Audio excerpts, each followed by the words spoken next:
wabiro bedo kwa gombaka mar mondo mi watiek jopiny kiwinjo ni county mar odiochieng' ma kawuono jatend migawo mar ohala kod kembe Moses Kuria biro nobiro yawo industrial park ing'eyo ni en industrial park mabiro konyo ma chalo nade to bende kata nomenda magwa ma bende wachulo ne piny owacho osuru magwa bende magero parks makamano gin mara ni chenro ma bende biro bedo ka kelo ber ne jopiny mopogore opogore juma ni nwaneno Moses Kuria kanitiere county mano ma Migori odiochieng' manyoro bende nitiere county ma Kisii donge odiochieng' ma kawuono ochimo Siaya koro akia ka jo Siaya oseikore mar rwako wendo mar mondo mi ong'isgi aneni to park midwa ger kanyo gin kembe mage mibiro ger kanyo ka bende iwacho ni ibiro ger kembe mopogore opogore gibiro bedo wanyalo wacho ni kata gibiro bedo e space margi maromo 4000 squares to omenda mitiyo godo sirikal golo nus county golo nus onego bed 500 million county golo 250 sirikal golo 250 to mano pes jopiny onego koro jopiny obed mariek koger industrial park kacha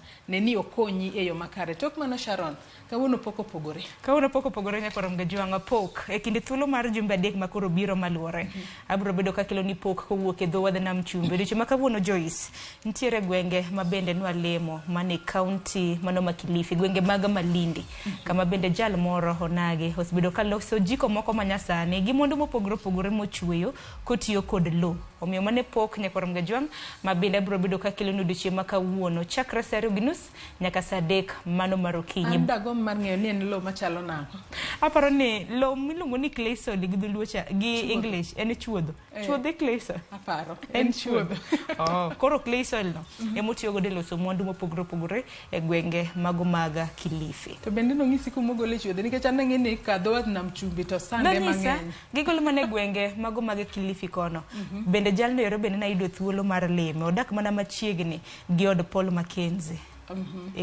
mano pok manya kora muge jong nyaka winji tok mano tang'eni donjo kod Mbaka Oromo tok manya kora muge jong dicho makawuono chakra sa 3 nyaka sa 5 abro bedo katai e chenro mar Mbaka Oromo mokwongo akel ni chal mar fwambi bed gi ng'eyo ni nang'o ma bende wabro bedo kwaluo odiochieng' makawuono bang' mano Joyce Oduor ada bedo gi twak kotende kod weche mag siasa wang'anena ni chala mano mar kweth kata mar riwruok mar Azimio chal nade gichomo kanye which way Azimio to bende gibiro chopo e yiero mar higa mar 2027 mane penjo maduong' wang'ene kinde mane loso Azimio mane yiero mokalo duond buche mopogore opogore nobiro kanyakla mar loso Azimio nyaka sani ang'eni wanyalo mana kwano duond buche 1 2 3 moko ma pod dong' e Azimio moko nosendunyo ng'wech odhi Kenya Kwanza modong' gi bende biro chopo 2027 mane penjo maduong' okang' maka mano biro bang' Martha Karua kanyakla kod Jeremiah Kioni ne gichuogo riwruok moro ma bende giwacho ni chwalo dwaro mago mag oganda modak masawa kata kamano gin giwegi giwacho ni pod gintiere Azimio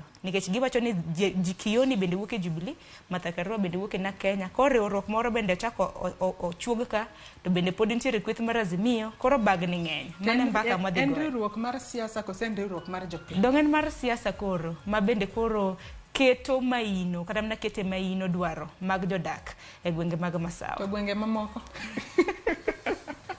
mane penjo maduong' omiyo kiny makawuono mane mbaka ma bende bro bedo ka wagoyo kaluwore kodi nyakorom ga jwang'e ineno thor weche magwa gi e yo machalo nade ichakoronwa ote lai magwa magote machuok 3:600 mbui mar Facebook YouTube yudowa achiel kachiel mar Ramogi TV tudri koda mbui maga X account mara page mara mar mbui mar Facebook iyuda @sharonong'aw nyakorom ga jwang'e an bende nyalo tudri koda kokale Facebook page mara ibiro yuda Joyce Oduor Twitter handle X kata X ibiro yuda @Joyce Oduor _ machiegni nikech ma en RuuPiny mokwongo hoed thund weche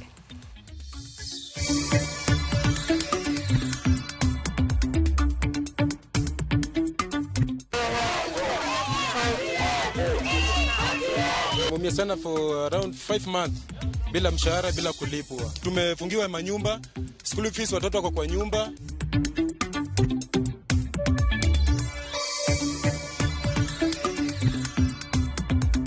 the blood iko na this bacteria infection.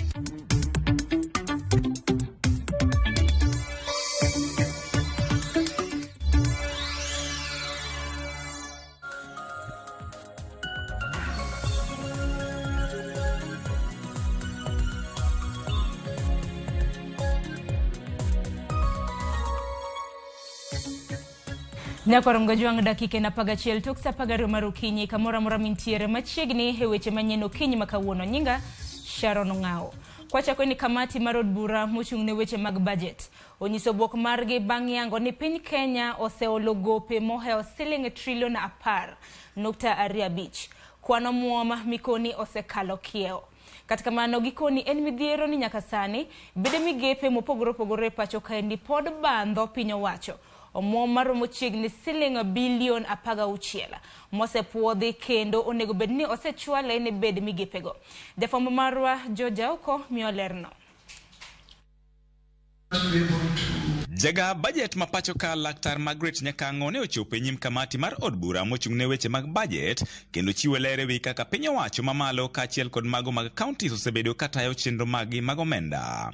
Achiel kuom gigo mane okelo buok ne jokanyono mag kamatino en yango ni piny Kenya sani oseolo muom mathoth mokalo kaka chik dwaro. Our debt as of 30th June was 10.25 trillion, which is over the legal system. If this is the position, Chair, I think we need to ask or invite Treasury almost immediately, CS Treasury, to come and give us details around this public debt. At 1.15, the most recent, you're telling us for 2022, 2023, at 1.5 trillion, how much more money do we have left for development expenditure? So it is time, Budget Committee, we have to come up, give a way for austerity measures. Enyim kamati no mane Mbaka Oromo e kaunti ma Mombasa, jaga budget no ne bende okone nyaka sani bede migepe mopogore pacho ka bandho piny owacho muom mahao shillings bilion 16 mosepuodhi mondo mi ochiwnegi to kata kamano ma pok otimore ni marikoni piny owacho onge kod omuom. They have gone to the Treasury, they have justified why they need Article 223, but no money to give them. So you can see all of them, Control of State House, 400 million, approved but not presented for funding. Just short of 16 billion,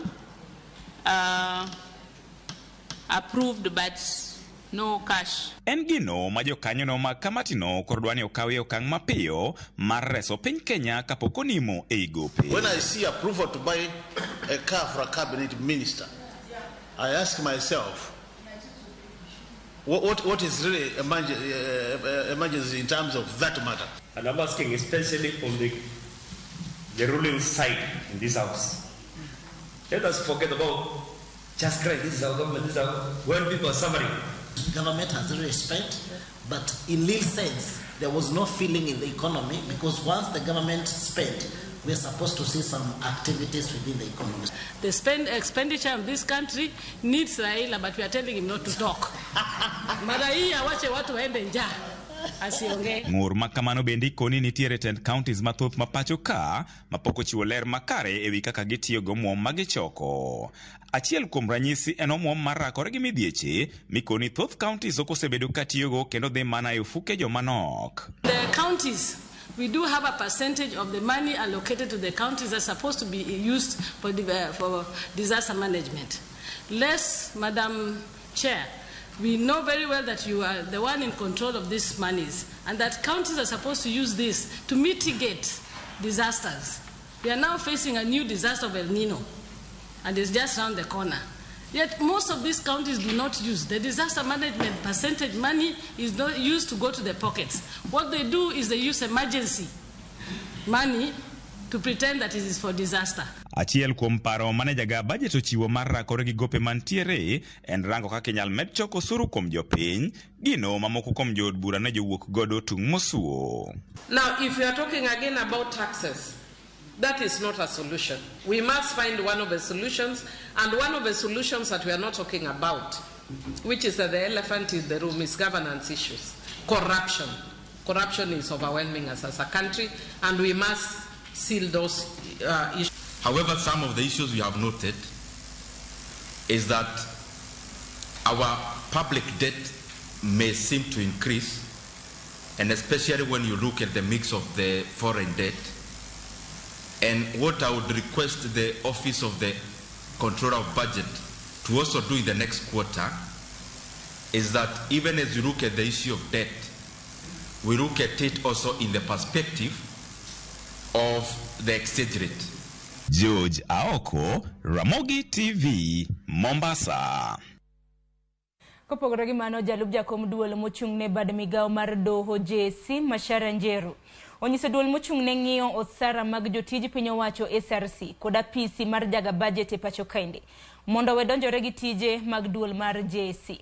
Njeru wacho ni weche duto hotenre kod jotije mag bad migao mar doho nitiere buo duola mano mar JC kendo nataro mar chik mondo SRC ochak chenro mar nono osara mag jotije mano mar bad migao no.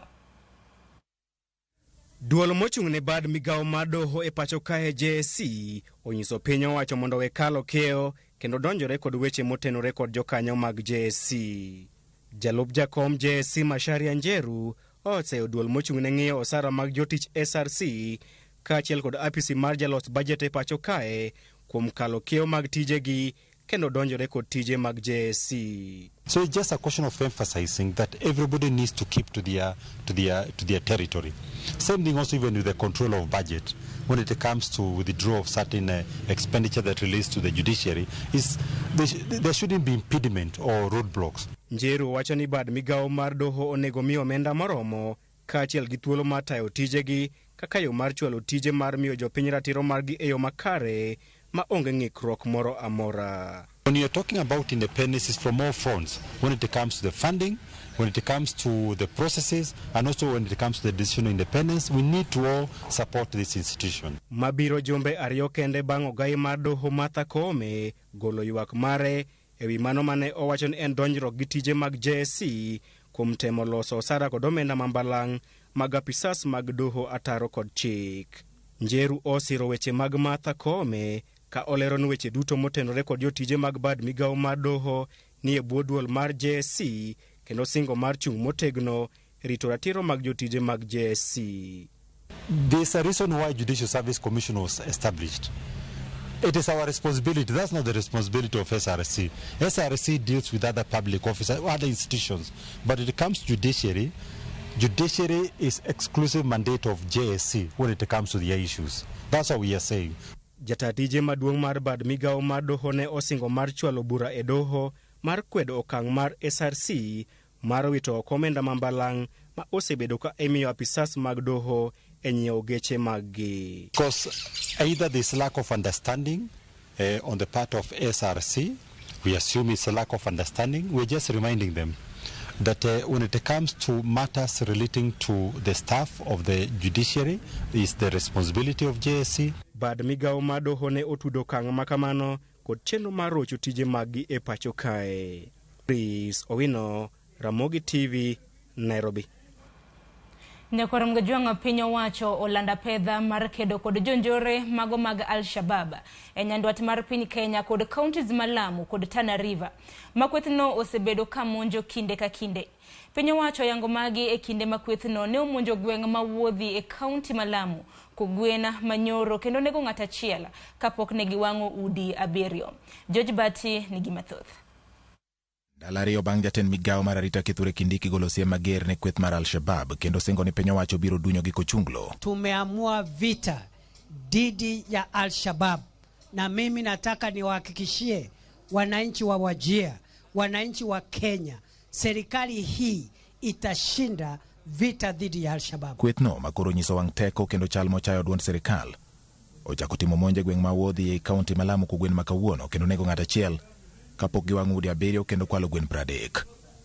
Ma kato bedo ni jatend migao mar jolweny Aden Duale bende motelo noselando lweny kod kweth mar Al-Shabaab koting'o dunyo gi e pacho ka nyaka e piny libamba ma Somalia. Na tunaambia Al-Shabaab, chuma chenu kiko motoni.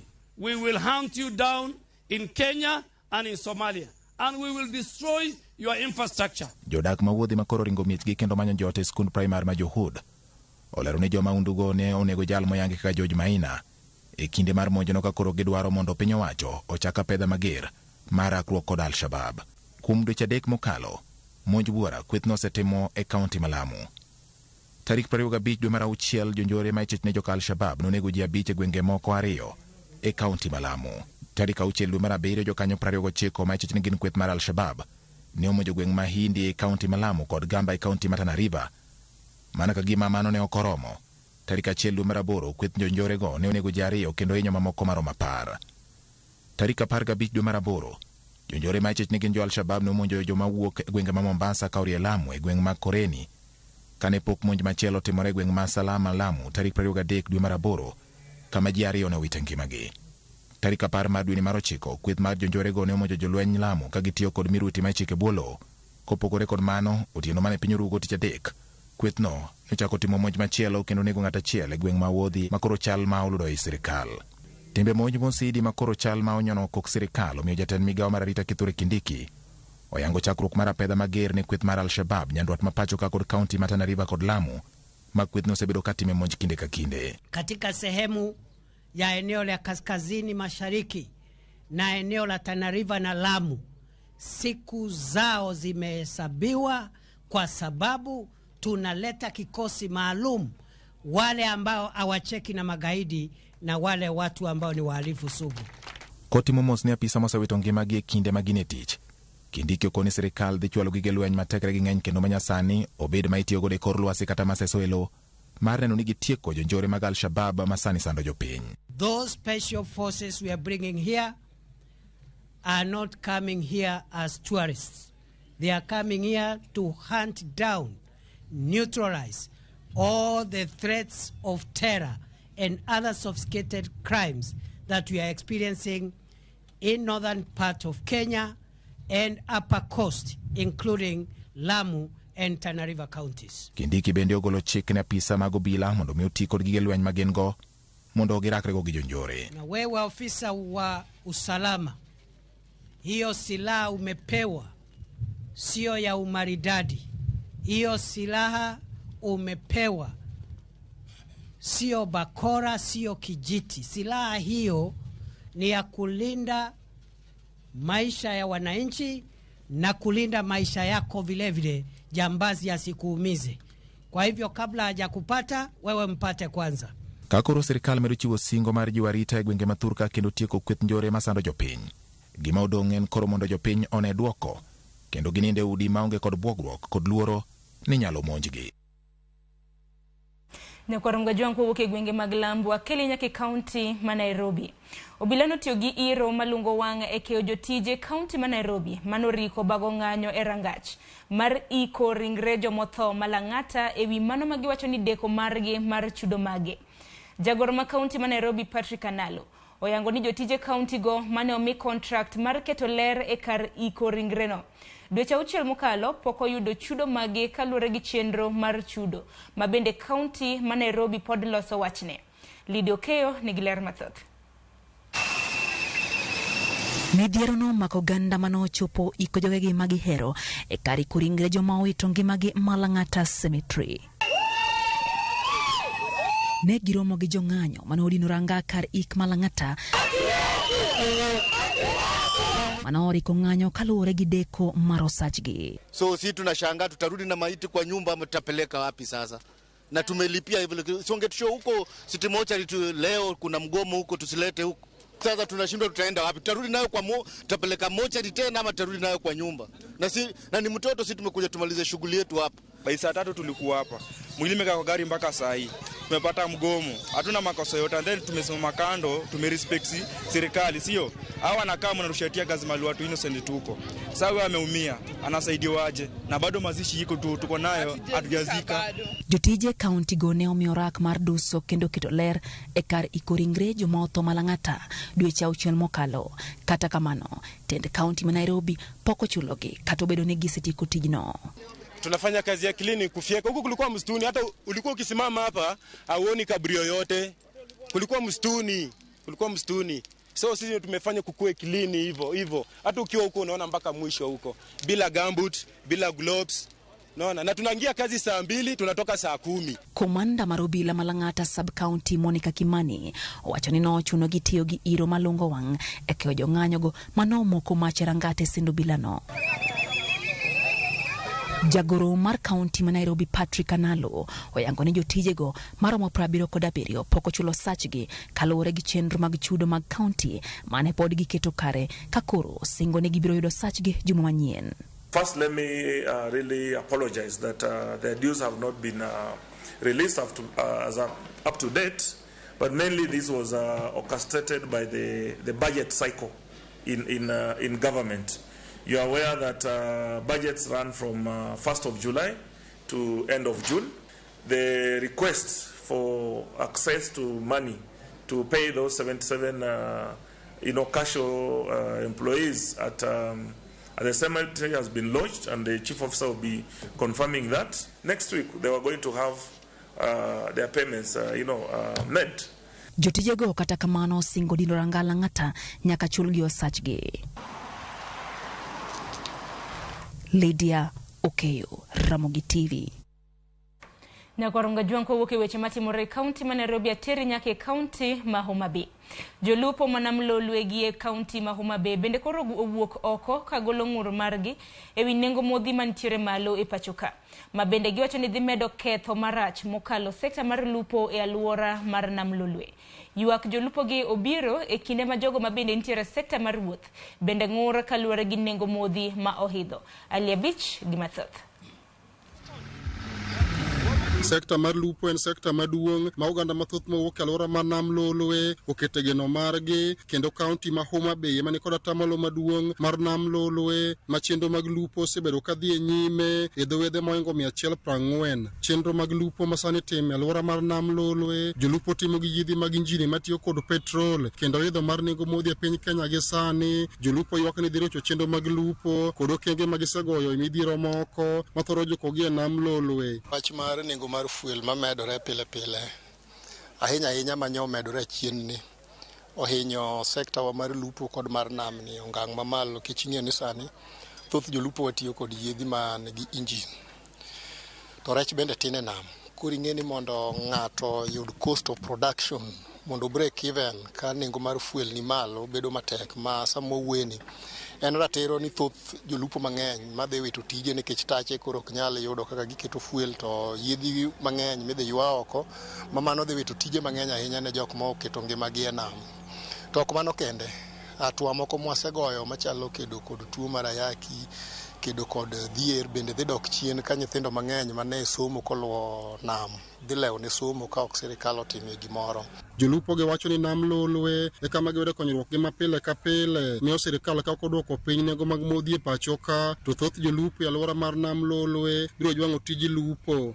Sirikal mamalo to gi sirikal mamwalo mondo ging'i ane kaka ginyalo cushion weche mag fuel to gi gige lupo ne jolupo mwalo ka mondo kik ji mang'eny ahinya wit tich, nikech ka ok otimore kamano samoro mit oganda mathoth ahinya biro dhi wito tich migawo mar lupo. Ngima waduto tenyicha notene nikech kaka piny obiro en ni sani ji owe weche mag kwang' e weche mag lupo, koro ji nyodok e weche mag injin. Koro ka ing'iyo ka wadok e weche mag injin ka wadhi gi piny dhi to kendo sirikal bende weyo ni mafuta chak imedo, gini nobwogowa kabisa, kendo pok wanene sirikal nyaka nene nwachak Kenya kata ne wachak bede nam ka mosemede mafuta kaka wang' no medore ni. Omiyo wan kata kaka nyithiwa dhi sikul onge, sani waywa yiethwa oko te, kaka wakonyre onge to wan nam ema wategemea. Giwacho ni yidhi ma gitiyogo modho mafuta mathoth e kinde ma giringo e nam ka gimanyo rech, kendo meto mar nengo modhi e pachoka dhi miyo gilal maduong' e sekta mar lupo. Idara mar lupo ni en idara makawo mafuta mang'eny sana. Kech yie achiel mar lupo mondo dhi okel mbuta e nam ringo gi mafuta madhi lita 150. To koro pima ni yedhi ma wantiere godo e nam ka madhi lupo no en nengo maduong', en medruok malach ma en osigo moingo janam. Waneno ka mbele ka biro chuno ni mondo wabol lupo piny mondo wachak wadonj kata ohala mamoko manyalo ringo gi kaka piny dhi, nikech koro tek. Sekta mar lupo en sekta maduong' mondiko oganda mathoth mowuok e alwora mar nam Lolwe. Meto manego mafuta e pacho kaendi tendo wedhe kaunti ma Homa Bay kaendi wacho ni biro rocho mokalo chenro mag lupo e nam Lolwe. Alia Beach, Ramogi TV, Homa Bay. Nyakwaro mgajuanga gisigana mano mutendre kod nengo mauta bende makelo wa giko mar weche manyien okinyi makawuono dakika aneno ken 31 tok saa 12 mar okinyi. Chenro pod yelach ni marma bang' ma hadhi bedo kaka oyo matin ne wadojo suduoro seikore mar kelo ni nonro mar gazet. Kik dhi mabora.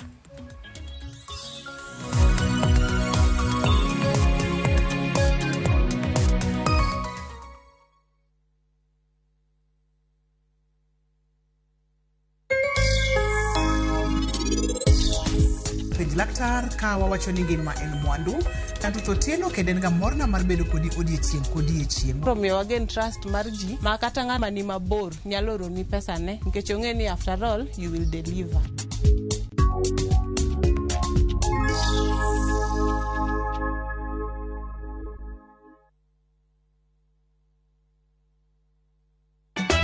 Ka osiep motegno kod johot moherore ritore. Nyako chia. Timondo ndisori. Wayudo ng'eyo tonggi. Ipani akia gik mitimoga. Uro wengi donje matusi na ukweli donge. Yud mor e ngimani kokalo e gik matindo. Udogo shwag wene musajakadala. Justice for all. Miane ngima nyarko chia kod osiepene kachiel kod joodgi. I am busy. Gima ruoth omiyo kana wene jachien. Sama giromo gi pek mar ngima, joot kod osiepe. Nyasaye neno gi wang'i ma ok opimni. Akwaye ni mondo imak tieja karibu to kopuodho tilew chunye. Ok ginyal weyi ma ok inyiero. Nyako chia irachna e joka. Koka ite to tegore mana ka ita puoyo maniego. Nyarko chia. Tich abich ka tich abich, saa 1:55 otieno. Mana e Ramogi TV.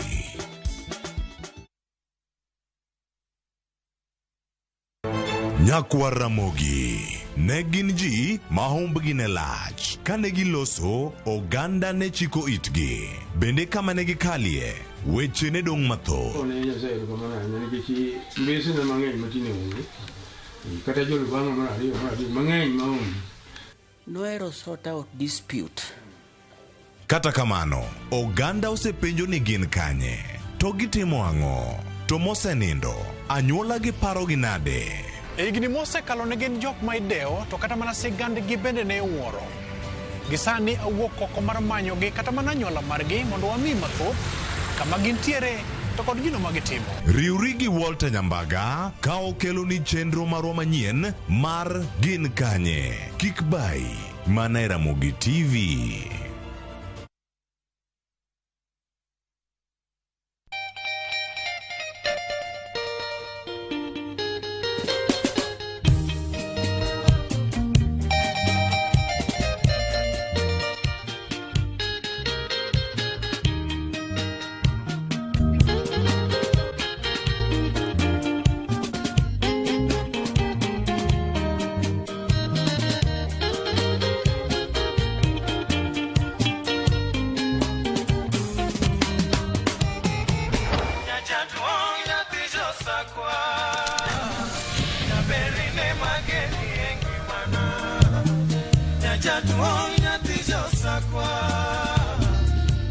Radio Ramogi, Cartoon Jaluo.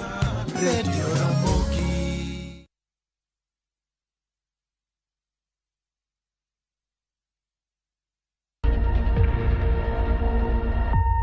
Obed paw siasa, ohala, telo, thieth, jiwo ratich oganda, kata mana somo. Ka onge jiwruok e kindwa to ok wabi bet. Ng'ama miyo, duonde kata tekone nyisore e okang' mamalo. Dhowa ni can do so much. Wuo gi ng'ama nyalo wuoyo go mani network ni. Kamoro amora ma intie pacho ka. Mine osekelo dongruok mathoth e pewe magimako, kendo lony margi kelo lokruok mathoth. Asementa ji moromo kendo I'm very proud of that. Winj lony, jip kod puonj magichiwo. Gimoro amora midwa timo tim gi tekoni te gi chunyi te nikech mano kende e yo minyalo dongori godo motegno. Ngeso ka ngeso e chenro mar Mine Wacho kod Jaelieta.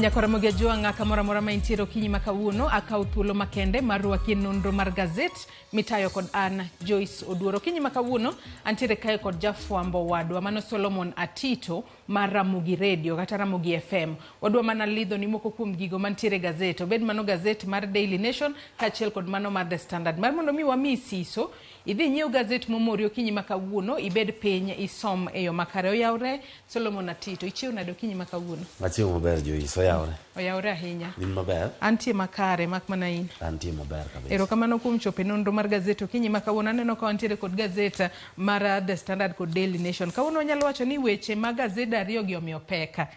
Wanyalo wacho ni gichal mak mana ni gindiko gi eyo mopogore kalure ni gazet ka gazet ponono nyalo wacho ni we wandika ne gima nyalo lombo wang' jopiny mar mondo mi japiny kosoma soma page mokwongo no to nyalo nyiewo gazedwa. Aneno ka The Standard ondike kae ni no longer at ease.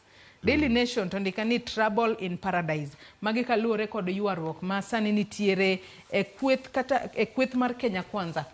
Kata e sirikal mar Kenya Kwanza kaluore kod weche mosebedo kwaneno ka wachore mbuya inya kowuok kuom jatend migawo mar ohala Moses Kuria kachiel kod jalupa jatend piny Kenya mano Rigathi Gachagua. Adon wacha kod gazet mar The Standard okinyi makawuono kwa nyalo mana neno wach momi pek kanyo mar mondo mi Nyako Ramogi ajuang bende one ane kaka wachore kanyo. Kaluore kod gazet mokwongo waneno ka bende oket tipo mag jotelo mopogore opogore mago jotelo ma bende nitiere sirikal mar Kenya Kwanza. Nyaka sani kori wacho kae ni nyaka sani gik moko ok dhi maber ahinya to ei sirikal mar William Ruto mar jatend piny Kenya. Waneno ka jatend piny bende oket picha ne kanyo modho pi. Matinde ni gigo matimore sirikal mare chal ni liet nyaka koro kwe. Ponono en gi mirima emo kweyo kata kia gimonyalo bedo no kweyo. Mano kuro pach jasomo do. Kata kamano king'iyo kanyo adier giwacho kanyo ni chal ka gima nitiere lweny ei sirikal ma otelne koda jatend piny William Ruto kaachiel koda lweny mabende nitiere e duond buch siasa mar UDA mabende en e duond buch siasa noendo maloso piny owacho e bwo Kenya Kwanza. King'iyo kanyo endo adieri ng'eni gima ne jatend piny ne gogodo campaign malich ahinya mar mondo mi obed jatend piny e kinde kisera mag ombulu ne en wach mar yor yuto kata economy mabende ne ochune ma owacho ni nitiere kweth ma obro chuogo ma bro miye paro maliw ewi chenro go eko mag neno ni piny Kenya ochomo kanye kaluwore koda weche go eko mag yor yuto kendo keto yor yuto bed makare ne oganda ma kawaida ma en hustler. To nyaka gi kinde ni endi jogo achiel kuom jogo eko mabende ne oyiero mabende machal ka gima otelo ne kweth makamano endo osechako wacho gimopogore kod dwaro kata pach piny owacho. Iwacho kanyo makare ahinya to bende kwa ng'iyo gigo mabende jotelo mopogore opogore wacho kanyo wantiere kanyo kod wanyalo wacho ni jasum paro ne sirikal mar William Ruto mano David D. En achiel kuom jogo mabende no waseneno ka bayo dhogi ahinya kotudore kod gigo mabende timore pacho kae. Ka bende wacho kae ni nyaka sani gitimo gino magiparo ka bende wacho ni oken gino marach ahinya to bende wacho ni ka ok giketo geno margi kuom josiasa ka bende omedo kanyo ko wacho ni en ok oketo geno mare kuom sirikal. Wacho ni kitimo kamano if you do either you are a sucker. Mage weche mabende wacho kanyo weche ma ok owinjore. Maendi en ng'at monego bed ni chiwo paro ne jatend piny ni kaluwore koda yor yuto kata okako chumi sani chalo onego bed ni watimo magi ma mondo wares mwananchi ma kawaida nini. To kiwinjo kochako wacho ni onge kod yie gi piny owacho, I don't trust government. Koro ing'eni dhieri to government ni emotiyo ne monego bed no konyo mar mondo mi otim ang'owa odhi nyime. Seche go bende wacho ni onge ga kod yie gi josiasa, gik ma josiasa lando kata wacho ne oganda seche ma giromo go oganda ok gin gigo eko ma josiasa timo. To ng'e maber ni piny Kenya kaendi jatend piny en jasiasa definitely. Koro otemo wacho ni onge kod yie gi gik ma William Ruto wacho seche moromo kod jopiny kochiwo negi singo kata ouso negi singo go eko ma samoro wanyalo wacho ni ouso negi geno hope mar mondo mi ji par ka gima gik moko dhi bet maber. Koro David Ndii aparo ni en ma ineno ka gima nitie jok maneno ni owacho adier gima timore e piny owacho maonge tiende wuondruok ni gik moko dhi bedo mabeyo kata gik moko becho iloso, to adier ji pod bro neno matek e bwo sirikal niendi. To mana kaka iwacho kanyo, wantiere kanyo kod jatend jogo mathoth e Senate kacha, mano Boni Alwale. Mana kaka wang'iyo kae, mana gimondik mbele kae bende, pod en ywaruok ma bende nitiere kinda Moses Kuria kaachiel kod Alwale. Ka ng'iyore kaka kit, wanyalo wacho ni ng'uono, ma bende ne owacho ni Alwale nong'ise ni okwa ng'uono, to kata kamano ng'uono mane ondiko kokalo e mbui mare mar X nok ni kare. Mane momiyo Boni Alwale podi wacho kae ni nyaka sani podi en ochung' kar tiende, ka bende wacho ni jatend migawo mar ohala kaachiel kod kembe Moses Kuria nyaka sani koro onego bed ni igole e apisi. En kaachiel kod kweth ma bende nochuogi mar sumo paro ne sirikal. Gin bende koro onego wuok kweth ma kamano oko ondik joma chiele tich. Kata kamano ineno gima Moses Kuria bende wacho kanyo. En bende mana kaka asewacho ni Alwale manong'ise nokwa ng'uono kalore ni gik manowacho ok en gik makare ng'iso jo Kenya masani kale pek ahinya. Wantiere kanyo kod mano Cleophas Malala. Nyaka sani en bende koro wacho ni en gino maduong' ma bende ne ntiere godo. Wang'e ni duond bura mar riwruok mar siasa mar Kenya Kwanza ne ntiere kod paro mar mondo mi duond buche mopogore opogore manitiere e Kenya Kwanza oban piende magi giduto gidonje Kenya Kwanza, gidonje UDA. Kata kamano wacho ni paro makamano pok ochopo kare. Wacho ni ok wanyal bedo e sirikal achiel to wan gi rangi mathoth. Aparo ni kachako gi mar Boni Alwale, Boni Alwale to nyo yudo mana liet koma nyo adhiye ma gweng'e, ka koro ji okete gi liet ni to kara usonwa mana muya, kech gigi koro kwane wane mwahinyore wan manu wuondo wan udhi konyo wa joma ni piny gieki. Kasto ntiere kaka otemo loko paro ka wacho ni jok ma samoro maybe oneno ni tero piny owacho kuma ok opogore kata kuma choko chomoyo en Economic Advisory Council ma bende David Ndini gine jogo eko ma samoro wacho ni gipogo wijo Kenya kata gitungo wijo Kenya e wechego eko mag kuma ochumi ochomo. Kasto bende odwaro ni mondo mi ogino endo duolno endo golo kolos manyien. Kata kamano nyocho wacho ni kani ng'at ma en jatelo mantiere piny owacho machalo kaka ministers okonego bed ni wuok oko to wacho gik moko ma ok odhi kare. Kendo noneno ni Moses Kuria kaluwore kod dhok mane ogolo ni kadipo ni neno ni mbich mauta idho to kuny buri mar mauta ichak gini ilogemo. Koro noneno ni mago gik ma samoro nyalo wang'o i japiny kendo gin gik ma ok odhi kare. Mabende odwa ni Moses Kuria owit oko. Oteng' lwete mogo. To Moses Kuria winjo kowacho kanyo maber gi dho ngere ni I've since been advised by people like Dr. Boni Alwale and his master mar Boni Alwale en ng'a? Dungen mana jatend piny William Ruto. Koro otemo wacho ni Boni Alwale kaachiel koda jatende ma en jatend piny duto te osetemo mar mondo mi owuo kode ewi moko kuom weche ma wacho ni samoro nenore ka gima ogo pata goge kata wuoyo marach ne ji.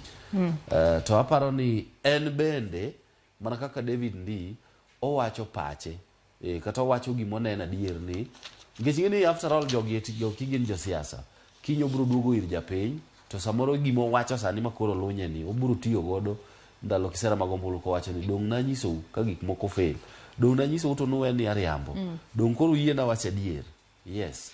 To bende kopogore kod mano, wach makamano noko mipeke it gazet mar 4 kaachiel kod mar 5, mano mar gazet ni mar The Standard. It gazet mar 5 kanyo, nyaka sani koro ing'iso duond bura mar UDA mar mondo mi olos odgi kata oywe odgi, ahinya ahinya to motelo ne yiero mano mabiro. Wang'e ni duond bura mar UDA bende osebedo kod tungni makoni kod kocha, makoro nyaka sani omiyo jatend piny Kenya William Ruto oluongo romo makende, ma bende biro bedo katimore kar romo mar Bomas, mano chieng' tich abich, mano juma mabiro. Ka bende nyaka sani duond bura mar UDA osewacho ni biro bedo ka bago yiero margi matindo e kor gwenge mapacho kae, mano miluongo kanyo ni grassroots elections, mano tarik 5 dwe mar 12 mano mahiga ni. Ka bende giwacho ni nitiere jotelo moko mag gwenge kata mag grassroots mapono ni nyalo thich oko kaluwore kod ponono tungni makoni kod kocha mosebedo kaneno e duond bura mar UDA. Kata kamano wanyalo wacho ni magi duto ting' koro nitiere wi jatend piny Kenya William Ruto mae ode ene monego kuong gi luoko kata yweyo ode makare.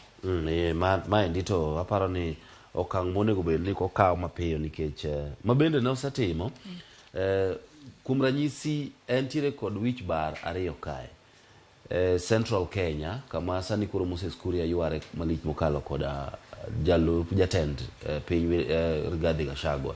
Aparo ni kanyo ende be pod nitiere kaka jotelo ariyo gi kineno ni opoko gi yie ni Rigathi Gachagua nyalo bedo kaka jatendgi Central Kenya kura paro ni en lweny moro ma samoro jatend piny William Ruto manyalo duoko piny. Mar ariyo ni winjo kanyo endo ka bende Malala nochako kowacho ni onego wawuo duond buche mamoko wabede duond bura achiel ma en UDA. Aparo ni Malala bende kata yiero mare mane okawe kaka jagoro maduong' mar duond bura mar UDA ni ne itemo mar mondo mi olengo godo yo ma inyalo duok godo piny wi duond buch siasa mar ANC motelne kod Musalia Mudavadi. Kopogore kod mano mago weche mantiere it gazet mar 4 kaachiel kod mar 5 mar gazedni mar The Standard nyaka Ramogi Ajwang'. Atita dwa ni wadhi nyaka it gazet mar 2 mano mar gazedni mar The Standard. Wang'eyo ni higni 10 mokalo nitiere monj malit ahinya man jo maundu notimo e kar ohala mar Westgate mayudore Westlands manobore Nairobi ka kama bende ji 67 nowito ngimagi kata nonegi e kinde monj makamano ka bende jo mathoth kata ji buora nodong' kod hinyruok makoni kod kocha.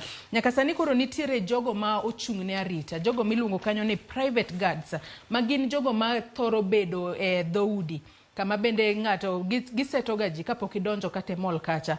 Nyaka sani koro iwacho ni jogo koro nyaka sani koro ibiro migi tiegruok moro makende mar mondo mi gibed kod lony kata gibed kod skills madwarore ma ginyalo konyo godo ahinya kapo nono ni nitiere maundu moro kata monj moro manyalo bedo ni timore kamoro amora e kuonde magirito. Mabende no kang' makare nyaka lori no odiochieng' makawuono bende no odiochieng' ma wanyalo wacho ni itimo godo rapar ne gima lit makamae manotimore pachoka.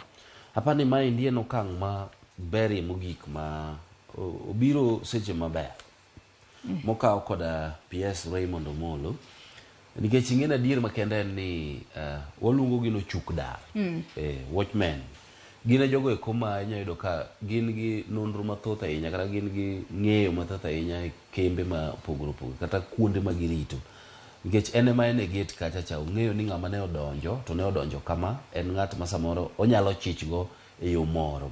Koro kopogore gi beda ni idhi migi tiegruok ni endi inyalo paro kinde machien ka Francis Atwoli ne temo wacho ni watchmen onego bed ni miyo bunde kata kamano kaka kopogore gi wach mar miyo gi tiegruok ni gima wach ka endi maber momora en wach mar ni idwa ni mondo nywandgi e lai mag wechego eko mag arita mapacho kaeni kata security structure.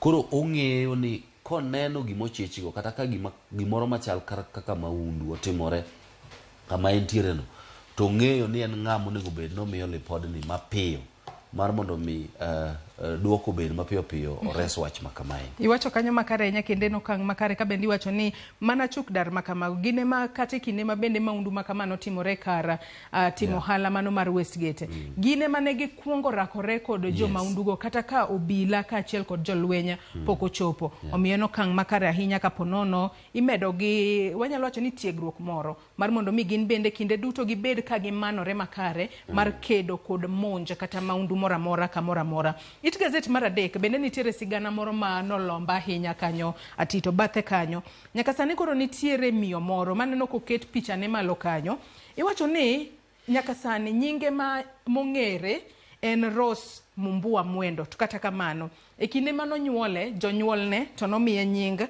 mar Elizabeth Amwai. Nyaka sani koro miyo ni higni 25 koro nyaka ne kwale nyaka sani koro nodok dalagi kaluri ni nokwale ko jahigni 8 to nokwale kod jatich mane tiye ot kata kamano obila nondhiyo jatijno to jatijno nokowacho kuma nyathine nitiere to kata kanoyudi nyathino bang' ndalo moko to nyathino nok nyal ng'eyo ni nonde en mane, nokia dalagi. Mane momiyo notere bobedo e stesend obila kuom kinde matin, tok mano to tere e kama nyithi kiye odake. To nitiere mama moro mane okawe, gino miluongo kanyo kod dho ngere ni no adopte. Kose adopte, mama mane okawe ni ema koro nomiye nying machielo. Higni 25 gikone ne odhi thurgi. Wanyalo wacho ni en mor maduong' ahinya, ka bende tipo mani malo kanyo en mare kaachiel kod min gi. Kaluwore ni tok kanosekwale, wang'e ni kokwal kata nyathini sani atito, in kaka janyuol inyalo bedo kod dang'ni mar paro, chunyi ok nyal kwe. Gino manomiyo wuon gi owito ngimane e higa mar 2000. En wach malit ahinya, to bende en wach maber kaluwore ni koro osedok dala. Ng'eni mae makore wacho ni remo pek maweyo pi. Kata samoro maybe no nyalo budho maromo nade, to gikone bedo ka bedo ni en gi janyuol ma pod ngima ntiere achiel, bro ywa gik moko bro riwo gi ariwo. Ipo mana ka chieng' moro kata mana samoro mbele ipo mana ka ochako go mbaka ne kaka en, to kare ng'ama gon mbaka ne ni en kata mana min gi madie. Kaneno ka it gazette mar adek ni wanyalo wacho ni ne giketo mana human interest stories, kata sigana mopogore opogore mamulo ngima mar jopiny. Kapod e it gazette mar adek kanyo, nyaka sani be nitiere miyo moro ma bende ywaka ni gavana moro ne wanyalo wacho ni ne umanye mar mondo mi oted ne nyathine. Tok mano to pogruok osebedo, to koro nyaka sani koro dwaro ni jagono kata wuod gavana omeda ting'o ting' mar chulo ne nyithinde adek omenda mar somo, kaachiel kod mano ma bende luong kanyo ni maintenance, kata omenda ma gitiyo godo pile ka pile. Kata kamano gazedni mar Daily Nation ok onyisowa ni en gavana mane, ok onyisowa ni en kata wuod gavana no en kanye. Mak mana ni ywaruok ma kamae owacho ni ne ochakore higa mar 2015 mane omanyo tich. Odhi ka gavana omiye tich, tok mano gavana omiye namba mar wuode. Gichako bede osiep, gikone gitima arus mar tipo. Gino miluongo kanyo kod dho ngere ni lavish wedding. Tok mano to koro pogruok e paro nochako bedi. Ka koro nidwaro ni owuog dala ka, owuog Nairobi ka, odog pacho. Owacho ni anto pacho kadhi. Mane gima nokelo gwandruok. Mae wacho koro ni gavana ne chalo jagam. Samoro ng'eni bende samoro gavana neno ka wuode dhoge pek, kata samoro nodwaro oneno ni nyako maber mobedo owinjore obed chi wuode. Koro aparo ni kama koro bro kelo ywaruok en mana wach mar maintenance ni, ma bende apani en gima kawaida tok ka ji osepogore. Nyaka ang' iyud ni ng'ato wacho ni kaka koro nyako ni wacho ka ni en onge gi tich, to odwaro ang'o?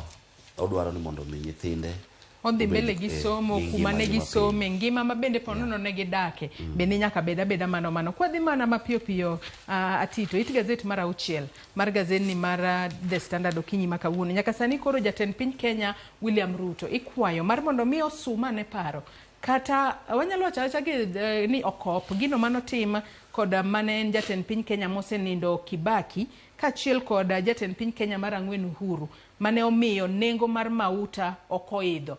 Wach ma kamae onyis jatend piny Kenya William Ruto kod jolony ma bende nyaka sani wacho ni nitiere gino monego bed notimo mar mondo mi nengo mar mauta kik dhi malo. Ka nyaka sani iwacho ka ni e kinde mane jatend piny Kenya mar adek mano Mwai Kibaki ne nitiere tele, e kinde mane nengo mar mauta ne nitiere malo, mane pinje maoko ne nitiere malo ahinya. Kata kamano nengo mar mauta e pacho ka podi ok noidho malo. Mani wacho ka ni global oil prices ne nitiere malo, kata kamano Kibaki nitiere kaka notugo mariek, ma nengo mauta e pacho ka nokoidho malo kaka waneno sani.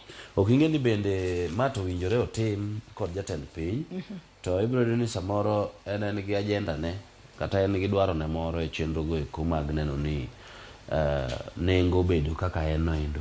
Koro kata wang' wach manade to tek ni ochopo dwache chande. Samoro neno ni nengo mar gino kobet kamobede nendo kaka nengo mamoko bende chalre kamano ende pinje mamoko, kata piny mangima, nengo mar fuel. To samoro manyalo konyo chenro go eko mag chopo dwache mag ang'o mag yor yuto makare. ne jo Kenya. Mana kamano nyakora Mogeja wach ma kamano nitiere it gazet mar auchiel ka nyaka sani koro iwacho kae ni ka ng'iyore kod kwan ma bende aneno koket kae iwacho kae ni nitiere atamalo 37 mano ma en shillings 79 ma bende nyaka sani en usuru ma nitiere e lita ka lita mano mar petrol ma iuse pacho kae. Wantiere kanyo kod VAT mara shillings 29 ma nitiere nyaka lita mar petrol nogo ma en atamalo 13.7. Nyaka sani koro iwacho ni nengo mar crude oil mano barrel achiel mano mar crude oil e higa mar 2008 ne en apani ne en $90, ne en $147 to sani en $90. Waneno ka pogruok nitiere, kata kamano anaparo ni ma en okang' makare ahinya ka Tito. Jatend piny Kenya masani William Ruto onego tema ne mar mondo mi omany kata jogo mane okuongo ne telo to nosewuok e telo suma ne paro obed kod gi piny. Wang'eyo ni Uhuru Kenyatta pod nitie, openje ni to ne timo nang'o ka nyalore obolre abola.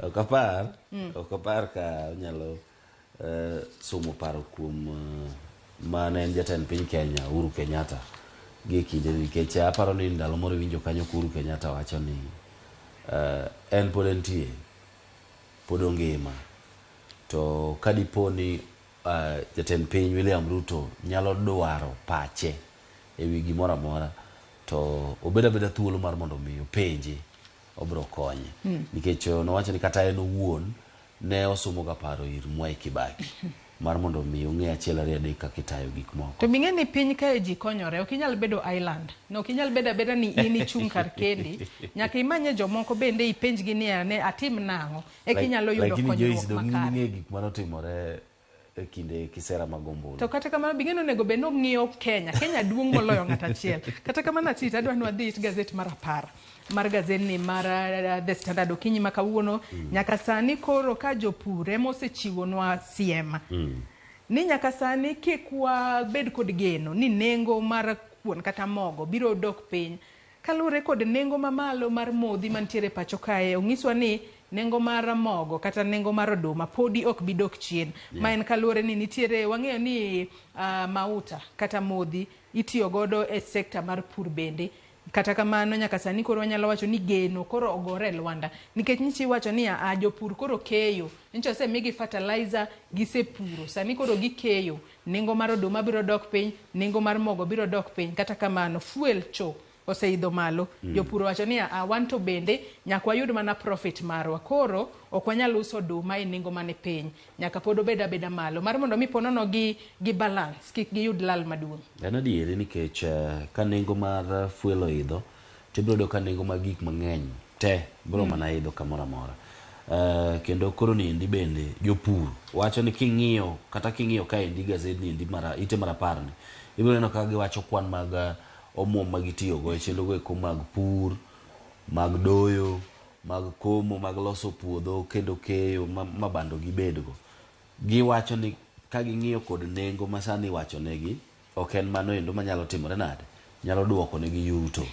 Koro gima ginyalo timo ka en ni gidwaro ni mondo mi gin bende samoro chal ka gima gidwa ni gikan kata gikan gipand bando gigi nyaka chieng' moro sirikal los nengo mabed motegno eka gigol. To nyaka sani bende gintiere kod kwayo makende ne sirikal. Nyaka sani koro gidwaro ni sirikal oket ni nengo ma piny mogika mar oduma gunde 90 obed 5,500 ema ponono giwacho ni nyalo miyo giduoko omenda mane gitiyo godo e kinde mag pur. Kata kamano nyakora Mogeja mana kaka isewinjo osenyiswa ni ok wabi winjo ber moramora, wamed mana rido kanda kalure ni mbele pod pek. Adwa ni watiek kod wach mantiere it gazet mar 14. Nitiere machinglo moro kanyo momora makangi chwe wang'i to in bende ang'eya ni en ng'a ma bendi lose.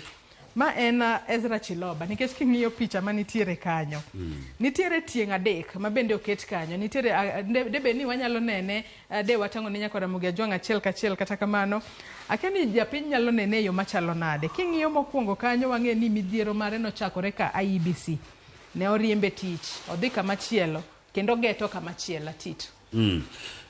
Ni kanowuok IEBC noriembe noting'o pesa madhwenya ahinya mag bedo ni oriembe mondi kanyo ni sucking benefits. Ma tokene ndo ten ng'ama ne winjo maber ahinya kodhi kuonde mopogore opogore. Kata kamano kanyo chal ka gima ochunge matin Communications Authority bende pod en maber obwonja nikech ong'e maber ni obiro duogo. I will be back. Okay, kaka ni neno kanyo endo bende jatend migawo mochung' ne weche go mag yor tudruok koda yor yuto mag lony manyasani Eliud Owalo nowacho ni en pod okia wach mar ni Chiloba ne oriembe tich. Orito mar mondo mi ochope desk ne nikech en odil gi issues mag policies. Koro kochope kombe kata mesa ne to obro nena kaka obro deal gi wach no endo. Koro pod wang'eyo samoro dipo ka Chiloba ochako duogo e tich. Adwa ni waket tenge gazet ni mar The Standard. Wamula ne gazet mar Daily Nation mana mapiyo piyo. Kia kwenyalo yudo it gazet mokwongo mar gazet ni mar Daily Nation. Okinyi makawuono wang'iyane mapiyo piyo. Kapok waloro nonro mar gazet. Thuon wach mabende gimiyo pek kanyo en Trouble in Paradise. Yes. Kalure kod achiedh nade makoni kod kocha masani nenore e duond bura mar UDA. Kata serikal mar Kenya Kwanza. Jotelo diro weche. Dhog gi kier kod gi koni. Moko idwa nokwa ng'uono to gikwayo ng'uono machalo mana mar bayo wach. Ok en ng'uono kata mochomo yo. Kata kamano adwa ni wang'iyane wach mar monj mabende notimore kar ohala mar Westgate bende oket piny kanyo higni 10 koro. Weche chalo nade. Wach momako wang' ahinya e gazet ni mar Daily Nation Atito. Kwa nyalo mana ng'iyo wach mantiere malo ka Atito. En wach ni. Atito king'iyo wach ni an anyalo wacho ni en wach mamit ahinya. Nino kako ndike kanyo koda dhongere. Not so fast Mora. Will you marry me? Magi gin weche kata gigo mabende notimore e paundeke mar JKIA. Kabende nitiere mano World 800 meter champion kata jang'wech e ng'we mag mita 800 mano Mary Mora. Ne onyona paundeke mar JKIA kinde mabende ne giwuok ringo ne piny Kenya e pinje maoko to jaherane mano fiancé mare ochopo kacha to gone chonge piny. Onyisa ni will you marry me bendi biro kenda donge mit kose nango. Donge ni gito moro ga joma wadate sana. Moro ugo mateka ahinya. Kadiponi maendi ng'at ma samoro osebedo kong'eyo gitimo osiep maendi nyalo bedo gima ber ahinya. To wan gi geno ni samoro dichuo no endo of course wang'e ni choma chuo to ok nyal timo mano. Ni koro gine nikech oneno ka Mora sani nigi lwete mor. Kendo koro neno ka gima mani kare. Ok apar ka joma chuo niga gini ahinya. Wach makamano nyaka Ramogi jwang nitiere gazet. It gazet mar 36 mano mar gazet ni mar Daily Nation. Okinyi makawoni ne kit kaka iluongo kanyo ni fiancé. Fiancé neno iluongo ni Eric Lagat. Iluonge kanyo ni Eric Richard Lagat. Kaka nogoyo chonge piny kanyo. Kakoro tingo nyaka wanyalo wacho ni kad ko penje ni will you marry me Mora no to mayuak. Kalore ni en tears of joy. Ten gima mita ahinya kata kamano wakwayo ni gima na hawi maber kalure ni mano e gima wanyalo kwayo gi sana. Adwa ni wati kod wach mantiere it gazet mogik mabenda neno komi peka gazet ni mar Daily Nation. Nyaka sani koro nitiere jopuonjre moheo 3.5 mabende biro bedo ka timo penj mago mag higani. Wang'eni higani timo penj 3 obed mano mar KCSE, KCPE kachiel kod KCS KEPSEA mano mar grade 4 mago duto grade 6 mago duto ma ibiro bed kitimo e pacho. Giwacho ni mae en record kalure ni kwan jopuonjre go thoth ahinya. Apa ni maendi en kang makoro nego bed ni en kinde makoro nego bed ni migawo mar weche mag somo keto yore mong'ith mag neno ni gi nyiso wani adieri ngini maendi ema dhi bedo mokwongo kabisa ma jatend migawo Mashogu samoro nyalo bede koda wich bar chendo go eko mag neno ni koro wasebudho ofisi gachiel koro ochana nena weche mag penj gi eki maler mondo bed makare mopogore kod kaka samoro ne dhano omiye ong'eto mar bura e kinde mokalo miye kama apa ni mano endo en gima dhi bedo ma koro ni ji dhi ng'i ahinya ni to bro chalo nade mar mondo mi weche mag somo bed moridore kendo mong'ith e pacho kae. Ato mana kaka isewacho nyaka sani jopuonjre mabiro bedo katimo KCSE gin milion achiel nukta ang'wen, ka mabiro timo KCPE gin milion achiel nukta ang'wen, mabiro timo KCSE tin ne milion achiel, ka mago mabiro timo KPSEA gin milion achiel nukta ariyo. En kwan mamalo ahinya mar jopuonjre. Ang'e ni nyaka sani migawo mar somo onego bed ni keto ikruoge mathoth piny ahinya nyako chung' ne jogo mabiro bedo ka chung' ne arita e kuonde mag timo penja, kaachiel kod jopuonje ma bende biro bedo ka tayo chenro mag timo penja e centers duto mag timo penja e pacho ka. Tito wachni mogik ka waloro nonro mar gazedni mar Daily Nation, weche mamoko ma bende waseng'iye The Standard bende mane ne gazedni. Aparo ni wach momi pek kaendi ema nyalo bedo wachna mogik. Wach mar ywaruok niendi en gima rach ahinya. Wacho ni unfortunate ni jo Kenya ni koda oketo itgi lo kata gigeno mar mondo mi giwinj kiwacho wechego eko mag loko ngima kata nengo mag gik moko, to gima winjo en romo mar duond buch siasa manie piny owacho madwani mondo mi oywe odgi gilos gik moko mikakati kia motelo na yiero. Imagine 1 year gisechako loso yorego eko mag neno ni gibedo gi winjruok, gineno ni giyware gigore kendgi giwuon. Gichako goyo kwano chon ati. To ji to dwaro mar mondo mi giwach ni nengo mar gini wadwani walos kama mondo mi wayud ma kata wadwani tax mwaketo ni suru mwaketo ni wadwani walos godo magi. Erokamano ahinya Solomon Atito kuom kawo thuolo mari ibiro kinyi makawuono walidh ne nyako Ramogi Ajwang' gigo manitiere gazet. Kinyi makawuono kaka pile walidho ni alidha mar mondo mi wami siso idhi nyiew gazet momori ibed piny isom e yo makare. Yiena mar mondo mi akaw yueyo gi kanyo, tok yueyo makaw gi kanyo taduogo kod twak mokwongo e chenro mar RuuPiny. Kik idhi mabor.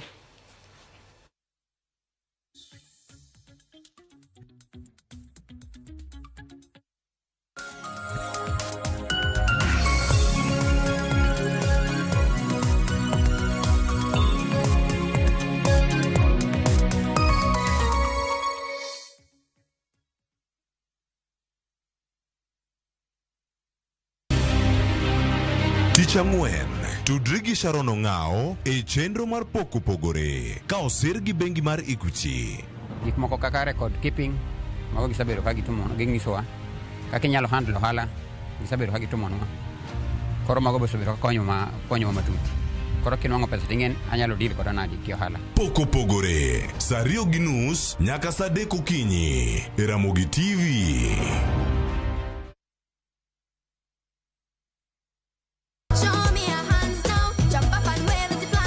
Ni miyo ngeso ka ngeso okinyi bedo maber kendo maler moloyo. Wan gi talanta loso gi lwedo, wapuonji tedo miel manyasani, sigana kod moko mamit. Ni mrefu hadi ndege kipita naomba change. Chenro mar nyithindo mawuoyo ewi nyithindo kendo makelo ni gi nyithindo kikelo ni kod Loxp, Sally the Queen gi Josephine George mana e rogo mar nyithindo e Ramogi TV.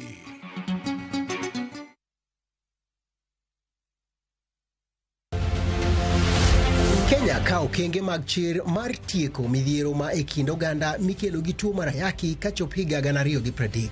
Ne jiwo okenge gieki, NSDCC ne ochako ayanga chenro ma otis ni End the Triple Threat Initiative mar kedo gi landruok manyien mar kute mag ayaki, gamo remo kata ije moiw to kod lwenje mag akweda e kind chwech e kind ojende. Ng'e mathoth ewi riekni makonyo gi yudo duoko makare to kod kaka gigeno dhi nyime gi yudo duoko makare niendi e Ramogi TV to kod Ramogi Radio kobiro nu achiel kachiel kowuok e kaunti ma Siaya tich Ang'wen tarik 21 dwe mar 9 higa niendi saa 3 mamidhiambo.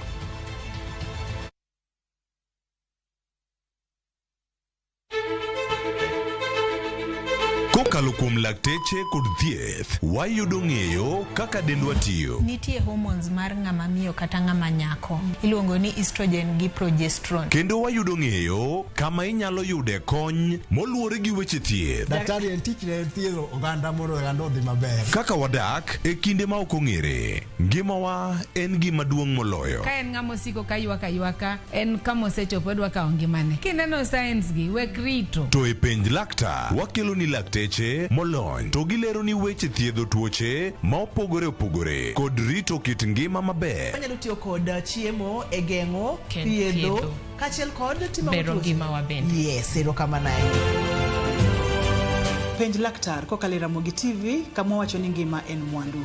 Wuok tich nyaka tich abich chakre saa 12 odhiambo nyaka saa 1 mar otieno. En chenro ma kik bai kata matin.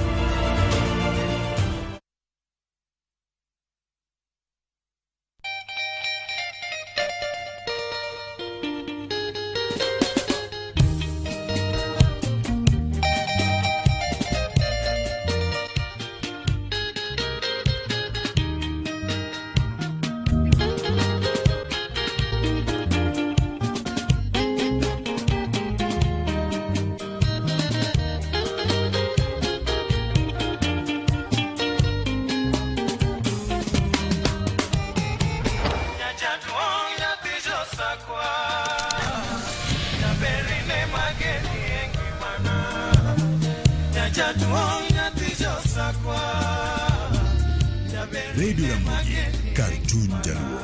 Radio Ramogi.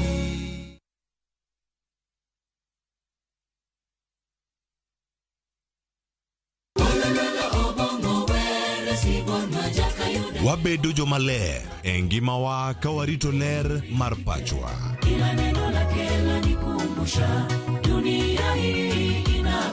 Kod winjruok gi Nyasaye, winj wende Sabato. Jifunze kuridhika na kile ulicho nacho, shukuru Mungu wakati wote. Mamiyo wa thuolo maber mar wer kendo pako Nyasaye gi chuny moikore. Kama si wewe, singelikuwa hapa. Walando gi kinda wach maber mar Nyasaye. Nyasaye okoso ni kanye ma weche olokore ngima ni di ma ok inyal paro kama ni wuoke. Ng'e teko mar riwruok kokalo kuom lamo kod wer. Injili ngima, Sabato ka Sabato, mana e Ramogi TV. Singelikuwa hapa. Kama siwe.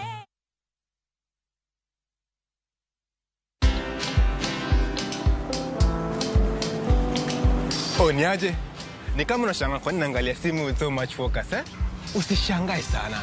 Nimekuwa ndani ya story kabisa. Ni kama ile hali ya juzi. Ni kama nilikuwa hapo iki happen. And when this new market was being opened, ni kama nilikuwa hapo tu. Hata vile local tourists for a special rate at the coast, I was there. And when this new road was being commissioned, I was right there. Na hata wewe, unaweza kuwa ndani ya story wherever you are. Just download Citizen Digital. Stay informed on all the news and events as they happen across the country, the continent, and the world at large. Download Citizen Digital, Kenya's #1 news app.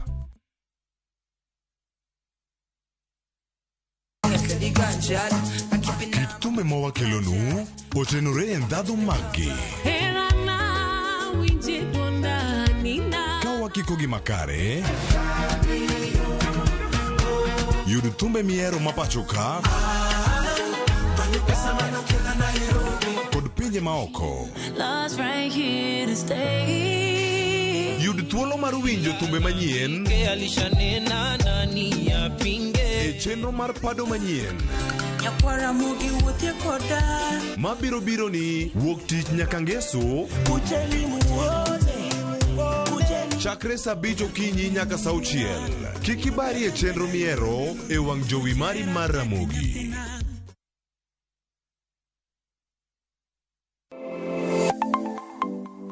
Nyakorom gajuanga ginengo mar ngima mamedo hidho.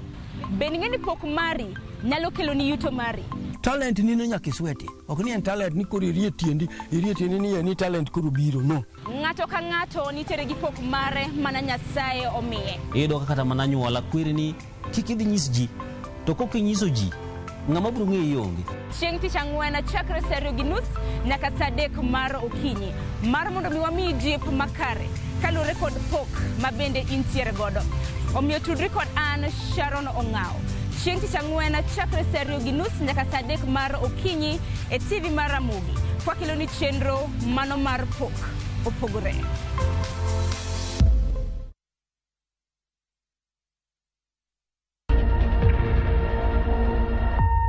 Obed paw siasa, ohala, telo, thieth, jiwo ratich oganda, kata mana somo. Ka onge jiwruok e kindwa to ok wabi bet. Ng'ama miyo, duonde kata tekone nyisore e okang' mamalo.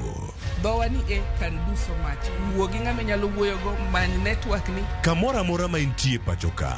Mine osekelo dongruok mathoth e pewe magimako, kendo lony margi kelo lokruok mathoth. Asementa ji moromo kendo I'm very proud of that. Winj lony, jip kod puonj magichiwo. Gimoro amora midwa timo tim gi tekoni te gi chunyi te nikech mano kende e yo minyalo dongori godo motegno. Ngeso ka ngeso e chenro mar Mine Wacho kod Jaelieta.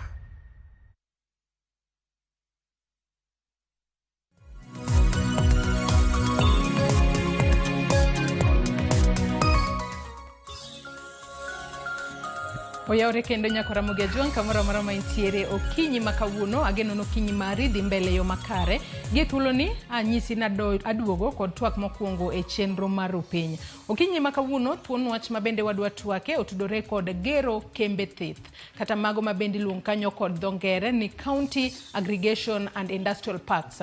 Manyaka sani koro sirikal mar William Ruto nowacho ni biro bedo ka gero e counties duto 47 mapachoka. Nyaka sani waseneno ka jatend migao mara wechego mag ohala kaachiel kod kembe Moses Kuria osebedo ka wuotho e counties mopogore opogore pachokae ka igero parks makamagi mago industrial parks. Ka kuom ranyisi odiochieng' manyoro ne entiere county ma Kisii. Motelo ne mano nyecha entiere county ma Migori koyawo parks makamago. County ma Nyamira oseyawe parks makamago mago industrial parks.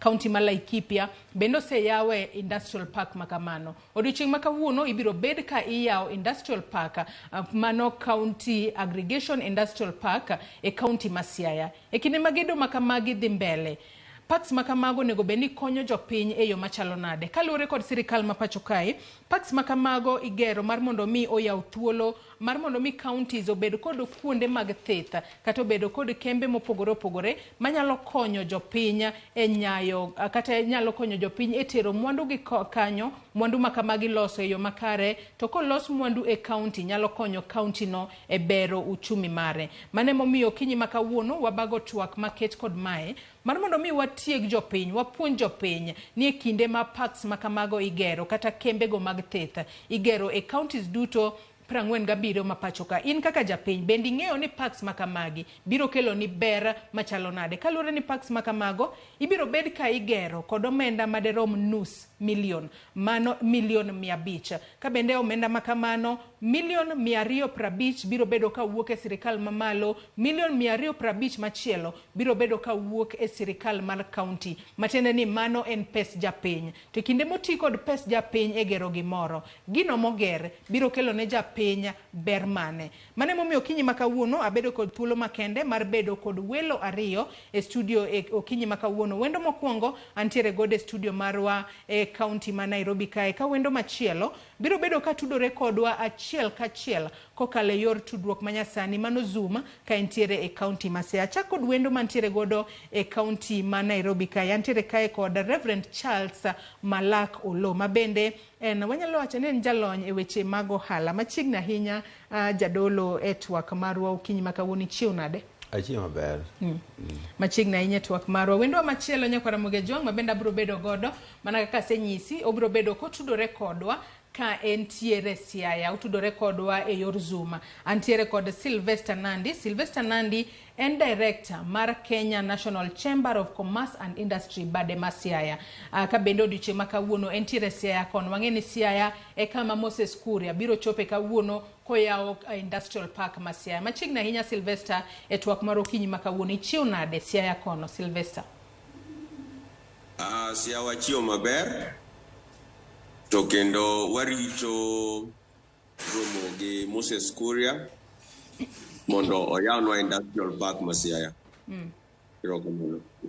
Erokamano ahinya Sylvester ka interest yako. Nyakora Ramogi Ojwang' in bende kamoro amora mineno okinyi ma kawuono inyalo tudri kodwa kichwalonwa penjo ote moro amora kokalo namba mar ote machuok ma en 26000 Facebook kacha ibiro yudowa live Ramogi TV, Twitter kata X Ramogi TV. Kan bende inyalo tudri koda e Facebook page mara ibiro yuda Joyce Odur, mbui mara mar X ibiro yuda @JoyceOdur_. Kachako kodi Sylvester ka entiere county Masiaya. Odiochieng' ma kawuono iwacho kanyo ni urito jatend migao mar ohala kaachiel kod kembe Moses Kuria obiro yawo industrial park. Japiny manenowa kawuono ponono nyalo bedo ni penjore ni industrial parks makamagi kata county aggregation and industrial parks. Gin ang'o migero? En kambi e migero kose nang'o migero? Sylvester.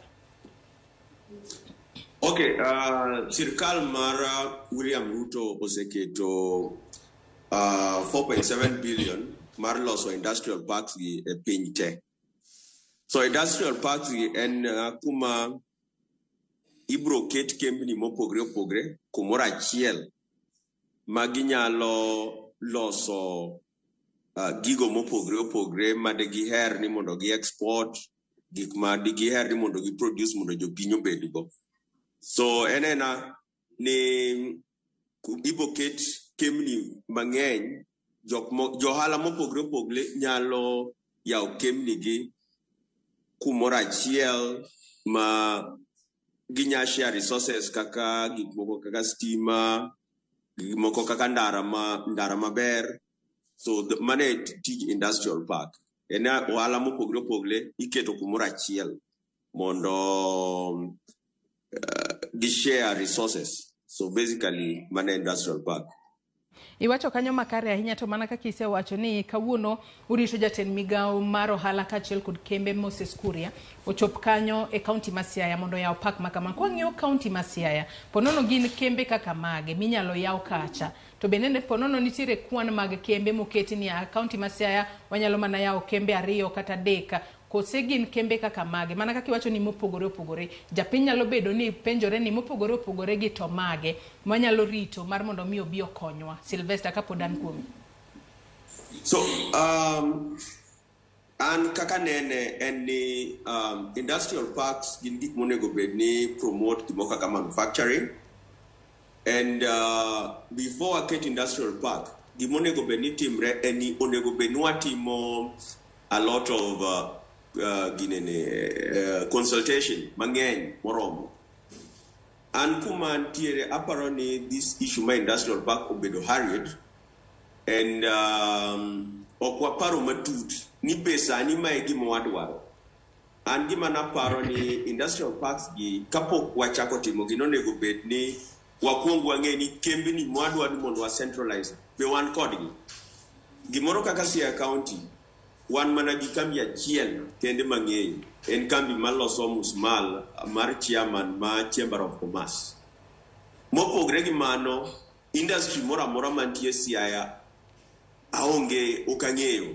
So awuoro ni industrial parks mwadhi yawo kawuono gi gin gik mage mwadhi tero kuro.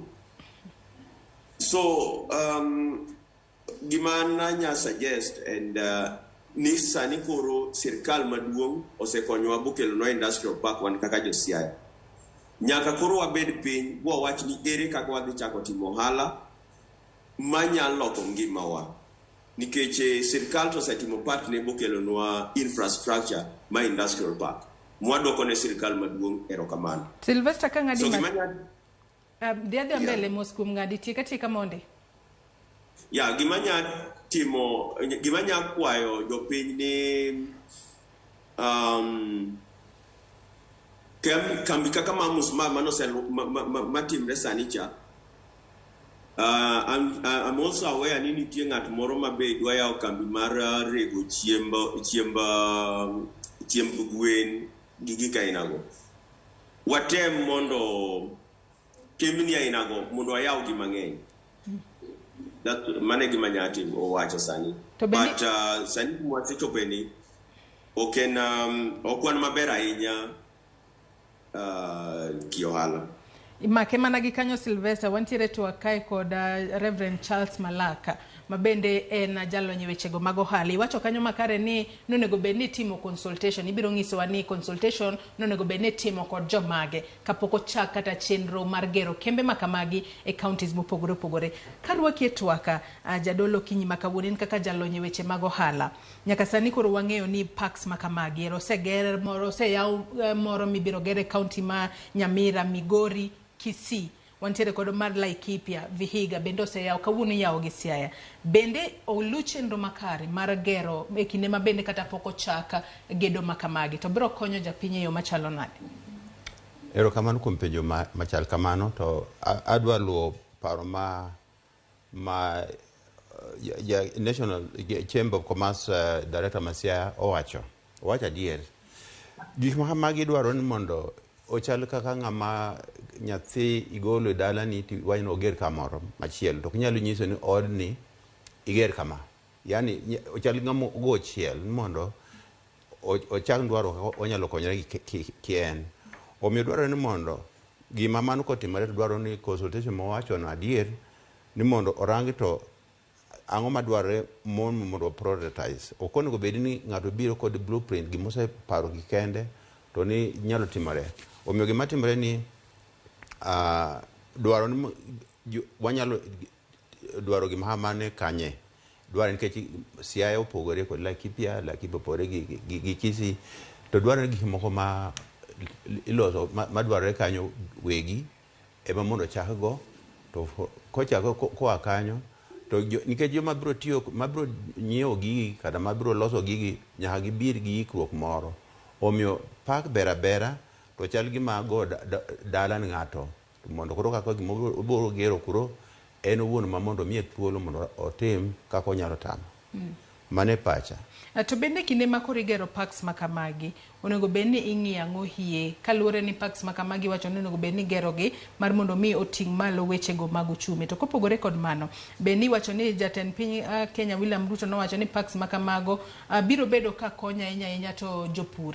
Onego bed ni ing'iyo ang'o e gweng'a kapok oyaw kata kambi moro amora nikech ponono kwatiyo kod ranyisi inyalo yaw kata kambi wati kata kod ranyisi oyaw kambi mar kata rabuon e county ma Kisumu to Kisumu ponono onge kata jogo mapidho kata rabuon kono kapodan kuomi Amalaka. Mano penyo man kare kabisa nikech adwa duogo chien ni kambe duto kichako gi imgawa ochiko man kambi kamora mora kata mana mwantieni mgawa gino ochiko iluongo ni pillars gini moluore kod gimilo ni business canvas model. Mokwongo irango ni number 1 ni jadi mabiro dwaro gimiloso go kata ma kichako ohala moro amora customer segregate gi segmentation ni customers gi moko biro dwaro ang'o moko biro dwaro ang'o. Koro mano pilo namba 1 mano dwaro survey mondo mitimo market survey. Mar ariyo ibo yudo nadi mondo ging'e gimitimo mondo channel of communication nyaka bedi nitie moseyaw. Mano bende ka ok nyalo timore atima kivivi nyaka opang moloyo kendo machielo to ubiro relate kod ginadi mondo ung'e to jogo kabiro to ang'o momiyo gibiro yiru customer relation management. Mar adek mar ang'wen rather kidhi malo to gimomiyo uchako gima hamano ubiro biro gi sense of ownership ni gima hamani kwa loso to wan kod chiri mawacho ni ber kodwa omiyo nyalo ber ng'ato kaka injili wacho niya itimni nyawadu kaka idwa mondo timni. Koro kiloso gimoro ma bende itimo atima kamano ok bi bedo gi chir mar wacho ni mar gira maniluongo ni value positioning. Mar adek joma bende dwa konyi gi tije partners kata joma nyalo konyi gi paro sirikal nitie joma chelo nitie ok mana joma miye kata pesa machago ohandi bende nitie.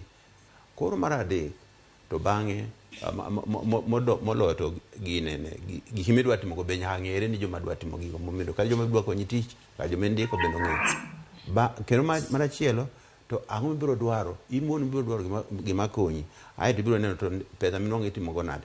Bas gik ma adwa wacho adier ni resources ok chalre kamoro amora inputs ma mondo kata manufacture kata bende maniloso nyaka bed gin gik minyalo ruako machiegni in supply chain system inyalo to awuotho mondo nade mondo anwang' gigo mondo kaka kel mondo alos gima adwa loso no. Koro availability mar resources go dwaro mondo ng'i ni to within that area ang'o ma dinyalore mondo achak gima luwore kod gima nitie machiegni no.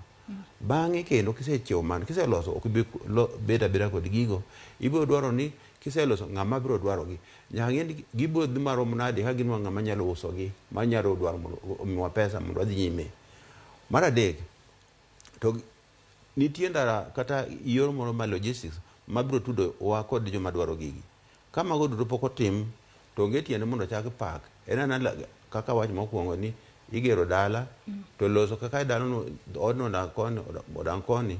Koro gima important mipenjo material availability mar inputs en key mondo tim resource gain availability mapping mondo nito Siaya Siaya Imbo tangi everywhere niko wacha ni wanyalo chaka loso animal feeds to jadi mapidho kata rech kata mapidho kata dhok mar biro dwaro gino dhano kod bro nano mano ok ber kodgi muso mane mitimogo itero kanyo nikech Josiaya samoro ken gima nyako chaki yot Josiaya bro dwaro muso mane ko to bro dwaro for export ndio to how far quantity mane ma bro dwaro mondo be sustainable.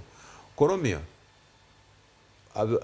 mapping dwaro mondo tim emomiyo gima owadwa nowacho ni mondo rangi ni to ang'o manyalore nwa mokwongo eka wachak wa step machielo kodhiri ji counties duto to samoro ginyalo dhiri gi the wrong direction to we mondo gipar kendgi mar konyo pesa mowacho ni ginyalo chako gono be nitie yes to ging'e ber ni ng'ano mani kod pesa modong' chande nitie adier kose onge. Ilero kanyo makare ahinya wadoga ne Sylvester ka intiere county ma Siaya okinyi makawuono. Sylvester iwacho kanyo ne kinde ma igero parks makamagi kapok no chak gerge kata kapok ne ponono paro no sebiro to kapok chak wuothe counties mopogore opogore kichako chenro mar gero gino nego bene timo gino miluongo ni consultation makamano ng'ama nego bene timo to jomage monego bede ong'ala manyime mar mondo mi gibed consulted kata okaw paro kowuok kuom gi Sylvester. Okay, jok monego bene timo consultation number 1 gin jok magero those industrial parks do sani mage jok monego bene timo consultation kod jopiny. Lakini gima danga wach en ni onge gima osekethre kendo industrial park no en gima ber kabisa. Koro sani jukumu ni kuom Josiaya ni number 1 nyaka giyaw kembni madhi tiyo e industrial park. To gimwang'eyo ni mondo kambi moro amora oti nitie gik moko mopogre manyaka timre. Number 1 wantie gi gimiluongo ni land ma en puodho, wantie gi gimiluongo ni labor ma en tich, entrepreneurship ma en lony mar ng'eyo gimidwa timo kod capital ma en teko mar bet gi pesa mar loso kambini no mondo dhi mbele. Wan koro kaka Josiaya magi gik manyaka wamany to wawach ni industrial park wani ere kaka wadhi miye mondo ti. Lakini sirkal maduong' be nitie gik manyaka gitim. Wan sani kaka jo Kenya nitie taxes mang'eny mimiyowa. To taxes gi miyo koro ok wanyatimo kata manufacturing madang waher mondo watim. Manufacturing e gima dhi miyo industrial parks mondo succeed. To kapo ni pod taxation ng'eny kaka ng'eny sani ma nengo ma mafuta ni malo nengo to gima bei loso no dhi bedo tax mang'eny, this industrial parks ok dhi konyo kabisa. Then gima maparo ni nyaka kendo jitim nyaka wabed piny koro sani watim gimiluongo ni proper planning. Kaka county government wanyawacho ni wan gi industrial park pesa di mwadwa keto mar mondo wa ensure ni industrial parks you succeed. Kagin jo jua kali en pesa marom nadi mwadwa ni mondo wakete jua kali mar mondo waspa that industry. Onego bedni wasetimo gimiluongo ni survey buang'eyo ni kata keno en the cottage industry mantie Siaya orom nadi. To cottage industry ni kawa concentrate industrial park ni en ang'o mwanya timo mar mondo wa expand mondo we bed cottage industry koro beda full fledged industry. Alafu wan gi resources mopogre Siaya ka gimoro kaka Yala Swamp. Yala Swamp en hectares mang'eny kabisa. Ere kaka wanyalo connect resources mwantiere go to the industrial park. Like kaka Yala Swamp no, ang'o mwanya pidho kanyo? Be wanya pidho kanyo kata ken soya beans, kata sunflower, mang'eny ma irego e industrial park. So gima paro ni sani wan kaka Josia nyaka watim, nyaka governor ma Siaya bed piny gi jo ohala te man Siaya ba wach ni un kaka jo ohala mar Siaya ere kaka industrial park ni bikono. To mano dhi timre, onego bed ni timre counties te ma industrial parks gi okete. To kapod wantiere kuomi kanyo Sylvester, king'iyo hie county ma Siaya, ang'e ni in kaka jago mantiere county ma Siaya kiny ma kawuono pono ni nyalo bedo ni ng'eyo ni gin ang'o ma dwarore ahinya Siaya kono monego bed ni kete ong'ala manyime e kinde migero kambi kata kembe mag theta e county ma Siaya kono. Like onego bed ni gero kembe adi to mag ang'o ma pono ni nyalo ger kambi. Wati kata kod ranyisi ni nyalo kata ger kambi mano kata mara kata nyalo bedo kata mano mara pono no rabolo. To county ma Siaya pono no onge kata ng'ama pidho rabolo. Ang'o monego bed ni kete ong'ala manyime e kinde migero kata kambi makamano kata kembe makamage county ma Siaya kono? Gima danga wach ni Siaya County wan county ma Nyasaye ohero kabisa kendo wan gi mwandu mang'eny. Siaya County wan gi minerals mopogre opogre, wan gi gold, wan nyaka gi gima iluongo ni iron ore.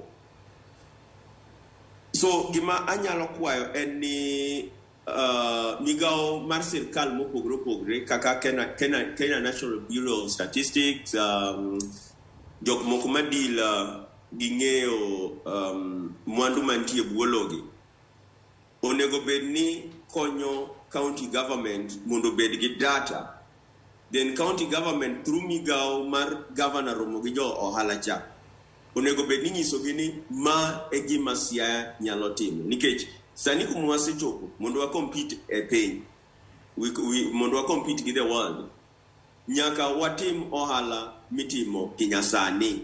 To ohala mitimo kanyasani nyaka wabed gi gima iluongo ni data. So gima temo wacho ni industrial park no kako se yawe no, migao mopogre opogre mar sirkal kod jo ohala nyaka ti kumoro achiel mondo ging'e ni future mar Siaya dhi nade. Malaka ntiere kuomi kae pod watwako tudore kod wechegi mag gero kembe mag theth ma bende timore e counties mopogore opogore. Wang'e ni nyaka sani koro chenro to ero oseket piny mar mondo mi oger kembe makamagi. To aneno ka counties wach ni ibiro ber kigero gi e counties duto 47 ma pacho ka. To ang'e ni counties to gin counties ma nitiere machiegni kod counties moko. Bende paro ne en paro makare mar ponono gero kembe machal e county ka county, bende mano biro konyo ahinya purpose kata biro chopo dwaro mar kembe migere county ka county kose oyo, nikech wati kod ranyisi koger kata kambi mar rech e county ma Kisumu, oger kambi mar rech machielo e county ma Siaya, county ma Homa Bay, to gin counties mantiere machiegni, county ma Migori bende obiro konyo kose ponono biro bedo kata iketha pesa to ponono nini kembe makamago ok bi konyo e yo makare. Kose ber ka ponono iwacho kata ni kambi mar rech we wager Kisumu, kalure ni Kisumu chiegni kod Migori to chiegni kod Homa Bay, chiegni kod Siaya, jo Siaya kata Homa Bay nyalo biro kelo rech gi kanyo.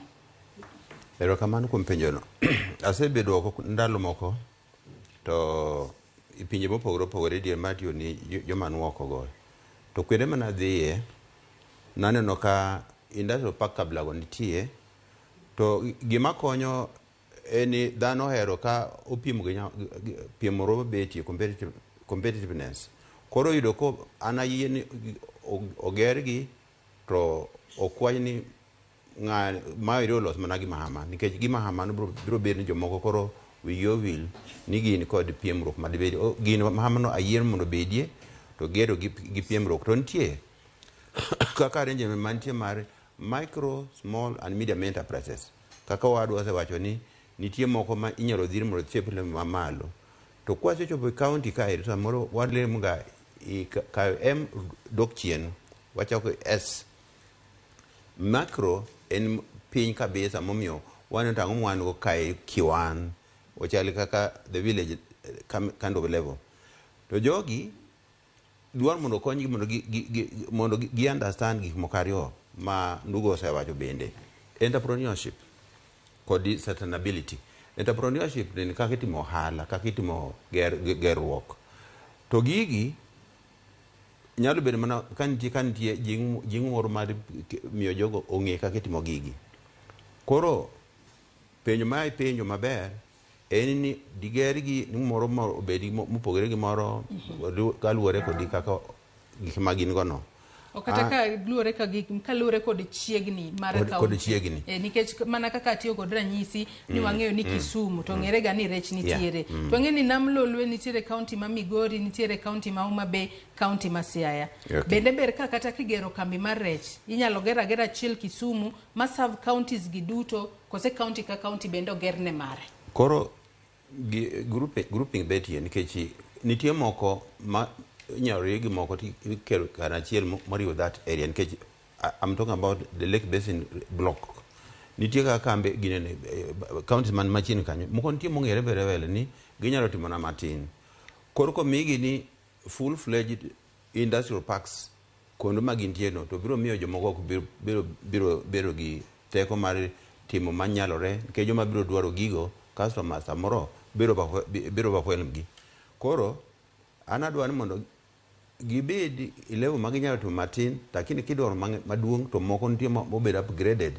Ni koro kwa keto Homa Bay, Migori, Siaya kod kata Kisumu to gimwang'e ni rech, to rech level mantie ma wanyalo upscale waket maduong' moro level mamalo obed kama chielo kaka manyalo riwo moko matindo gi morcho.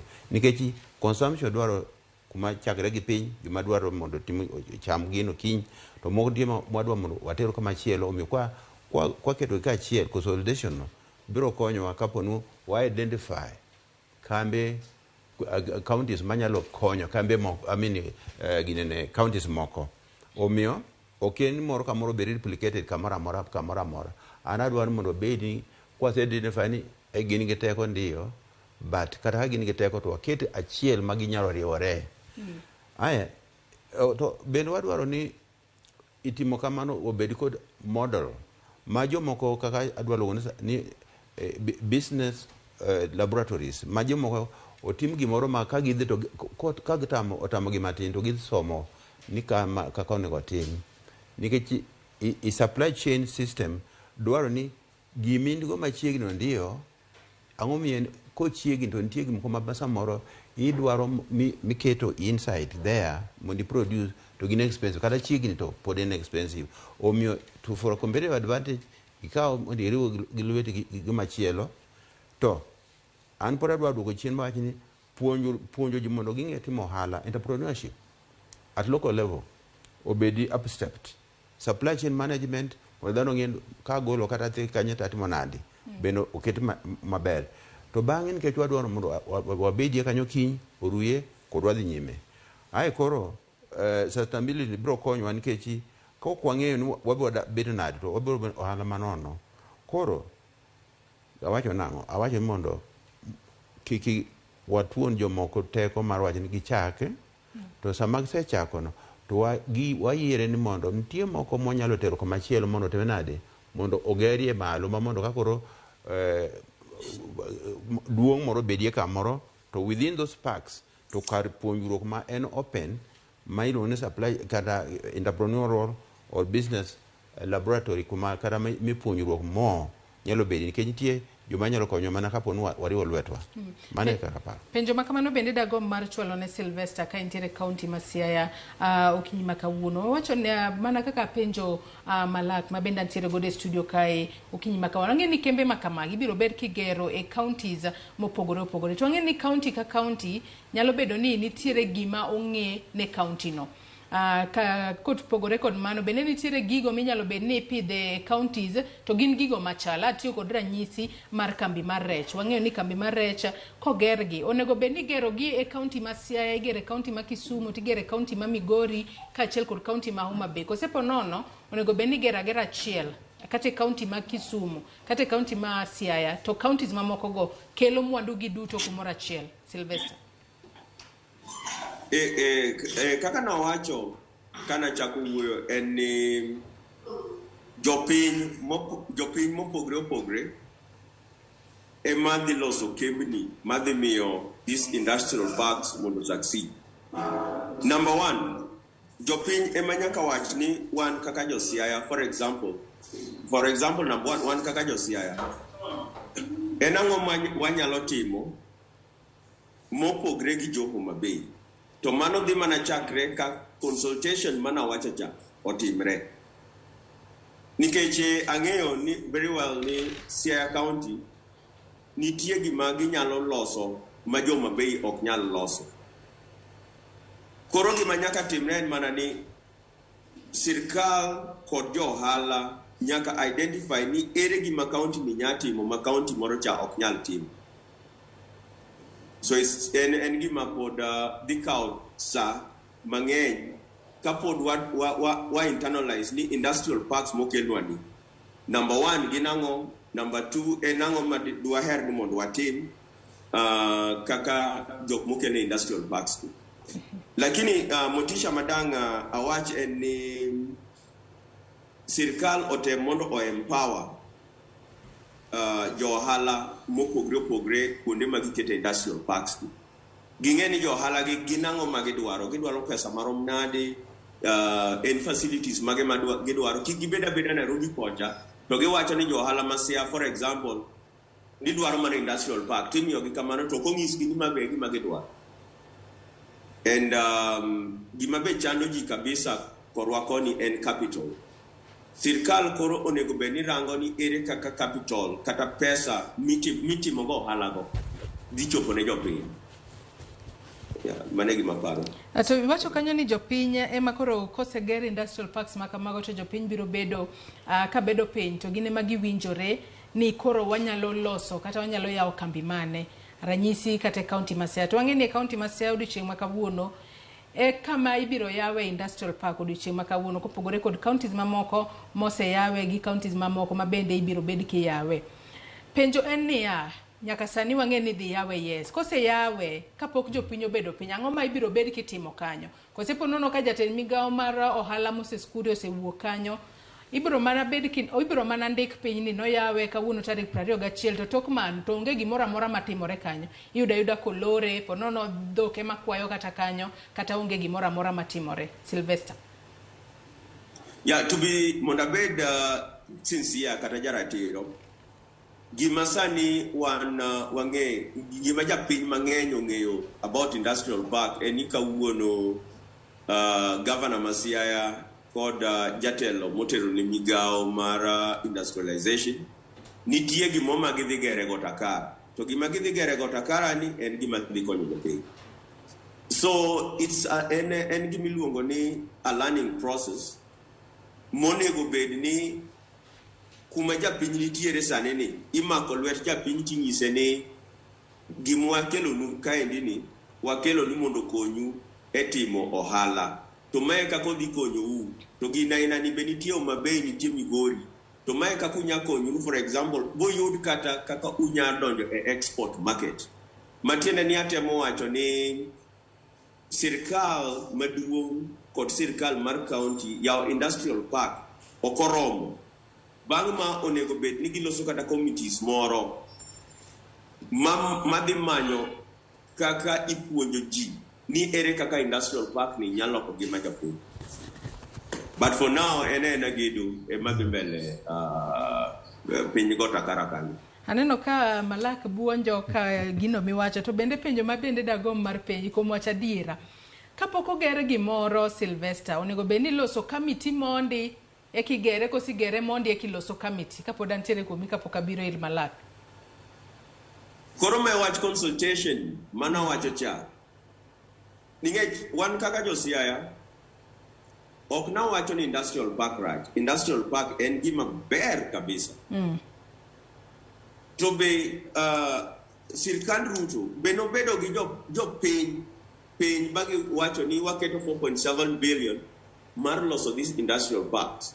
To mae gima wa expect to kaka jo piny mondo tim. Gina ina no mae na idea manugo ke pach ng'ato to wacho ni we need now to do industrial parks chalka irrigation moro mitimo in that 1 million acres, iloni kulalucha. So apparently some of these government decisions gibedo made hurriedly without bedo gi japiny, ginyiso japiny ni mae gi mwadwa timo to mae kaka gini gikonyo. Ilero kanyo makarenya mala kaneno kibuonje kinde mane Sylvester loso.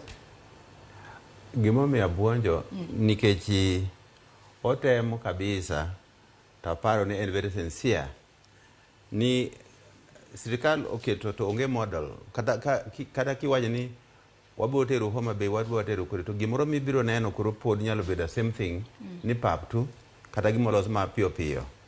Koro sirikal obed mar government national government obed mar county none gitim gi message wach mokugo ni ang'o ma dwa timo mondo dhano osom piyo piyo. An kaka a management scientist atimo modeling and simulation. Ang'o ma nene katimo kamoro machielo to modeling mana madating. Koro modeling no en gima scientific, en gima irango ni timore koso ok nyal timore, inawezekana hawezekani. To koro iyudo kisetemo kwende moko disomo kwende moko mok nyalore. Mar ariyo, komiti miwacho gi nonego bed ni osetim gi chon mamoro timo mapping iyo moro moriere to bang'e to that model can be adopted. To jopiny kidhiri gi lwedo nono to gibo mana timo kaka gitimo pile pile kaka dwach mana gimoro ma kamano. Omiyo nitie a mismatch kae. Nitie kwadhi jopiny sani to wabro mana tieko time to onge tiende then yaw park kaponi pod wan gi thuolo monego bed ni wang'e to wabro timo nang'o. Oseyawe ndio kata ibro yawe ndio. To nitie gimoro kanyo mabro wiwono ka bro kawo kinde moko to since no osetimore gimone watimo nie arwa identify kwende madwa all this kwende ma iginte kwende moko dwa mana industrial park gima madhi nyime to identify piyo from those committees mowacho kata mana machielo mondo dwa dhi kanye to asom piyo to wadhi gi paro mane jopiny kudhire to bro mana bedo ni giwinjo to bedo kaka gi siasa to gima dwa yie kode bende gima ndugo wacho man kare en gima chalo mitero kuomi gi thuon tepi iloni forcing the food right inside ichuni godo nikech jopiny to gin ready adier to mondo gibed ready marom nadi bende thago gi to nikech achune no onego bed ni sani wanyalo duogo chien mondo warang jopiny wan kaka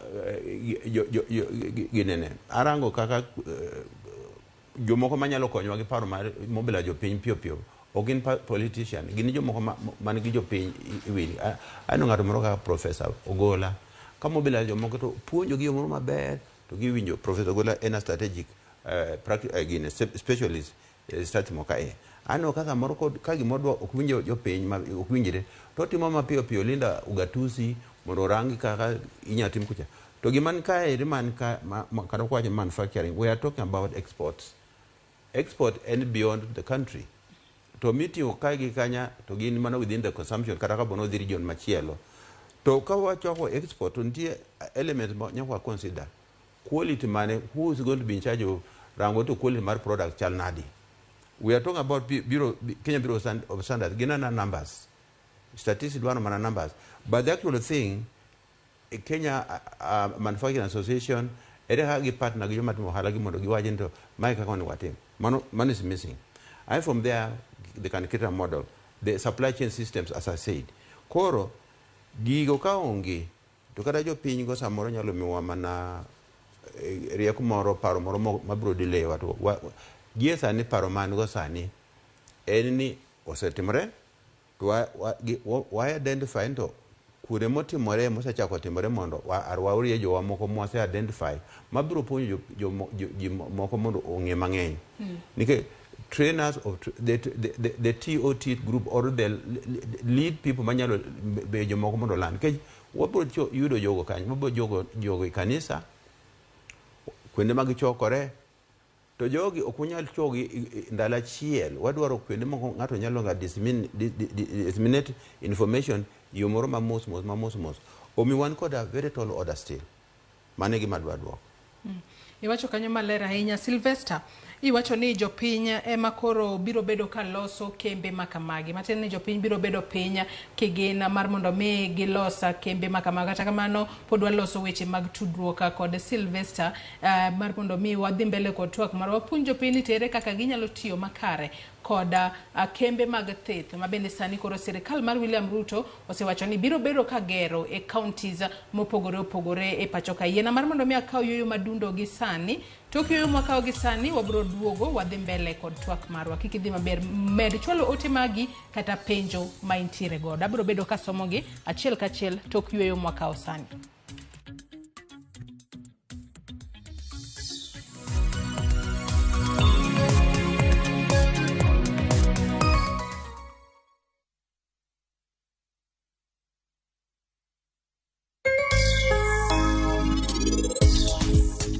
Isechopo pa onde gadier. Asechopo. Joma dhi konyowa osechopo kanyo sani. To ka ng'ato nena meher kama, adwa ni mondo tiekre kode. Kik ilew kata matin osiepna. Odiochieng' ma kawuono idhi kel Sarabjit e doho. To kawuono wadwa neno ni doho bro wachang'o gi kaka Sarabjit nonego jaode. Kawuono ni mochini mondi wach gimoro. An ok anyal weyi mondi ling kaka iling'no. An akwayi ni mondi par kata param kende.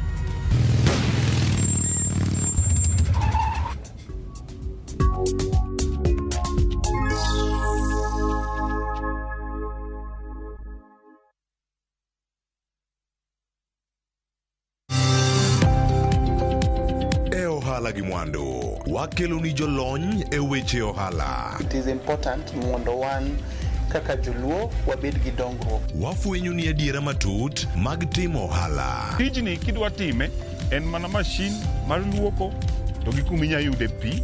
Wawuoyo e wi yore makare mag timo ohala. Kisechopo e level mabedo brand, ono bende gimoro amora mitimo en gima timo makelo pesa. Wakonyi dongo ohandi ka wamiyi yore mag kano mwandu.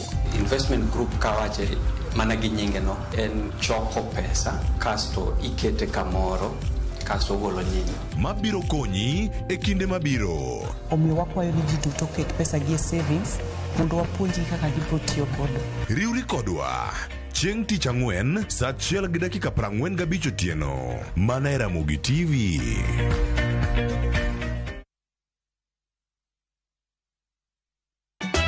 Ka osiep motegno kod johort moherore ritore.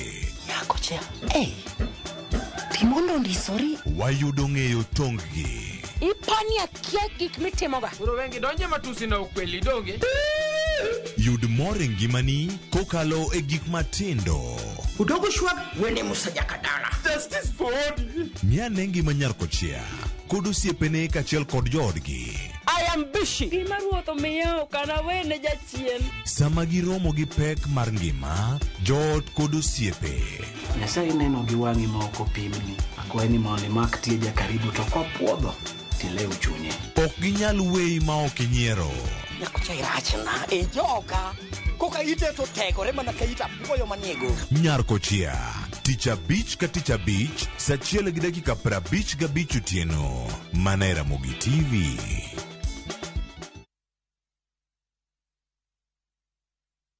Ageno ni ano kawiro makeup mang'eny ahinya. Angadia ni nitiere nyako kae momori ahinya. Introducing Kundali Bhagia in Luo. This is a story of two sisters who lost their father, and in their quest to find their mother in another town, they find love. Anaere ainya Prita. To kendo gimoro amora wi mora. Enjoy this romantic drama of Kundali Bhagia in Luo on viewsasa.com. Mano ber ahinya. Era mit, era odak e kindwa.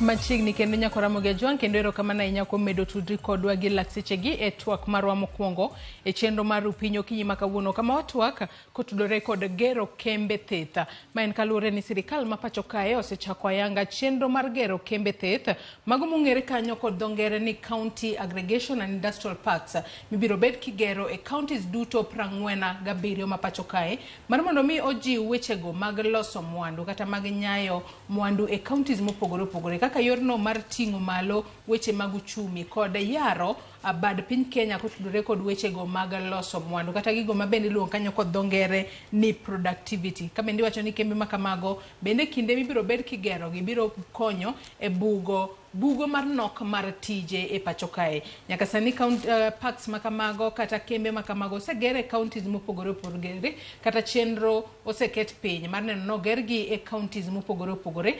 Omenda oseket tenge mibiro bed ka itiyo godo e gero kembe ma kamago. Kaponi kitudori kodwa kod sani kata gi laksechegi antiere kod wel ariyo, antiere kae kod Reverend Charles Malak Olo ma en jalony weche mag ohala, antiere kod e studio marwa e county ma Nairobi kae. Ka wendo wa machielo tudore kodwa kokale yor Zoom mano Sylvester Nandi ma bende en director mar Kenya National Chamber of Commerce and Industry bade Masiaya. Anyisi ni nyalo chwalonwa ote moramora penjo moramora kokale namba wa mar 360 Facebook kacha bende wantiere live okinyi makawuono Ramogi TV Twitter kata X bende biro yudowa @Ramogi TV. Kanyalo mana somo moko kuom ote mabende uchwalono okinyi makawuono achiel kachiel kapok wadhi mbele kod twak mar okinyi makawuono ote kachiel kod penjo wabro bedo kwa kao odiochieng' makawuono. Ishmael Kronche wacho ne chenro makamagi beyo nikech gibiro jiwo weche tije ne rowere, biro yawo yore, security bende biro jiwore. Joket mwandu bende biro yudo thuolo mar timo ohendni mopogore opogore. En okang' maber ma sirikal okawo mar gero industrial parks. Erokamano ahinya Ishmael.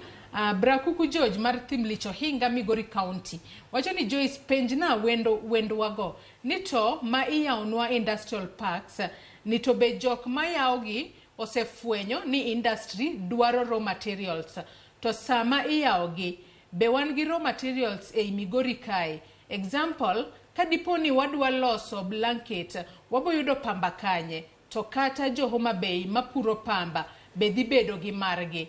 Parono ber lakini jogo odwarikni. Erokamano ahinya mano penjo maleo kanyo mabende jolony mantiere godo biro bedo ka duoko okinyi makawuono. Ka Moriso Chieng bende wacho ni gero kembe thethgo ang'o ma giseiko e county go magibiro keto e kembe go kose gigero negi olik tiga.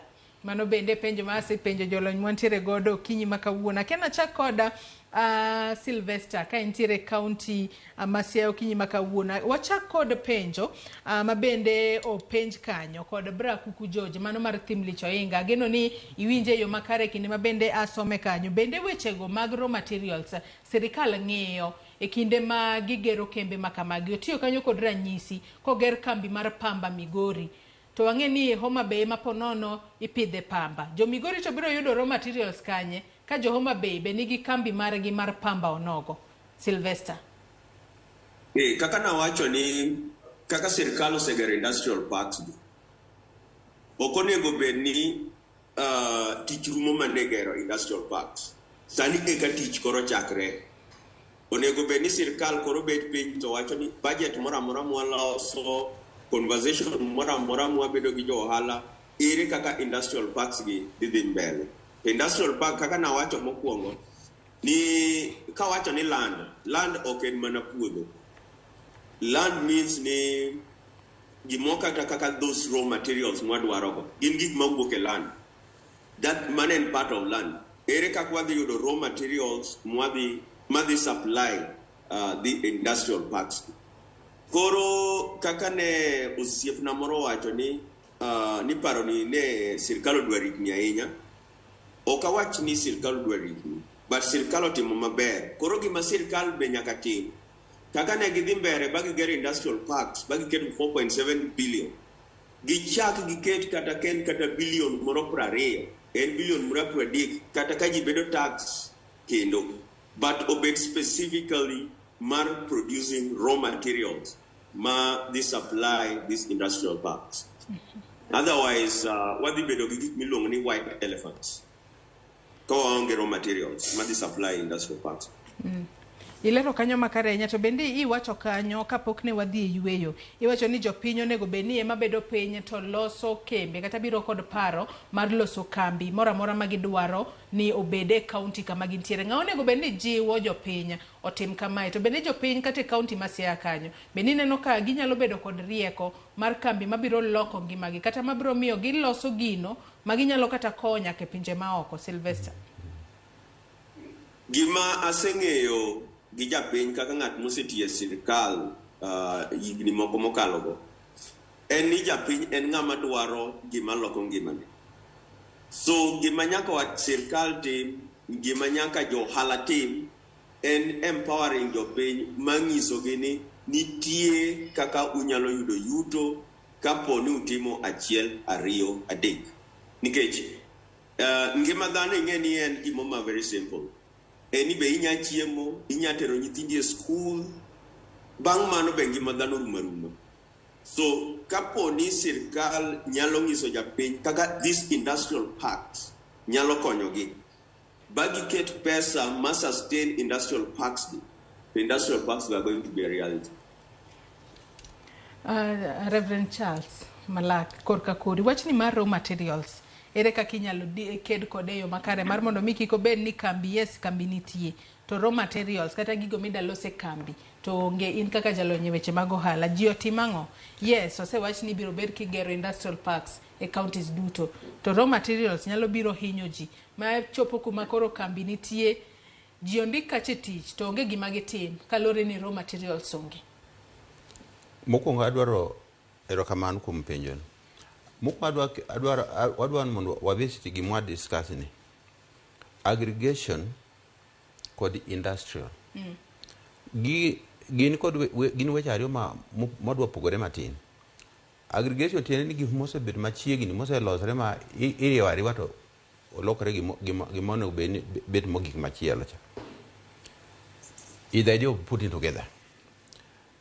To this industrial dwaro ni waloso kochakre kamachielo raw material kabisa mar raw madhi mondo chakre olosre kadhi nyime. Koro wachako inputs mwadwa kelo ni waluongo ni raw materials gi gin inputs manyalo timo aggregation, manyalo timo manufacturing. Koro raw material mana kaka wawacho nyaka nende ni watimie ang'o madwa bed go ma wanyala timo ka wase identify area gik mwadwa timo kaka mwadwa timo impact wanogono. To as I said ni rieko mar timo gigo to dwaro kaka wanyano kumonyo walo punjere iwachno.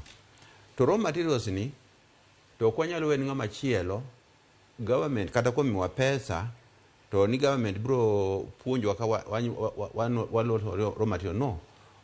Economically kata mana in business language raw material en gik ma inyalo paro ng'ano nyalo bedo go tanyalo yude nade.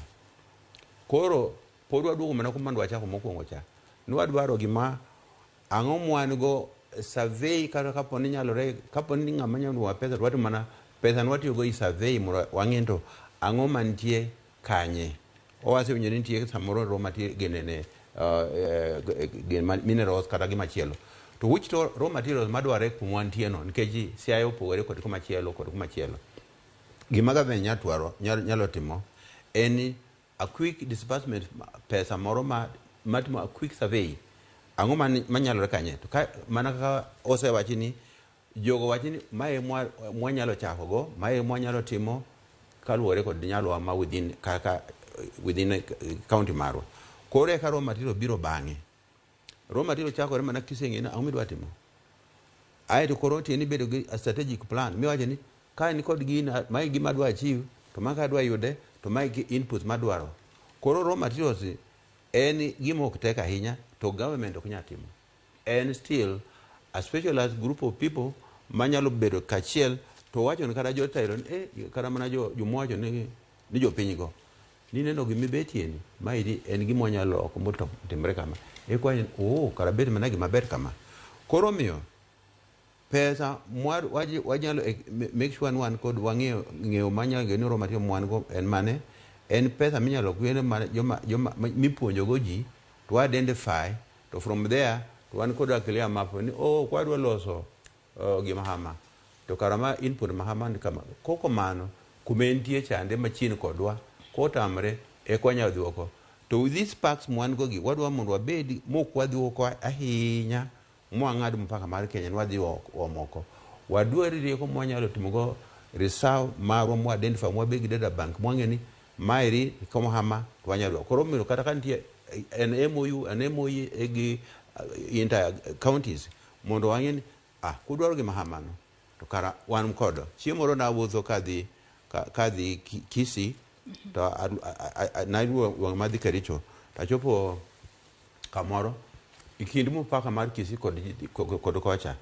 to ng'ato ni kod agulu maber kabisa molos maber to oketo piny to ng'ato man koni to oting'o gunia mar oduma odwaro mondo ousi to koro loso kairi bet matek kechi ng'ato okia be mane koro gima ng'ano wacho okero oduma but agulu to yona agulu biro to wacho ni adwaro agulu to ng'ano wacho ni keto oduma ka to okawo giro oduma rapim to wacho ni gunia mai rapim nani siling 3 kamano kama koro aketo adi ket 30 pa kosepong to koro ng'ano dhi kod aguche no osedhi kod aguche to ng'ano dhi koro raw material be chal kamano ang'o min go manyalo kawo alos go gimachielo masamo inya dwaro kiny omiyo is an exchange program mano mimeni entrepreneurship is supposed to be there but gima wapuonjore mondo ang'o madwa identify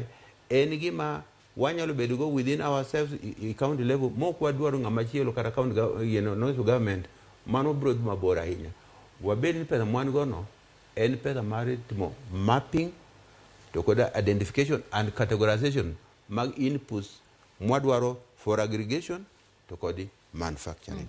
Sylvester iwacho ni nyaka sani koro sirikal oseketo omenda madirom bilion 4.7 mar gero industrial parks e counties mopogore opogore pacho kae. Tekinde ma industrial parks makamagi ibiro beri kosegeri kendo seger pono ne counties duto 47 mayudore pacho kae. Penjo ni bende parks makamagi kata kembe makamagi magi kembe mag theta bende gibiro bedo kod nyalo adiera mar chung kar kendgi kendo tiyo e yo makare maonge ni ponono kochopo okang' moro to koro wayudo ni ponono mag Kisumu lori kalore ni nok mar raw materials kaachiel kod nok mar pesa mar tayo tijegi mapile ka pile kata mar Siaya kono lori kata mar Homa Bay bende gin gigo mabiro chung adiera kar kendgi muane ka gikelo lokruok e counties magwa bende nitiere paro mabende nchochwal ni county ka county onego bed ni bedo kod gino maginyayo parks makamagi bende biro konya adiera e neno ni mano oneno wang' taya kata oneno chopo kare e yo maber. Mana kaka nawacho en ni sani eka tich ochakre. Tich mar gedo wasetieko. Koro tich mar tiyo gi industrial parks go eka chakre sani. En jukumu mar jopiny, mar johala, for example Siaya kata Homa Bay bet piny to wacho ni koro infrastructure mosekelnwa mar industrial park ere kaka wadhi tiyo kode. To tiyo kod industrial park no also includes keto e budget mar higa ka higa mar county chenro mopogre opogre dhi miyo industrial park no nikech ing'e ni budget mar Kenya ka olose e yo moro ma japiny ema wacho gimodwaro mondo timre ne. So gima nyalo encourage jo Siaya kata kuonde ma jo Nyanza kumoketo industrial park nikech Nyanza omiwa industrial parks go adek en ni wabed piny wapenjre ni industrial parks mokelnwa gi ere kaka gidhi konyowa nikech kok wawacho kamano to wan gi white elephants mang'eny mabi waseneno kaka for example Alego Usonga ka wan gi Stopamba iluongo nang'o Gombe Jinari wan go mane duong' kabisa to nolor. We had coffee industry mane boom Siaka kabisa kane pod wan jok matindo mago tinde onge. So kok wan careful bo wago mbaka ni ere kaka industrial park moyawnwa ni dhi konywa en bo dhi mana lokre white elephant.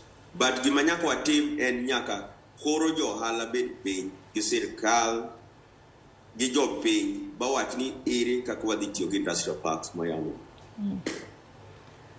Malak kaduogo korka kori, be niparo ni ma en chenro mabiro dhi mbele kuom thuolo malach, nikech wang'eyo ni nitiere kata kembe ponono, nitiere nyaka kembe mag sukari manitiere counties mopogore opogore, mago kembe mag piny owacho, to kembe ma kamago nyaka sani weyo tiyo kata chenro magi mag tich ok dhi mbele yo makare.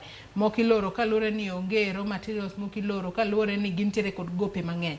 Kembe ma koro idwa medi e counties gi bende gibiro dhi mbele yo makare ma onge ng'ikruok moro amora. In kaka jalony weche mag ohala, kosepono chenro mage monego ket piny mokwongo inyanya to gi sani ma koka gichako.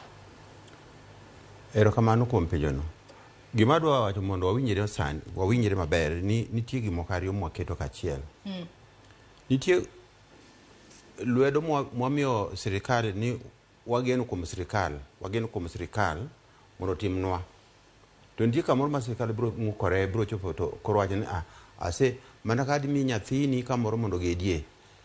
Ok idwach ni koro asegero ni kata moko nitie magero kata udi ni nyithindo mondo wach ni ma ibiro ndo kama mano.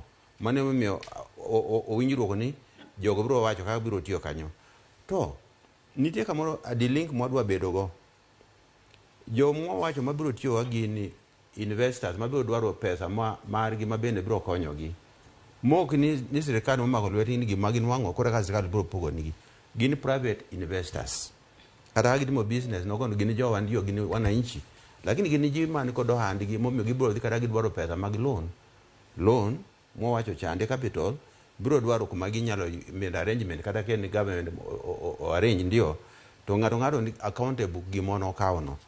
Koro i private investors gi magine wananchi mwadwa dhiro gini magihero gini magibo wacho ni ahero adwa timo gima koro waketo lwedo kachiel mondo aneno ang'o ma dikonyo mondo atim nade.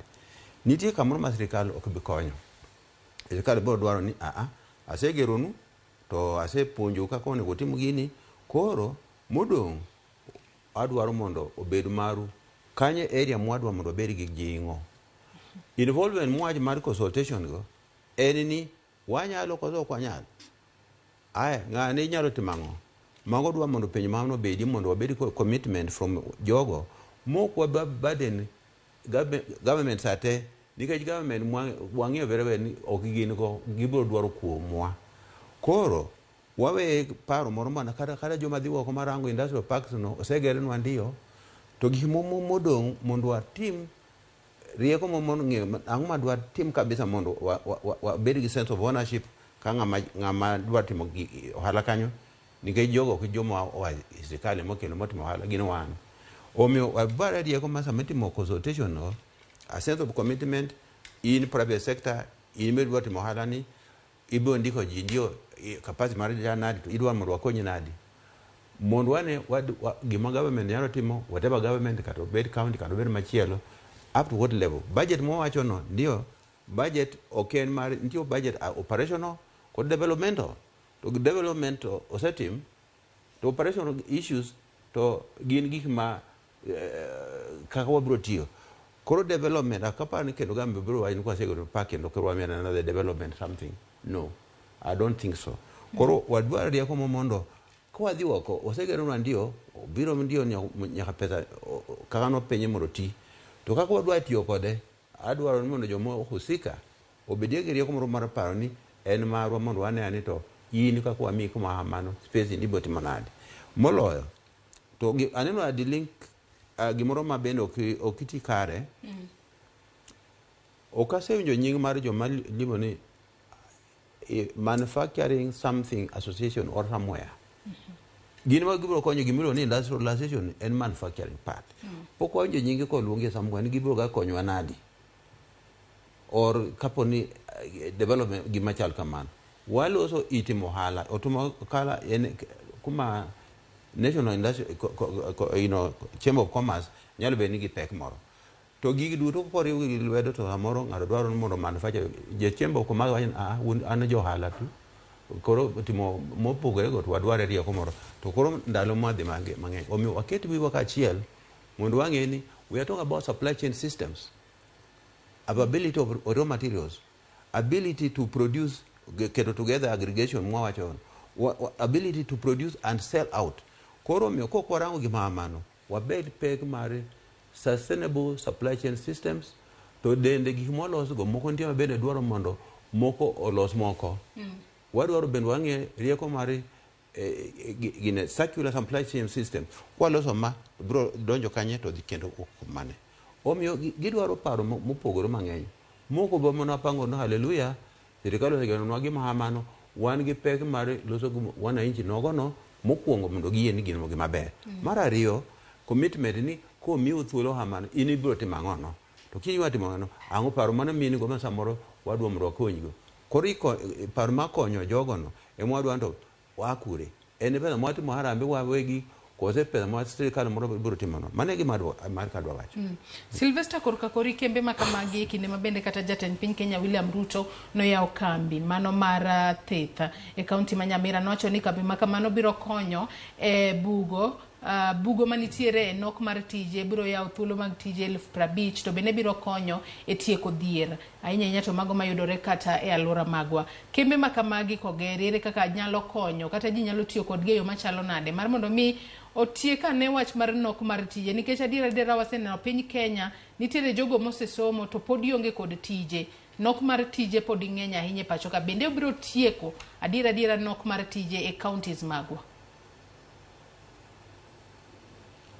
Sylvester keki winja ya winji so industrial parks gi mondo kaka no wacho en ni mondo giti consultation nyaka timre mang'eny to ji nyaka wuodho ni kumoro achiel nikech wach mar ni waonge tijeni mondo wayud kaka wathiedhe nyaka wa offer gimiluongo ni sustainable solution. Sirikand Ruto nyocha waneno ka ker ma Kenya wacho ni for example project mar gero ute ni ogero ute mar ni mondo joyud tich to kang oseger ute go botiek tich dhi yudre kure koro jogo dhi bet ni kendo gionge tije. Koro gima nyaka watim en ni gimoro amora matime e industrial park ni is it sustainable to mema wacho ni governors sirikal kod johala nyaka bed piny bayud sustainable solution to wach mar yudo tije ne jok maonge tije nikech bang' mato aparo ni higni moko mabiro matin wabo bedo ka waonge tije kabisa en tabu makoro ji nyaka bed piny ba discuss but aparo ni industrial parks kaka ogerno is a positive step but positive step moseketno ere kaka koro wanyabuge ochal oduma mwapidhe e bur to odumani mondo odong maber nyaka timne top dressing nyaka doye so mane kaka naparo. To industrial parks makamagi malaka pod waloso weche mag tudruok makare kod Sylvester amane yor picha ka entiere county ma Siaya onego bed ni giting'o malo uchumi mag counties magwa kopogore counties onego bed ni tiyo kod geyo machalo nade winjo kanyo ka Sylvester bende wacho ni koro onego bed gino ma obedo sustainable kama tena ni kobedo sustainable to onego bed ni koro oting'o malo uchumi e counties mopogore opogore obiro konyo e yo machalo nade. Erokamano Joyce Sylvester itemize gik moko ang'wen manyalo konyo mondo gik mamano dhime owacho land is there labor is one thing na wacho wachne joma biro tiyo gi joma biro mondo wakony mondo tigi gin joma ose go through curriculum mopogore mane ka gichopo ginyalo tiyo gi mahama koro an pora feel ni pinywani pod wange kod gimoro ma wa prepare jimoko mondo tich mane ma ginyalo bedo mugiher. Career preparedness is a position ma onego beni kata watero ji kaka rombe to wakelo ni wabiro migi tich mar gedo ng'ano kosetiyo mano koro wi osewil to nene wa prepare ni inyalo gedo kata ko kisamo kiged nyalo timo gima hamano multitasking nyaka bedie koro an awuon ahero research mara en ga career preparedness gimwa somo ni wamiyo nyithindo somo bu kata wa train gi kata ngono en linear en one way ma ok ginyal bedo ni ginyalo paro mbogore omiki ya wajo ng'ato ni ing'e gima biro timo abro mi tij gedo kisetieko gedo mano bende bera kendo rit gedo machielo ng'eno ng'a mano kata ko biro nikech en gara industrial parks bende gimibiro atim krogo emwadwa ng'endo ginang'o girigo mondo joma nyalo puonjo joma miya dwaro mondo wabed kamoro ma inyalo ga puonje yore moko kendo mopogore an exchange program omiyo ndio onyalo miwa rieko mar miyo ji tije ndio lakini en short term long term en preparing this generation in terms of career preparedness and we did wadwa jomoko bende manyalo mentor gi samoro kok nyale to watim nang'o ng'ato ma wan kod joma mentors onge kindwa ka samoro onge ka ng'ato osetieko to dhi adhiya Charles Olo kosetieko assignment mane nigo kodhi dala to oling' aling'a mentorship dwarore kod coaching amamako lweti bende mondo ng'eni goye kona kama goye kona kwa koro jomwanwa ni labor mwan go ni ok en prepared enough gin jomoko ma godwaro gima onyiewo oketi mesa to kinyne mondo kar olokre koni ng'ato achiel nyalo ong'e riembo tinga ong'eyo lori ong'eyo apiko onyo ka gimoro ramar odhi mama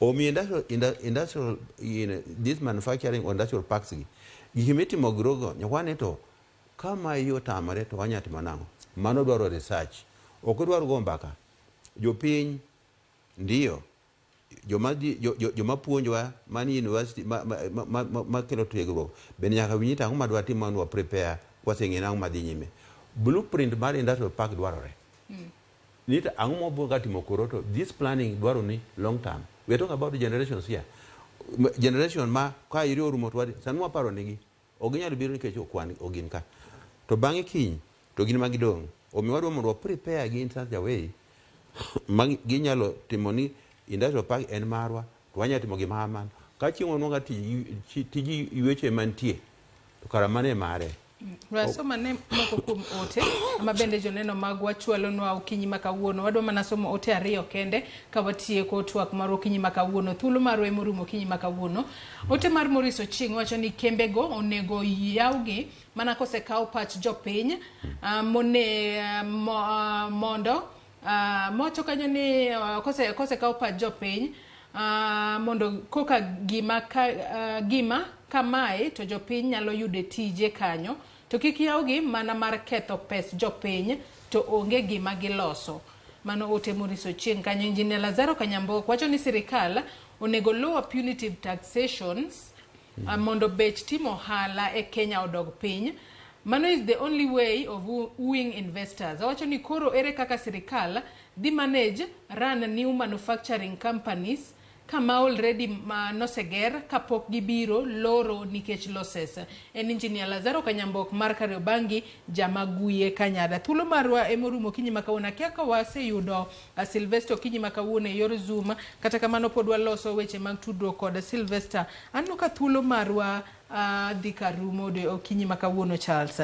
Nyaka sani kembe mabende koregero e kuonde mopogore opogore. Onego bende gintiere e rang'iny mane mar mondo mi jopiny kik yud midhiero mora mora e kinde makoro gibiro chako tia yanga e pacho kae mana mapiyo piyo ka watiego kaachiel kod wach ni mogik. Rang'iny onego bed ni mogik kabisa ma ng'ato nyalo ni otimo gimoro. Medium enterprise mago level mamalo onego bed micro mane cottage industry mwawacho ka mano bro konyo ke japiny neno to o participate clearly koketi rang'iny mamalo emomiyo kata kwene moko dong' mani county level to kidhi ga piny ng'eny jo kia gima timore e village kata ke poni loso gimoro gikia nang'o matimore. Koro dwaro ni sirikal gima dwach mogik no otim rieko mar somo gima nyalo konyo jopiny mokwa wadhi mabor ahinya wanwang'a resources mago mantie in terms of inputs, in terms of the labor, in terms of preparing them mondo chiemo ka poro gimoro dwa dongo to kwa wayuagra ni nwang'e mane madwacho Erokamano ahinya Reverend Charles Malak, jalonyo weche mag ohala kuom kawo thuolo mar okinyi ma kawuono.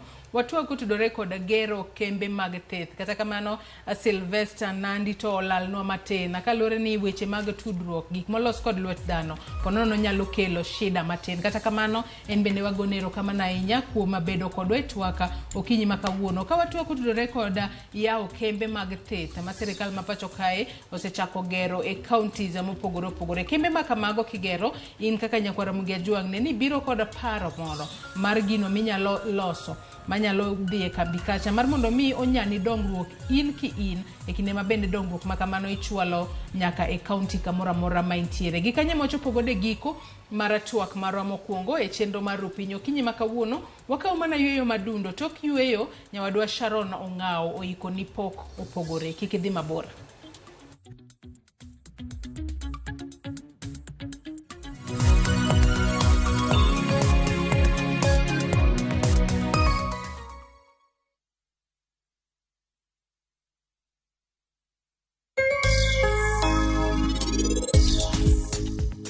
Isechopo e paw ndege adier. Asechopo. Joma dhi konyowa osechopo kanyo sani. To ka ng'ato nena meher kama, adwa ni mondo tiekre kode. Kik ilewo kata matin osiepna. Yawota tekoro oseikore. To sani wan warito mana saa maber. For KPLC tokens, Bela charges only on Airtel Money. Dial *334#. Select Lipa na Airtel Pay Bill, then select KPLC.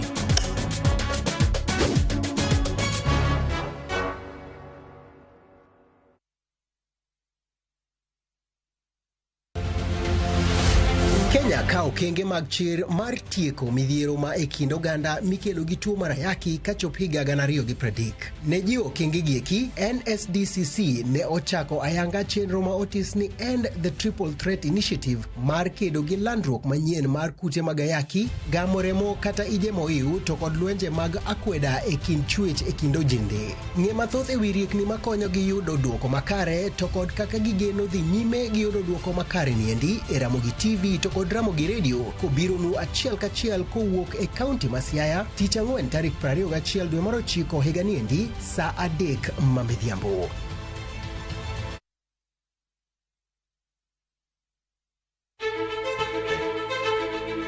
Kokalo kuom lakteche kod thieth, wayudo ng'eyo kaka dendwa tiyo. Nitie hormones mar ng'ama miyo kata ng'ama nyako. Iluongo ni estrogen gi progesterone. Kendo wayudo ng'eyo kama inyalo yude kony moluwore gi weche thieth. Daktari en tich ne thiedho oganda mondo oganda odhi maber. Kaka wadak e kinde ma ok ong'ere. Ngimawa en gima duong' moloyo. Ka en ng'ama osiko ka ywaka en kama osechopo dwa kawo ngimane. Kineno science gi wek rito. To e penj laktar wakelo ni lakteche molony to gilero ni weche thiedho tuoche ma opogore opogore kod rito kit ngima maber. Wanyalo tiyo kod chiemo e geng'o thiedho kachiel kod timo bero ngima wa bende. Yes, erokamano. Penj laktar kokalo Ramogi TV kama wacho ni ngima en mwandu. Wuok tich nyaka tich abich chakre saa 12 odhiambo nyaka saa 1 mar otieno. En chenro ma kik bai kata matin.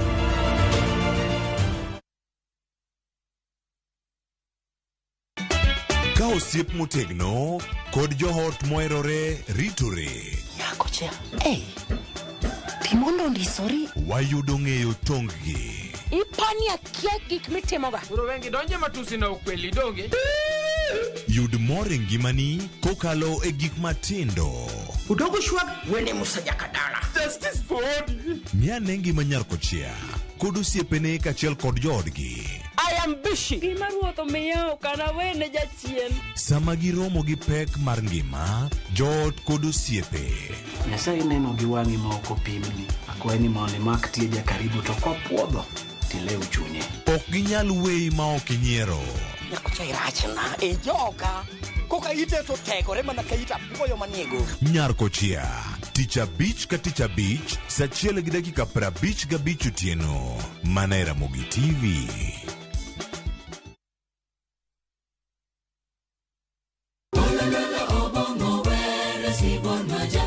Wabedo jomaler e ngimawa ka warito ler mar pachwa. Kila neno lake lanikumbusha dunia hii inapita. Kod winjruok gi Nyasaye winj wende Sabato. Jifunze kuridhika na kile ulicho nacho, shukuru Mungu wakati wote. Mamiyowa thuolo maber mar wer kendo pako Nyasaye gi chuny moikore. Kama si wewe singelikuwa hapa.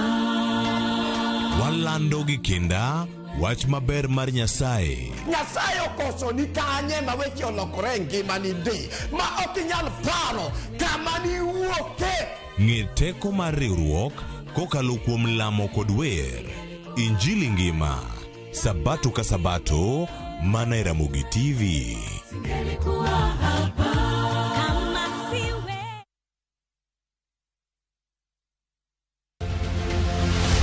Kenya kao okenge mag chir mar tieko midhiero ma e kind oganda mikelo gi tuo mar ayaki kachop higa 2030.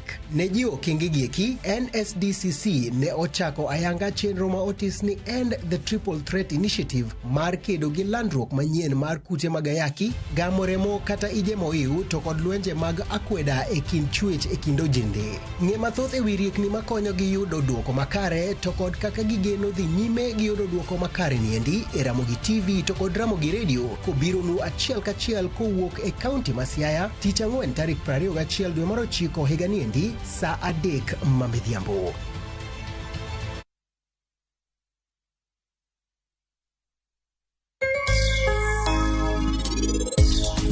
Penj laktar ka wawacho ni ngima en mwandu, tanto thotieno kendo en ga morna mar bedo kodi odiechieng' kodiechieng'. Promiyo wagen trust mar ji ma kata ng'ama ni mabor nyalo oroni pesa ne nikech ong'e ni after all you will deliver.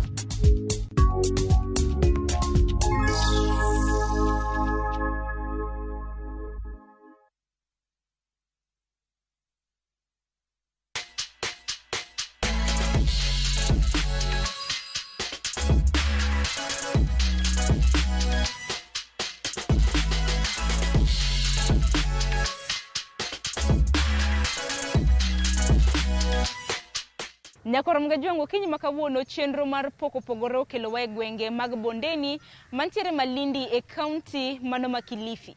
Mana kaka sineno toka kanyo hineno antiere achiel kuom kambi mosebedo ka loso jiko e gwenge makamano. Mano kambi mong'ere kaka Pentagon, Jua Kali Works. Omiyo kinyi makawuono pok mabendo adwaro rango en pok mano mar chwecho. Ntiero nagi mantiere gwenge makamagi mabende osebedo ka chwecho chakre higa mar 2013. Osebedo ko chweyo mwandu mopogore opogore mane pok mabendo adwaro rango okinyi makawuono. Bed kodo nyaka giko chenro makama itayo kod an Sharon Ong'ao machiegni.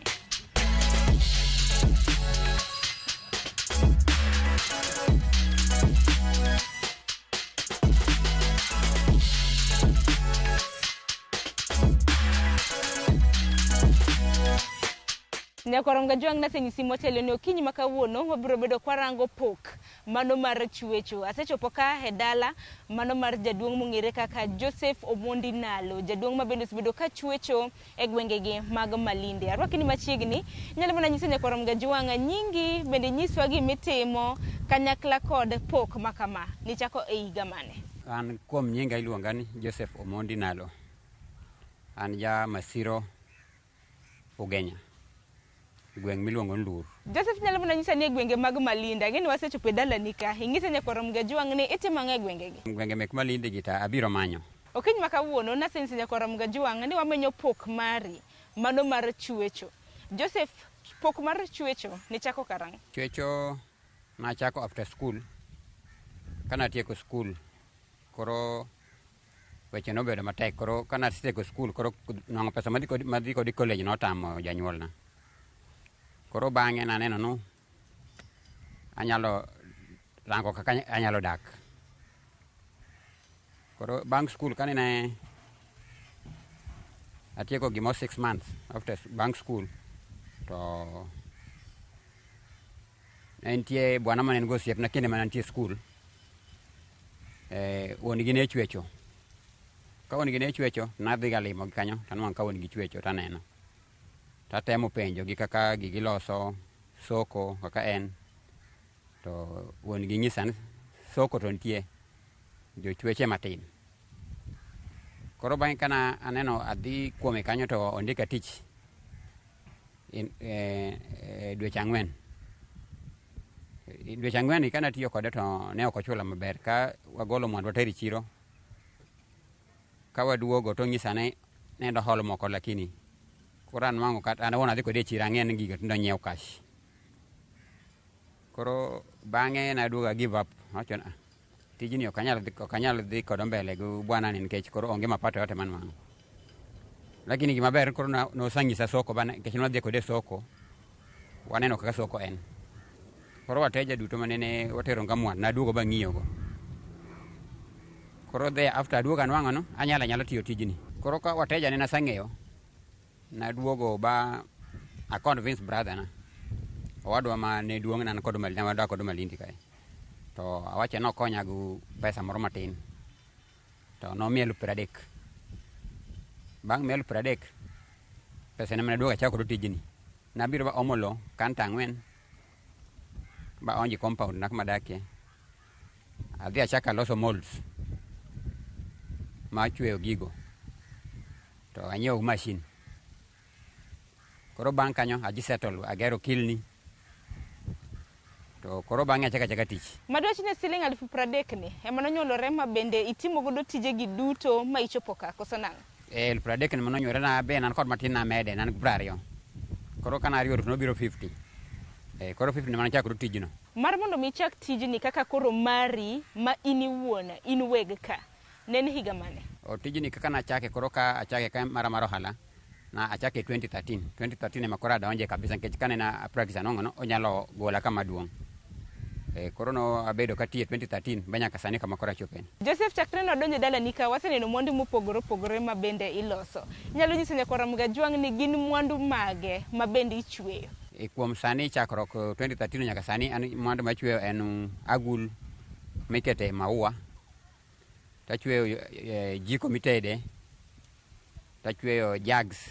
Gimoro amora mar odongo achweyo.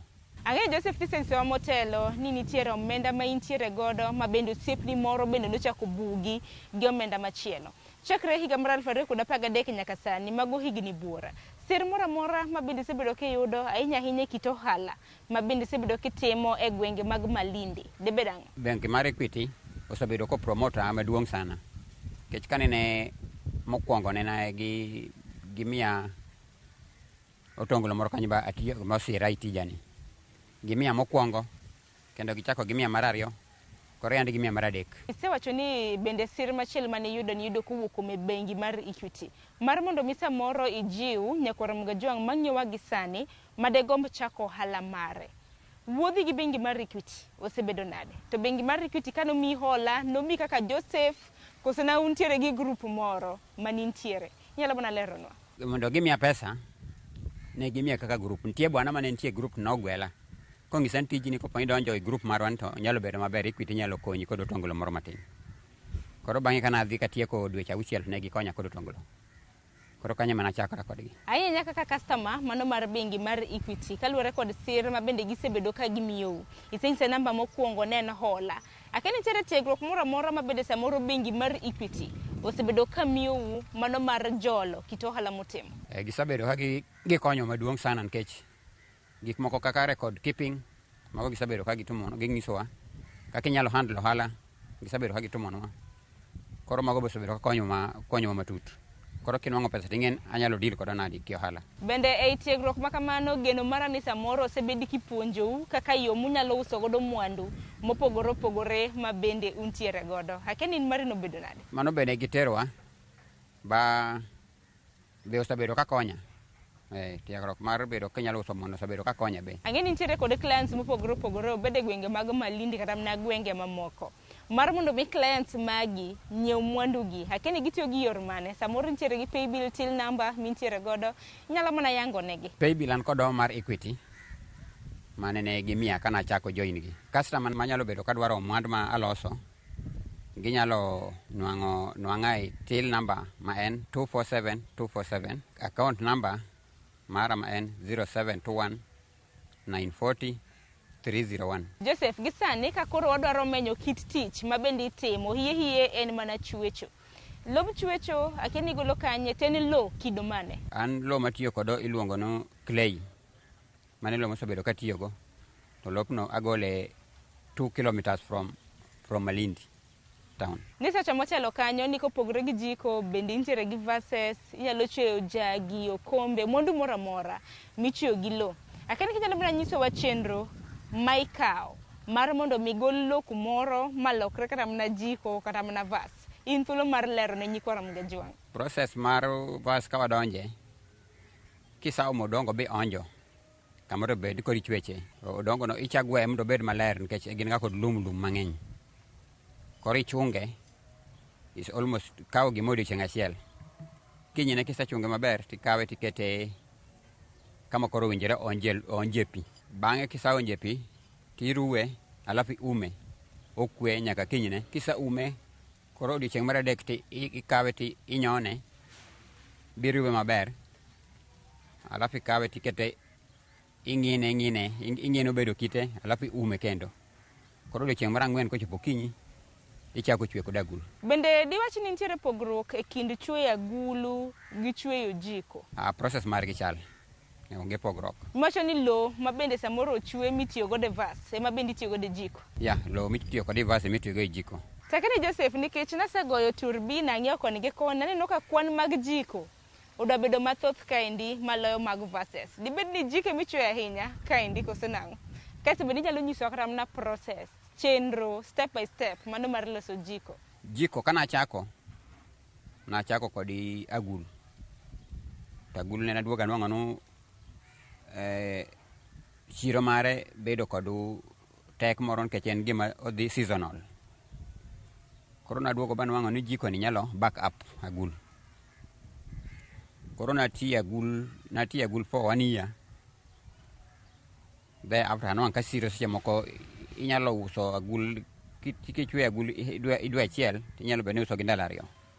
Koro nanwang' ka miya time matek sana kod jok ma andiko tich chulo gi bedo matek. Koro kendo achaka duogo arango jiko kod agul en lo machweyo gi chal. Koro naduogo baneno ni jiko anyalo donjen kero nyalo back up agul anyalo nwang'o kodo pesa manyalo chulo kodo jok makonya bende mondo tich odhi mbele. Koro mane kana donje jiko be. Joseph, aneno kintiere gi tieng'a kata mana types mopogore opogore mago mag jiko. Nyiso kata mana jiko mopogore opogore ma bende intiere godo. Koro jiko man kodo kanigo gilure gi namba, gin gi namba gi. Nikech jiko wan kod namba matin mogik en namba 7. Kuoki namba 7 wadhi namba 8. Kuoki namba 8 wadhi namba 9. Kuoki namba 9 wadhi namba 10. Koro maduong' ne en 11 to kod 12. Mago gin jiko ma kiloso gi to gin soko margi ready anytime.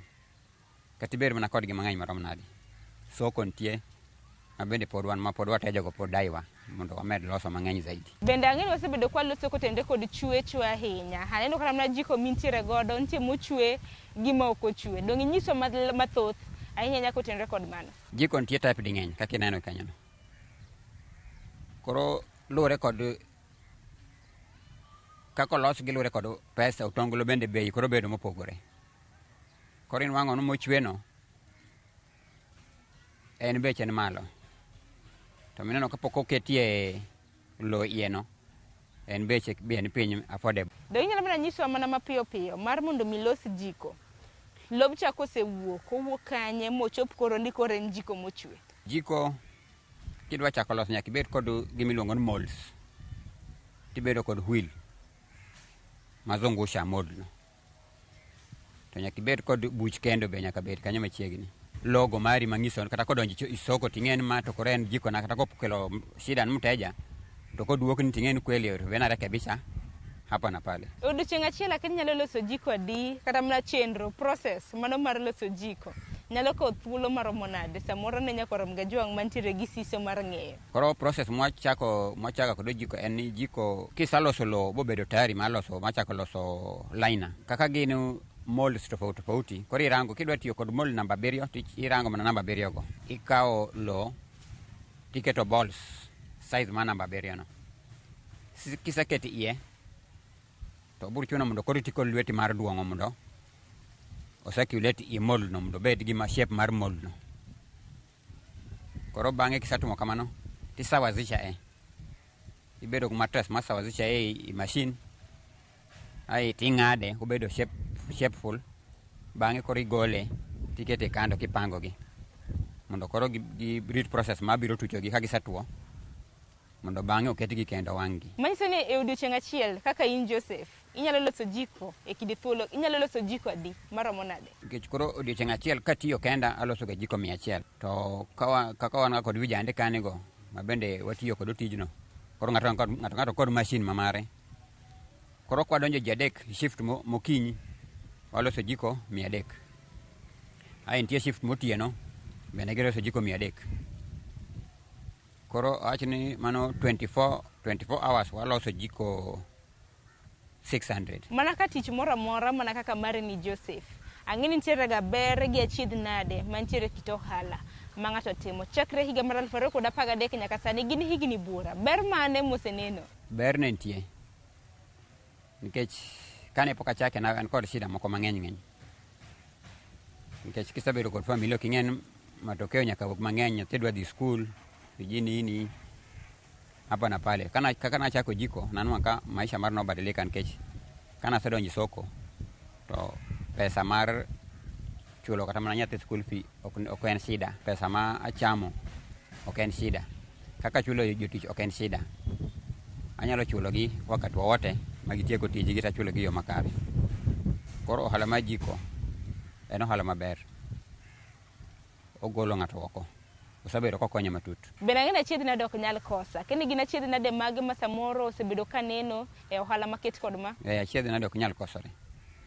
Koro shida mantie tiyo mar jiko kata mana mar agul en ndalo ma koth chwe. Kono an kok ijipanga maber kod lo ma chwecho to bedo shida nikech aoche ma omoga logo bedo ga koro kopong'. Yien bende kok ijipanga go maber chopo ga time ma koth kochwe ting'en yath koro num kiketi jiko kamiwang'ogie ok nyal liel maber. Koro inwang'o no kalo mondi kiwang' kata jiko 600 tibiro nwang'o ni jiko 70 or 80 otore nikech itiyo kod yien manum. Koro en matich madwaro kujipanga, ibed kod pesa matayari mandalo men season mar chieng' inyiewo yien mang'eny to kod lo bende iketo mang'eny. Bende motelo kanochako chenro ma kama ninyiso ni lo ma bende ichwechogo mano mong'ere gi dho liech kaka clay soil nitiere kumiomo. Akeni iomogi nono, imiou nono koso bedo nade? Lo nitie kama wakawe lakini wanyiewo. Koro kidhi kod lori moluongo ni fechni tikawo gi siling 7,000 to kibiro bitiyo kode ba lori no korumo tinwang'o mang'eny molo kanyo. Koro en kod ohala maber. Aparo ni chenro machielo e loso jiko kama bende samoro na wiwa nyalo wil godo en kaka iwang'o. To toki kanyo aneno ka gima nitiere ot machal ka gima iwang'o e jiko. Nyalo mana nyiswa ni en ang'o matimore kanyo mar mondo mi wang' jiko malo lokre rakwaro? Kanyo gima dware kuom wang' kochopo ka wang'o nyaka ibed gi yien motwo to jiko bende nyaka bed dry maonge pipi yoyote iye. Kisebedo gi yien motwo to jiko bed dry, process ma wang'o bobedo clear, onge shida moro amora. Bende kwa kata mna process mano mar loso jiko bende naneno kata mna toke kumoro kacha nitiere jiko mosechwe makare ma bende noum. Aken nyalo nyisowa process jiko moum kamano ang'o mok timre kanyo? Lo ka en ndalo ma chieng' rieny, lo kotieko tegemea gi size mar lo nikech koduong' saidi ting'en kawo muda mang'eny ma mondo otwo. To kotin kaka mana namba 7 manyisou no okawo muda matin be ma mondo otwo. Koro namba 7 ndalo ma chieng' okawa 2 days mano two. To ka namba 12 ndalo ma chieng' nitie okawa 4 days mano two koro itere jiko tiwang'e. Aparo ni wach machielo mabed nwaneno ka mabede dwa wach ni unique gi dho ngere en jagi mochwe, waneno kombe mochwe gi lo. Bende lose kotenre kod mago? Mago bende aloso kata keti display. Koro ing'en gima kiseket display to chopo kama nikech ng'ato kod kaka ng'icho. Koro kochopo display to neno ka gima more na mabiro yiero. Koro onyalo chopo kama mi order wacho nan adwaro jazi kata na 60. Nikech isebedo kod kata mana aboro moko i display. Koro ng'isi ndio ahero ma lakini adwaro gima ndichwe nagi 60 pieces. Koro biro chwe nono mondo gima mtejo ng'isi ilosne mapiyo piyo. Ochopo kinde ma bende nyakwar Mgajuang bende dagomb ng'eyo ni nengo ni to chal nade, jiko gi verses ma bende isebedo kiloso. Inyalo mana nyiso gi nengo. Nengo jiko, kachakore jiko namba 7 udongo wauso ga 50 bob. Namba 8 wauso 60. Namba 9 wauso 70. Namba 10 wauso 100. Mano koro udongo naked. Mano udongo. Lakini koro koseketo gi jiko bakoro gibedo complete, inyalo chwa kodgi. Jiko namba 7 wauso siling 300. Jiko namba 8 wauso siling 350. Namba 9 wauso siling 400. Namba 10 wauso 450. Namba 11 wauso 550. Namba 12 wauso 650. Mage bech wa mek jiko koro. Joseph wach machielo bende agendo ohala ko ohala, iwacho ga ni onge ohala ma samoro ng'ato ok tim. Akeni Malindi kato chiro chal nade mar jiko kanyakla kod piem e kit ohala mano mar loso jiko gi verses. Piem to kamoro amora misebede ni mang'e mich nyaka piem to bedie. Lakini mano koro ok lich. Koro ing'eni ini hakikisha manan kidonji kiloso tiji. Kiloso mteja mabiro ga iri nyiewo mwandni miloso. Koloso butiyo kod ndalo mang'eny ting'en pod obur na duogo to obur mezo sambaza na jiko makama logo makama ber molomoro ni. Joseph bende motelo chien kocha ni wacho ni mar mondo mi chak ohala kata pok ma intiere godo mar chwecho. Ntiere ng'at ma bende nomako lweti. Akeni gisani in bende semako lwet jomoko to kapodi akia ni imako kata mana ka tiegruok kata nyalo dwaro. Ichiwe nono, kosi chiwe gi omenda, inyalo mana lero ni nyakwar Mgajuang. Asatiago mang'eny. Lakini lure ka kibiro. Kaneno ka in ng'at man kod moyo ma dwaro ng'e tich kweli, to abro mi tiegruok. Koro en mana ni gir nono, komi nono zaidi ting'en ok ibi loso maber kech ibro paro korono oyot. Koro nyaka bende wachi nen rang na gima matino ma nyalo ng'isone tijni king'eye to koro be nyalo make ma mondo konyi. Lakini asakonyo vijande mang'eny. Asakonyo vijande over 15. Mosabiro ka bong'e tich mar lo bang'eny gi ntie outside ya Malindi gitiyo tij maloni to gidhi maber. To marketing mar mondo mi market mondo mopogore opogore, i market gi iuso gi e yo machal nade? Marketing atumo yo mar sim sana. Sim emano wang'ora mayot. Koro mteja yote manyalo bedo no mwandu maloso omore onyalo nwang'e namba mar sim. Namba mar sim mara en 0721 940 301. Bende Joseph samoro ni nyakwar Mgajuang nikech nyakwar Mgajuang nitiere counties 47. Dibedi ni wantiere county ma Kilifi ka odiochieng' ma kawuono. To jiko gigi ginyalo chopo e counties mamoko. Dong ichiwnegi kata mana namba ma jomoko nyalo nyiewo godo jiko. Okay, anan wang'ora Malindi Ziwa la Frunzi. Next Mackenzie Church. Kanye mantie kod yard maloso majiko to kod agulni mikete maua. Joseph wacho chenro mar Pok Opogore okinyi ma kawuono ne rawera mantiere kod pok. Janyuol ma samoro ntiere gi nyathi mantiere kod pok. Wach mane kata mana paro mane madichiwnegi okinyi ma kawuono. E piny masani pok wan go ma Nyasaye ne onyuolwa komiwa. Tin wang'ono vijande mang'eny giluoro tich ma ng'ato nyalo bedo mami ng'ato olo. Gin gidwaro mana tije mayot motumo kawuono kibarua onwang'o pesa moro matin lakini okorang future. Lakini ana kwayo gini tich mineno tiyo mar pok ma Nyasaye nomiyani. Akwayo kuma vijande moro nitie kijana jana yote mawinjo. Kopo ne en kod talent pok kaka monyo an kodoni yoyote. Omake matek tijno bro gole mabor. To kendo bro kete yo masawa. Kata life mar bedo maber. Mane gima temo nyiso vijana sana. Bende kopogore gi mano dong inyis gi mbui mintiere kopogore gi WhatsApp bende ni wacho ni nitiere e mbui mar Facebook. Akani Facebook iluongi nang'o? Upande mar marketing an wang'ra nyake WhatsApp. Koro namba mar WhatsApp en 0795238805. Mane manwang'ore. Iluonga ni Pentagon Majiko Center. Mane kaka luongora. Joseph agoniero kama na inya kuom nyiso kit pok ma bende timo.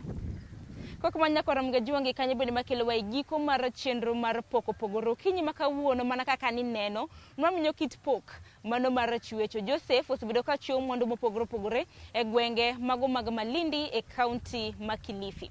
Kwa kamano warad kendo e chenro mano mar Pok Opogore juma mabiro. Chenro chakore saa 2 nyaka saa 3 mar okinyi chieng' tich ang'wen mano mar juma ka juma. Chenro mikelo kod Ana Sharon Ong'ao. Uritiuru masane.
Show mamit maratari mailongo ni Ramogi night wakati goticha beach katicha beach seche machal kama ka inja hera mar luo benga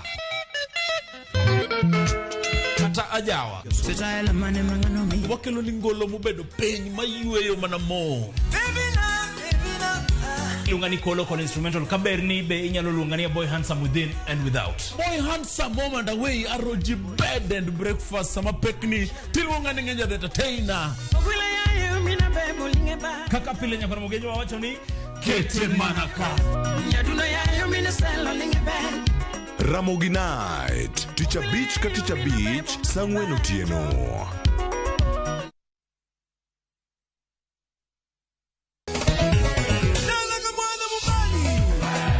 Ngoma Owake en od jothum. Ngoma Owake akelo ni mix mofwe reggae ja Rastafari always listen to akija tumbe nyakora magonyo kamora magintie. People crave is the different, they crave the exotic. Yani kila tumbe kare kama nene edition benga kaluka cha beach nyakora magajwang sukus kamwati memana kama kitemana ngoma wake nyinga en Papa Vike wokich tichario tichadek tichangwen tichabich sapar gida kapaga beach nyaka sapaga rio warom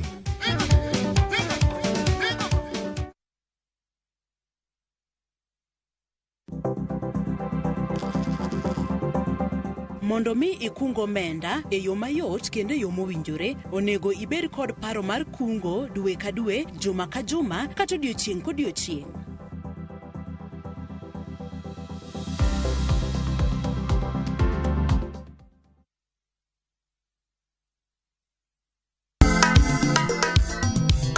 Ma e chenro makelo ni danji malie kik od belo bai wakelo ni be angomiri aliye juu fuata ma e chenro makelo ni duond yawuoto nagi apuro puoth ngima apuro puoth poetry bende apidho kodhi duond mine nyalo kod ohala ng'at mochako ohala nikech ng'ane no ochako gino gidhi mabuo mbak ndalo wuoyo goganda mar onagi ka jiwogi kik gibedi gi luoro kod Stella Brenda, Lin Ramogi kod DJ Kolo wuok tich nyaka tich abich saa 8 odiochieng' nyaka saa 10 odhiambo mane Ramogi TV.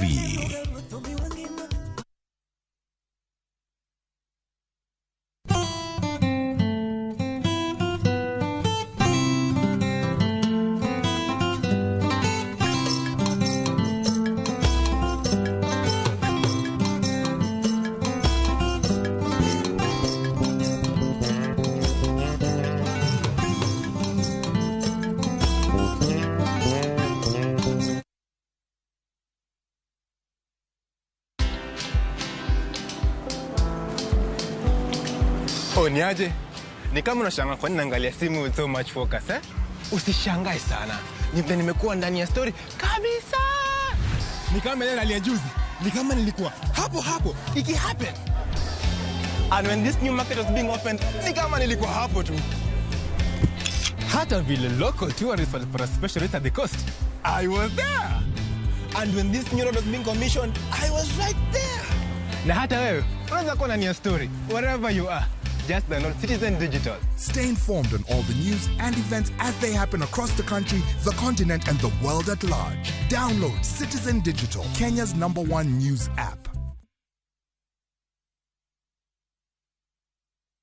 Sasa kwa tao moja tu unaweza pata third party cover for your private motor vehicle valid for 30 days. Say goodbye to expensive motor vehicle insurance. Pata bima kutoka Direct Line Assurance. Kujisajili, bonyeza *487#. Weka namba plate ya gari yako, ID namba yako, email address yako na ulipe thao moja tu. And your digital cover will be sent to you instantly. Collect your sticker at your nearest Total service station. Dial *487# upate third party motor insurance valid for 30 days. Pap, ni thao tu.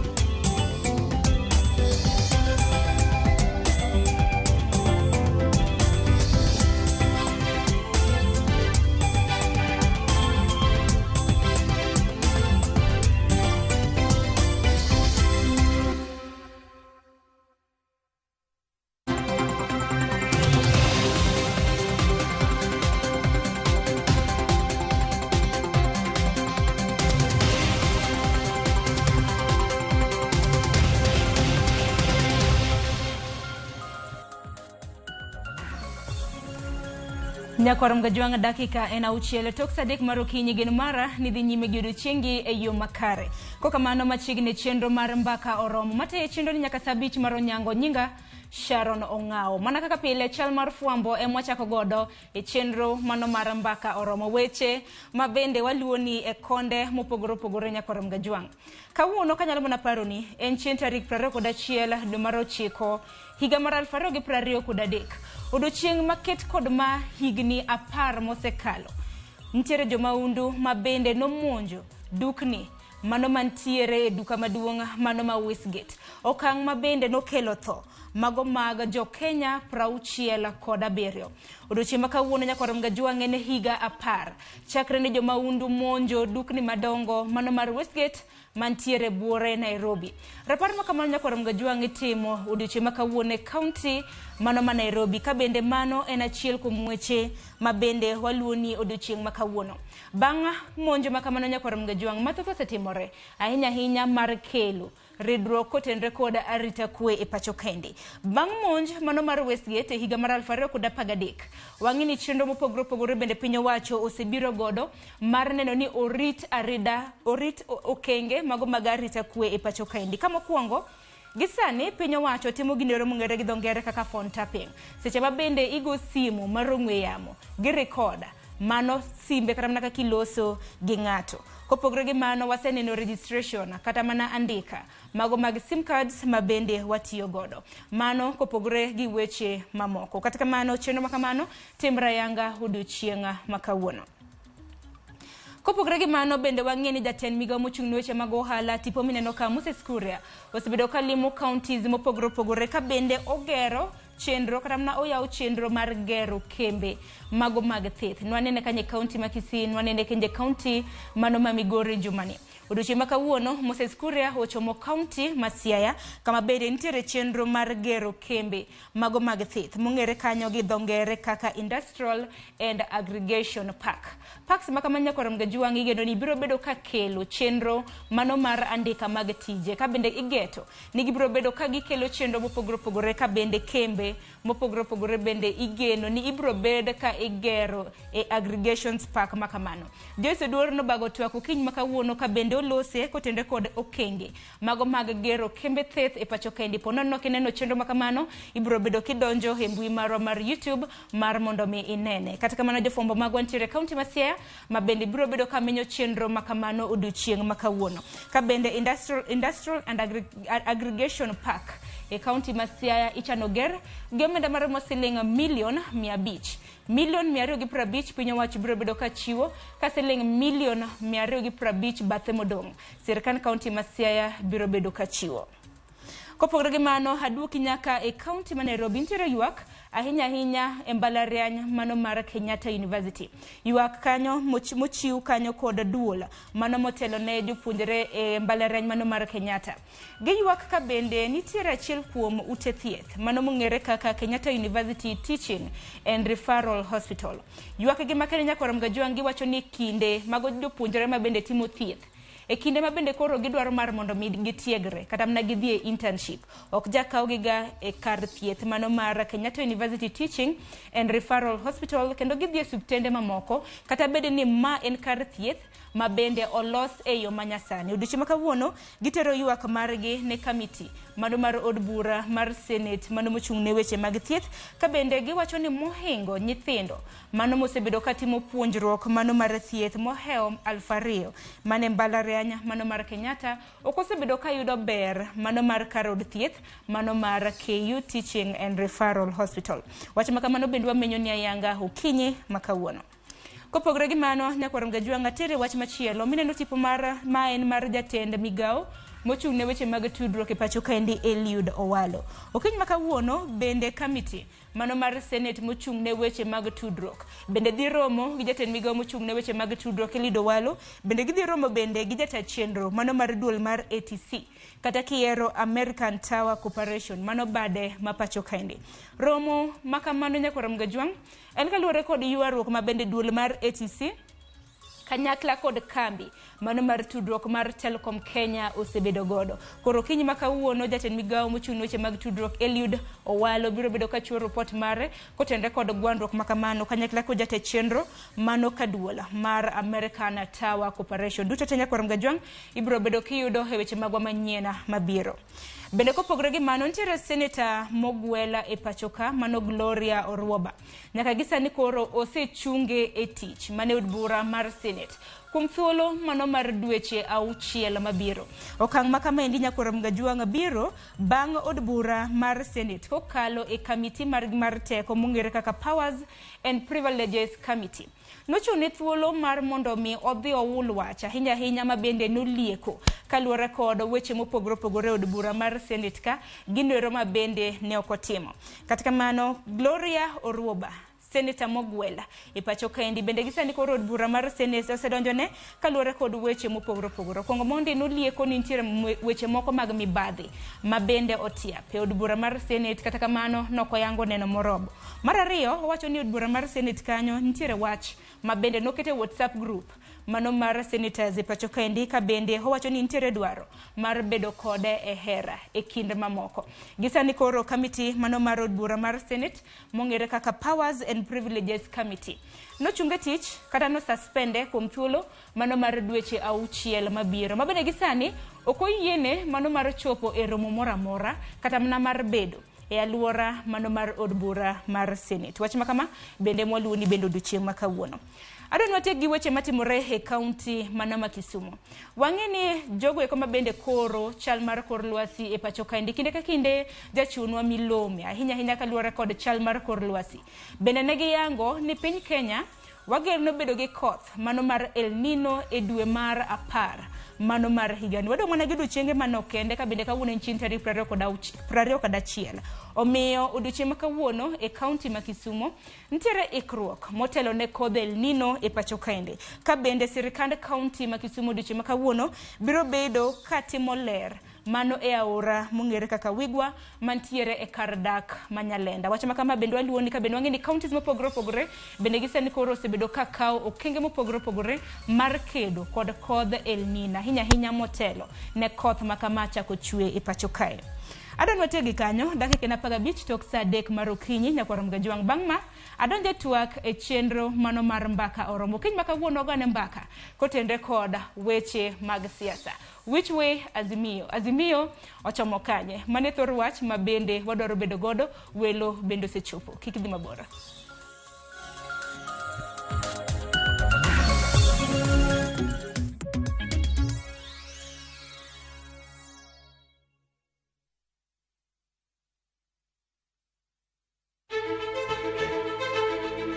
Kokalo kuom lakteche kod thieth, wayudo ng'eyo kaka dendwa tiyo. Nitie hormones mar ng'ama miyo kata ng'ama nyako. Iluongo ni estrogen gi progesterone. Kendo wayudo ng'eyo kama inyalo yude kony moluwore gi weche thieth. Daktari en tich ne thiedho oganda mondo oganda odhi maber. Kaka wadak e kinde ma ok ong'ere. Ngimawa en gima duong' moloyo. Ka en ng'ama osiko ka ywaka en kama osechopo dwa kawo ngimane. Kineno science gi wek rito. To e penj laktar wakelo ni lakteche molony to gilero ni weche thiedho tuoche ma opogore opogore kod rito kit ngima maber. Wanyalo tiyo kod chiemo e geng'o thiedho kachiel kod timo bero ngima wa bende. Yes, erokamano.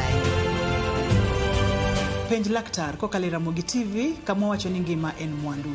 Wuok tich nyaka tich abich chakre saa 12 odhiambo nyaka saa 1 mar otieno. En chenro ma kik bai kata matin.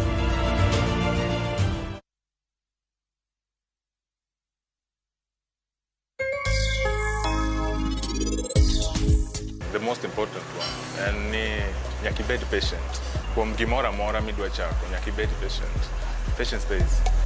Ola kitimo nyaki bed gi book miluongo ni records. Pesa miuso godiochieng' indiko piny. Pesa ma jotich gawo, pesa miwarogo mwandu indiko piny. Tang'iyo ni ba yuto kose alal. Group kanyo mwa post gik ma wan go pile. Gini dwaro consistency. Nyaki make sure ni kichiew go kinyi moso customers iketo negi wakelo duve manyien, wakelo sande. Koro gineno.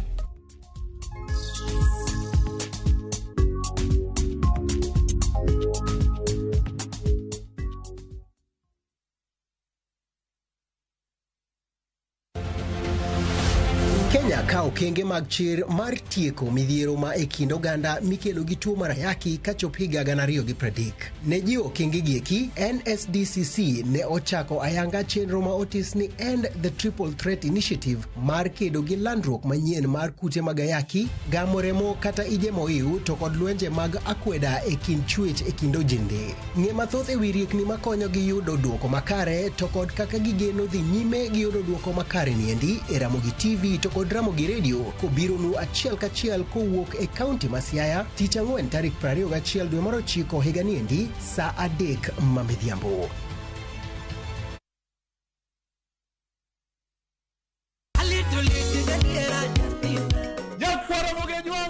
Chiegni e show mamit maraktari ma iluongo ni Ramogi Night wakelo tich abich ka tich abich seche machal kama. Ka in jahera mar RuuPiny kata ajawa wakelo ni ngolo mobedo piny mayueyo mana mo. Lungani kolo instrumental kaberni be inyalo lungani Boy Handsome Within and Without. Boy Handsome moment away aroji bed and breakfast sama pekni tilungani ngenja the entertainer. Kaka pile nyapara mogenyo wacho ni kete manaka. Ramogi Night, Teacher Beach ka Teacher Beach, Sangwen otieno.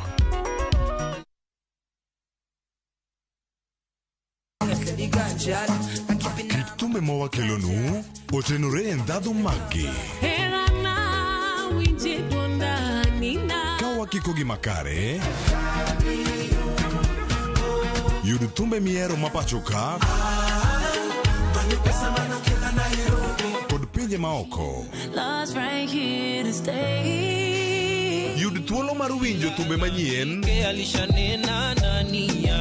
e chenro mar pado manyien mabiro biro ni wuok tich nyaka ngeso chakre saa 5 okinyi nyaka saa 6. Kik ibari e chenro miero e wang' jowi mari mar Ramogi. Obongo were sibo Wabedo jomaler e ngimawa ka warito ler mar pachwa. Kila neno lake lanikumbusha dunia hii inapita. Kod winjruok gi Nyasaye, winj wende Sabato. Jifunze kuridhika na kile ulicho nacho, shukuru Mungu wakati wote. Mamiyo wa thuolo maber mar wer kendo pako Nyasaye gi chuny moikore. Kama si wewe singelikuwa hapa. Walando gi kinda wach maber mar Nyasaye. Nyasaye okoso ni kanye ma weche olokore ngimani di ma ok inyal paro kama ni wuoke. Ng'e teko mar riwruok kokalo kuom lamo kod wer. Injili ngima, Sabato ka Sabato, mana e Ramogi TV. Singelikuwa hapa.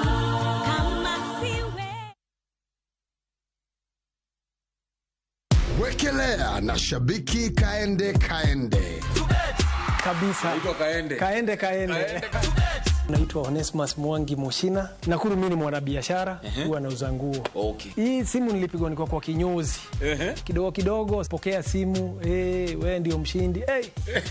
Mbaka hata yule jamaa wa kinyozi kwanza akaacha kuninyoa kwanza asikize nini inaendelea. Nilipata game 10 out of 13. Bahati leo imeniangukia, siku hiyo nyingine ni wewe.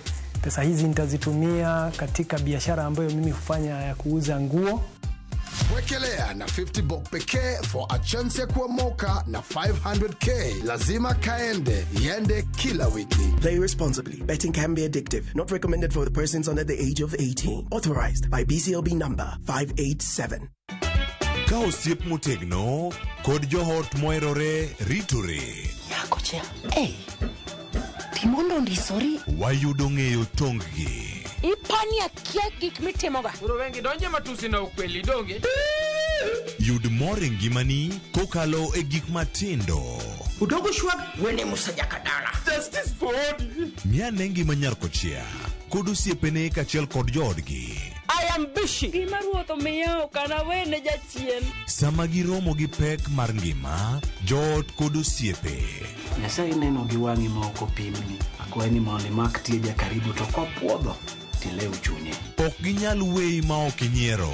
Nyakocha irachna e joka. Koka ite to tegore mana ka ita puoyo maniego. Nyarkochia, tich abich ka tich abich, saa 1:55 otieno. Mana e Ramogi TV.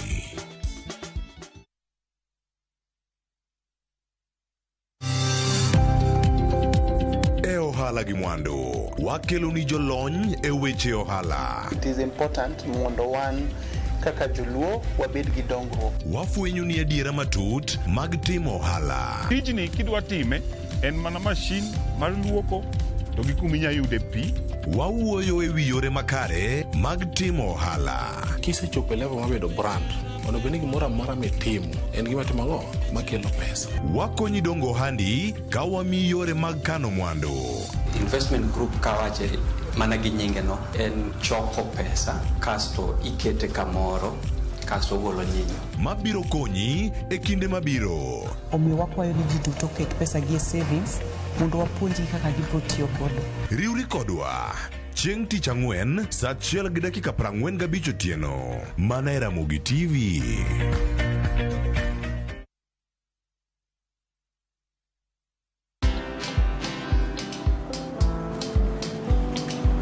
Niaje? Ni kama unashangaa kwa nini naangalia simu with so much focus Usishangae sana. Nimekuwa ndani ya story kabisa. Ni kama yeye aliya juzi. Ni kama nilikuwa hapo. Iki happen. And when this new market was being opened, ni kama nilikuwa hapo tu. Hata vile local tourists for a special rate at the coast, I was there. And when this new road was being commissioned, I was right there. Na hata wewe, unaweza kuwa ndani ya story wherever you are. Just download Citizen Digital. Stay informed on all the news and events as they happen across the country, the continent, and the world at large. Download Citizen Digital, Kenya's #1 news app.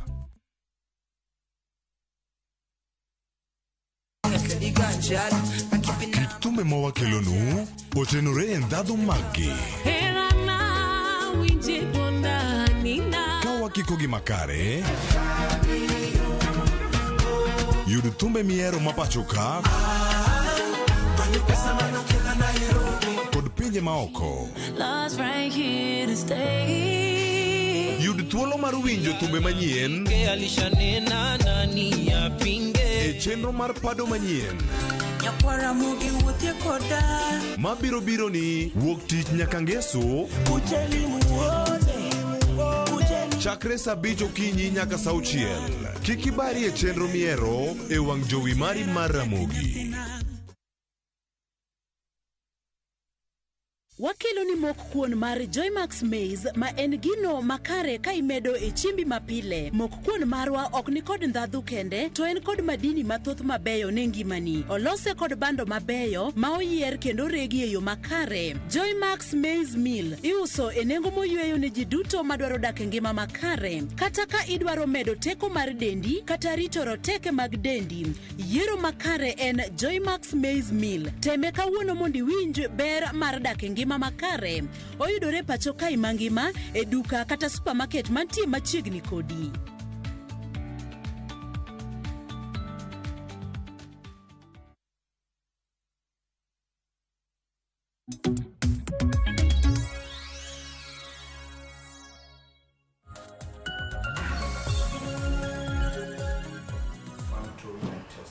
Nyakorom gajwang dakika 25 tok saa 3 mar okinyi gisane rokini machiegni e twak e chenro mar Mbaka Oromo. Twak mabindo doro bedo gode kinde thuolo mar saa 1:30 kama biro. Parni chenro mar Mbaka Oromo bende chenro mabende wajatudre gi jofwambo magwa e kor gwenge mopogore opogore mar mondo mi ginyiswa wach mabende giluwo mago weche manyien mabende giluwe kor gwenge mabende gintiere kanyakla kod thor wach mabende wantiere godo kaka jopiny biro bedo kuchiwo pachu. Koko manyakorom gajwang okiny makawuono wadwaro mar mondo mi walose kotende kod okenge mag siasa. Nyaka gisani koro ji penjere ni Azimio chomo kanye. Okang' makama endi biro bang' dongruoge mopogore opogore. Nwaneno kanyo nyocha kana jatend duond bura mano mar NAK Kenya Martha Karua kanyakla kod Jeremiah Kioni mabende wuok e duond bura mar Jubilee koro nochuogo riwruok moro mong'ere kaka Kamwene Leadership Forum. Riwruok mabende giwacho ni dhiro dwaro mago ganda modak masawa mano mar piny Kenya. Omiyo gi moko mabende osebedo katimore duond bura mar ODM kata mna riwruok kanyakla mano mar Azimio. Omiyo wapenjo ni Azimio ochomo kanya hinya motelo ne yiero mar higa mar 2027. In bende wariwi mar mondo mibed kodwa e twak makama kioronwa otele mago tema chuoka rede ka uchiel nono. Mbui mar Facebook, YouTube iyudo wachiel kachiel mano Ramogi TV. Tudri koda mbui maga fanpage mara e mbui mar Facebook iyuda @Sharon Ongao. Okiny makawuono nyakorom gajwang antiere ka gi wela riyo mabende abiro bedo katwak godo. Mokwongo antiere ka gi Ochieng Jera MCA Malindi mano mantiere kar chung'od bura Makibra. Jera haroki ni machiegni. Erokamano Sharon. Kopogore gi MCA Malindi nyakorom gajwang bende antiere ka gi Meshak Odede jal mabende osebedo kwa poro godo ahinya kaluwore kod weche mag siasa kaka dhie pacho kainde. Odede haroki ni machiegni. Erokamano Sharon. Achak mana kodi Azimio chomo kanye? Azimio chomo 2027. Idwa na wach mang'eny. Dog wach mang'eny. Koro nyakisir. Azimio chomo 2027. But aparo ni Azimio timo tijgi kako winjore. Wasebedo kwaneno ka telo mar riwruok mar Azimio gi duond buche man anda Azimio osebedo ka nigi romo mang'eny ma kao kijai mong'eyo to par ni samoro gine magiriembo sirikal nikech agenda mang'eny kinde moko waneno ka gine magiseto ka eto sirikal donje.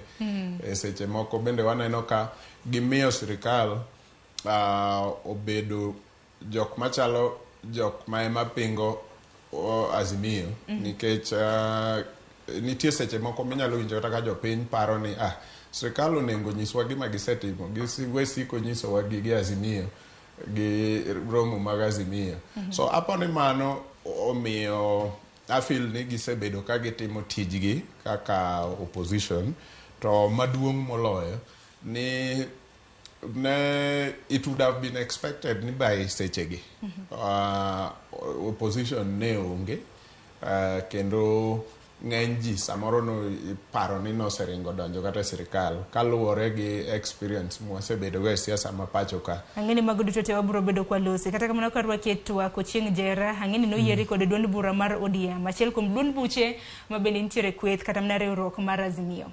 Mana penjo ma bende apenjo Nyakwar Mgajwanga, bende no ka Azimio kata mana riwruok mar Azimio biro bedo motelo ne yiero mano mar higa mar 2027? Sharon, mokwongo wachni kidwang'e ni riwruok mar chama moro amora otegno tiwuotho kuom jopiny tiwinjo kaka giwacho. An ka wuotho tawinjo ka jopiny mor kabisa gi Azimio, kendo giwacho ni Azimio okonyogi gore nigi e wach ma ngima matek. Ka japiny wuon mapako Azimio ng'iso ni Azimio ochomo kama ber.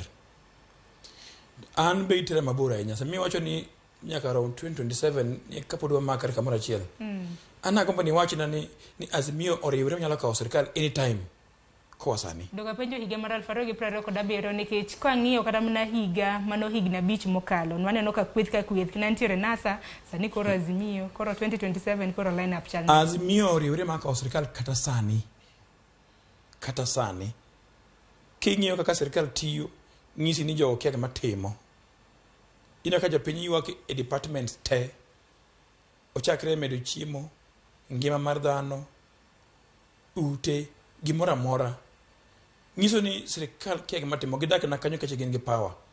Tadire mantie ni Azimio oriwre kendo makore giikore mar bedo sirikal saa kapok oromo 2027. Man manyalo ng'isi. To gimomiyo napenjo kama indi nikech jopiny osebedo ka penjo ni dibed ni Azimio wuore. Nwaneno kanyo kama Takarwa Jeremiah Kioni nobiro gi riwruok manyien mano mong'ere kaka Kamwene Leadership Forum. Riwruok ma bende giwacho ni chwalo dwaro mano mar jodak mago e gwenge mago mag Mount Kenya. To kata kamano gin giwuon to giwacho ni oyo wanto pod wantiere riwruok mar Azimio. Kapok awinjo kata mna pacho kotende kod mano. Wawinjo nani Takarwa kanyakla kod Jeremiah Kioni kana giloso kana giyango riwruok mong'ere kaka Kamwene Leadership Forum, riwruok ma bende giwacho ni biro bedo ka cholo dwaro mano mag oganda modak e basawa mar piny Kenya. Onye ne kana giloso. The cost of living is on the table. The table will be the issue that will be discussed on Thursday in the afternoon by the dialogue team, and we are hopeful that all sides of the divide will come committed to it. Certainly as in Azimio will come committed to it. What I must register as my displeasure is the fact that when we talked about the cost of living, they put the finance bill and they passed it. They didn't bother. Hiking the price of kerosene by 33 shillings at one go is totally insensitive. And we notice this is happening when Kenyans are already under a burden of high taxation and worsening economic conditions. It is also a time of high joblessness. I think we all witnessed in Mbaka yesterday thousands who came looking for only 350 jobs. So we know this is a time when most households do not even have a single person having formal employment. We therefore feel that this is insensitive and against the people. Nyakwar Mgajwanga romo maket kod mano bende Mama Takarwa kanyakla kod Jeremiah Kioni no yango riwruok manyien mong'ere kaka Kamwene Leadership Forum. Ng'ene na giloso kutende kod pek mar ngima chutho kaluwore kod twak mano mar thek ma bende osebedo kadhi mbele kinde kweth mano mar Kenya Kwanza gi mano mar Azimio. Odede wach mar riwruok mong'ere kaka Kamwene Leadership Forum bende oganda osebedo ka penjo ni mane riwruok mane. To kata kamano Mama Takarwa kanyakla kod Jeremiah Kioni to wacho ni gin pod gintiere e riwruok mano mar Azimio lo moja. Dwaro ni riwruok koro nitiere chochni ka. Sharon, chochni onge kendo ganda wa nyaka ng'e maler ni chochni pok obet e Azimio. Gima timore ni nitiere duonde mosewuok loka machielo kocha ka accuse Honorable Martha Karua gi Kioni kod oganda mowuok Mount Kenya manie Azimio ni ne ok gi deliver ombulu moromo gi paro mane ji nigodo ni mondo onengo karombo mbulu mane ji gombo ni mondo Azimio gombo ni mondo yudie Mount Kenya, kata mane giwacho ndalo campaign ni gibro yudo e Mount Kenya. So koluwo mano, chuno ni Honorable Martha Karua gi Jeremiah Kioni nyaka consolidate jotelo mamoko mawuok Mount Kenya mondo giriwre gi prove ni Mount Kenya pod nigi sanja maduong' kabisa mar jopiny ma support Azimio kaka coalition. Omiyo ka gidhi kamano to ok nyis ni gipogore giwuok e Azimio. Gidhi kamano mondo ginyis ni kata kwa bire mesa wan bende wan oganda moa Mount Kenya ok wan minority e mesa, nikech wan gi supporters mang'eny mowuok Mount Kenya ma support Azimio. Kora paro ni route magikawono according to me ok en route marach, en route maber, nikech ng'ato ka ng'ato nengo consolidate base ne mondo obed sure ni base ne ni e Azimio kendo tegno ka girito yiero mabiro. Nikech penjo mabende osebedo kata mana kamienjo ni dibed ni riwruok makamano mano mar chwalo dwaro mar oganda mag Mount Kenya. En kaluwore kod lalruok mabende dhi nyime, nikech pok waneno jal mabende wuok e gwenge mag Mount Kenya mabende noriw e kind jotelo abich mano motelo ni kweth mar Azimio twak. Erokamano, mano to en adieri ni achiel kuom weche magigombo en ni dwach jo Mount Kenya bende mondo obedie mesa cha sama joka loso to owachie a few of those things. To maduong' moingo mano en ni mondo ibed jatelo nyaka bed ni nitie joma luwi.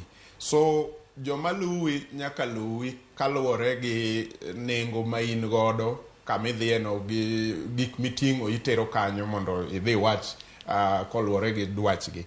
So mondo mi gibed gi power kata teko mar chwalo gigo nyaka gikwong ginyis ni gin gi riwruok kaka jo Azimio mowuok Mount Kenya. Nyaka gikwong ginyis ni gin gi riwruok kendo giwuoye e dwol achiel. Azimio no wuon to ok nyalo chwalo paro kata mana duond jodak mago mag Mount Kenya. Azimio nyalo but onge ng'ama nyalo chwalo duond jomoko moingo jok mawuok e iye kanyo. Kaka sani onge ng'ama nyalo chwalo duondwa kowuok e oganda ma nyikwa Ramogi kopogore gi jotelo mowuok e iwa. Mane moseketowa gi problem kata mana seche mwawueni wan gi jotelo mowuok e iwa matiyo gi sirikal. To jopiny ok nigi adieri ni jogo wachwa. Iwinjo ka pod jopiny nigi paro ma ogwenyore ni dipo ka jogo wacho mana wachgi biashachgi moko ema giwacho e kuno ok wan gi yie ni giwacho. To jomowuok e iwu kendo ma uyiero to un gadieri ni wacho wecheu. Erokamano ahinya. Bende jera winje pachi kaluwore kod biro mar riwruok mano mar Kamwene Leadership Forum kata bed ni kweth mar Azimio ne en riwruok. Ang'eni Martha Karua bende nitiere gi duond bura mare, Jeremiah Kioni bende wuok e kweth mano mar Jubilee. Erokamano Sharon. Abedo piny kang'iyo wach ma Kamwene. To kiwinjo kaka Jeremiah Kioni owuoyo. Owacho maber ni gintie e Azimio. Kendo kawuono saa 8 gibedo piny ka giwuoyo wach mar ngima mar jopiny. Mano ng'isi ni wigite ni Azimio. To kase ng'iyo siasa mokalo chien kae. Ot mar jomumbi ni. Sama gido join ok digi join dak bi e party mar dichiel. Gidongo kama gidonje mokwongo ka giwuok mos. Adire mantie ni jodala mar jo Central ng'engi oseol gi sirikal. Sirikal nochiko gi gik mang'eny tok timre. Omiyo girango rieko mar sudo kama Azimio nitie. To mondo gidhi Azimio dichiel gichako wuoyo ema giluoro. Koro mae en rieko mar dok chien ibiro gi gimoro ot moro ma giana donje ka gocho ma ok en Azimio ma odwa ma jodalawa. Kani winjo kaka MP mane vokola nyama ni yanyo kabisa ni nyinge runya kae mano jadubura makani manyeri kae kaka no wacho wach ma cost of living kaka ngemo saidho malo ni chiko wani biro dwoko nengo mafuta piny ni chiko gik mang'eny koro jo piny hinyore en owuon mano yanywa zaidi sani nyoko ywak ni ngima tek kabisa to ngiso ni en to ojachir owache ka ji winjo nitie jotelo mang'eny ma gino hinyo gi molonga tangata sani kidhi e piny mar Central nitie jotelo madak wuo e wach mar sirkal ni jopiny biro sayo gi kendo riembo gi omiyo gima gitimo kae en loso ot moro ma ok en Azimio to ok en Joka mondo migigo go koko maka giwuoyo to wacho ok owuoyo kaka Azimio wawuoyo kaka jothurwa ma jo Central ma sirkal hinyo mano duondgi mar go koko to mane e yo madhi go Azimio nikech sama gigo sirkal nyiso sirkal ok okonyogi gima nochike gi te ogine mane no kanyo maini kore neno ka gima iwacho ni en intact en karkara Azimio makre motegno kendo dire mantie ni mama Martha Karua e jalup jatendwa Raila Amolo Odinga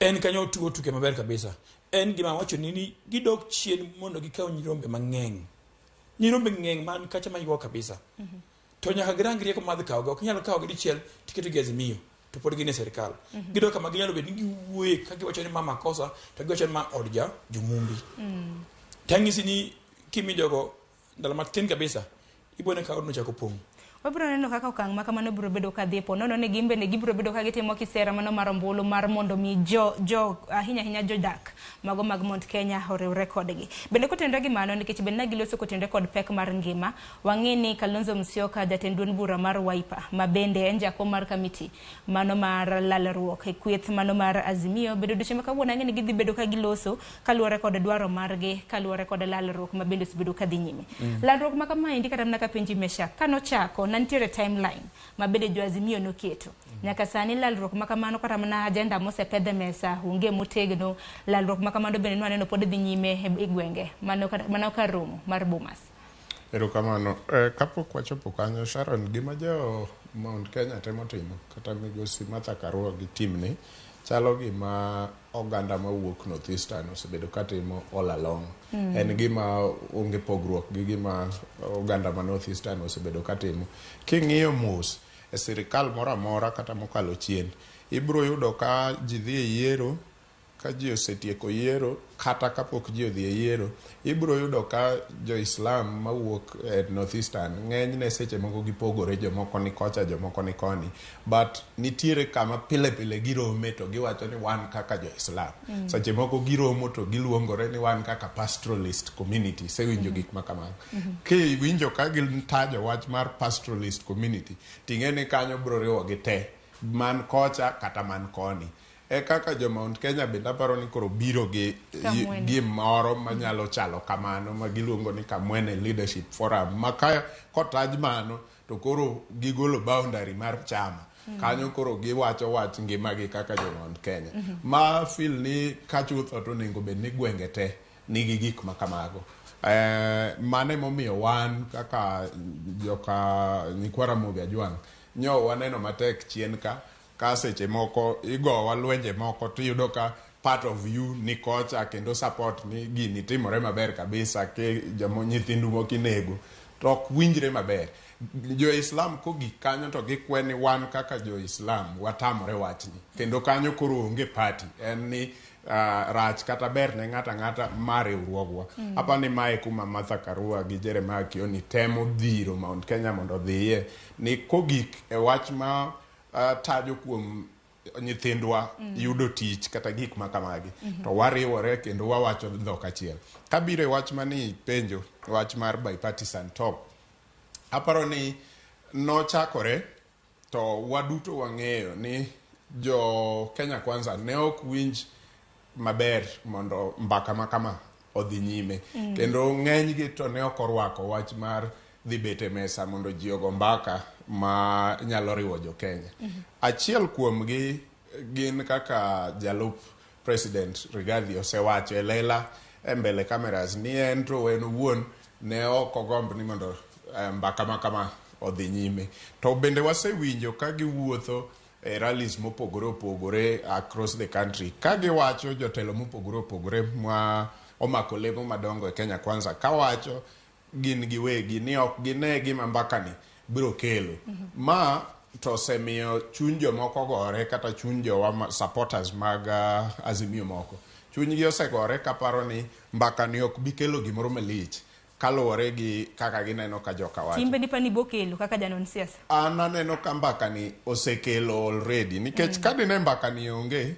sani dikoro wane okang' machielo mar dunyruok ma samoro samowuoye kani dikoro ji gwere ma piny lich nikech degicha momentum dikoro seidho kendo samoro dikoro ala madhi nyime e Kenya ka onge samoro dikoro tije mipango gi kata mana sirikal nyo obedo gi thuolo makende mondo pang tije mamoko kagi kacha kata mana recruitment abila miwinjo nyo waneno ka oganda matindo dhiye mang'eny kagombo mondo gidonji e tij lweny gi gik makama gikabila go kata recruitment go kapar ni dinotimore kata e gwengewa ka dine bed ni dunyruok dhi nyime. So according to me beda ni ji nie mesa nikech onge kaka solution nyalo biro kapok wabete mesa. Nyalo mesa ka ji nyalo bedo to digni mane mesa ka indi bende dhi nyime kuom ranyisi kata mana nyaka sani wang'eni chieng' tich abich mano mar jumani kamiti no dhi bedo gi romo gi jokanyo ma bende nochwalo mano pachgi jumbe 2 mokalo gidhi bedo gi jo IBC kanyo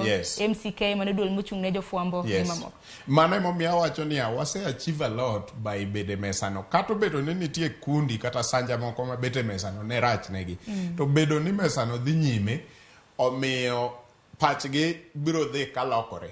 Inyalo paro ni nyaka nyo ji ochak bete mesa no ok isewinjo for example duond Kimani Ichung'wa mane en godo duol mane en go kane pok okele mesa no kaka achiel kuom jokombe ma tayo budho makamano to ibro yudo ni mesa no bende mana gi dhogi kaka isewacho osekelo jomamoko jo-Kenya mamoko mondo chwal duondgi kuom nyiso ni adieri gimoyangore kanyo ratiro en ni kata bed ni nochak gini kendo push ne en mar Azimio but fwenyore ratiro kendo lela ni nitie jo-Kenya mamoko ma ne ok obedo achiel kuom jok mane push mondo ji obede mesa lakini giyie ni nitie issues monengo jo-Kenya wuoye emomiyo IBC gi jok makamago ni thuolo koro kelo weche moko magi paro nonengo losi. Ero kama na inya jere imbe na yunje pachi kaluwore kod lalruok nikech mena achiel kuom chenro ma bende kweth mar Azimio ne nitiere goda hinya nyaka luwore kod pek mar ngima nyaka gisan mang'eni pek mar ngima pod racha mokalo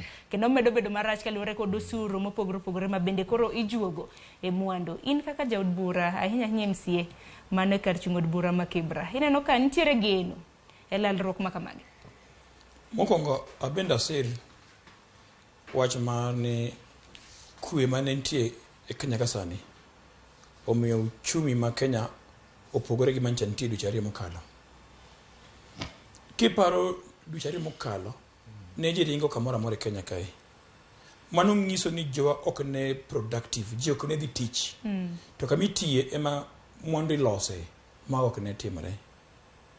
Jo Kenya ok ne choko ushuru kuonde mang'eny. Nyiso ni pesa mar riembo sirikal ne ok nyalo yudore kech ne nitie koko e piny. To nyaka ne jakom kel kwe.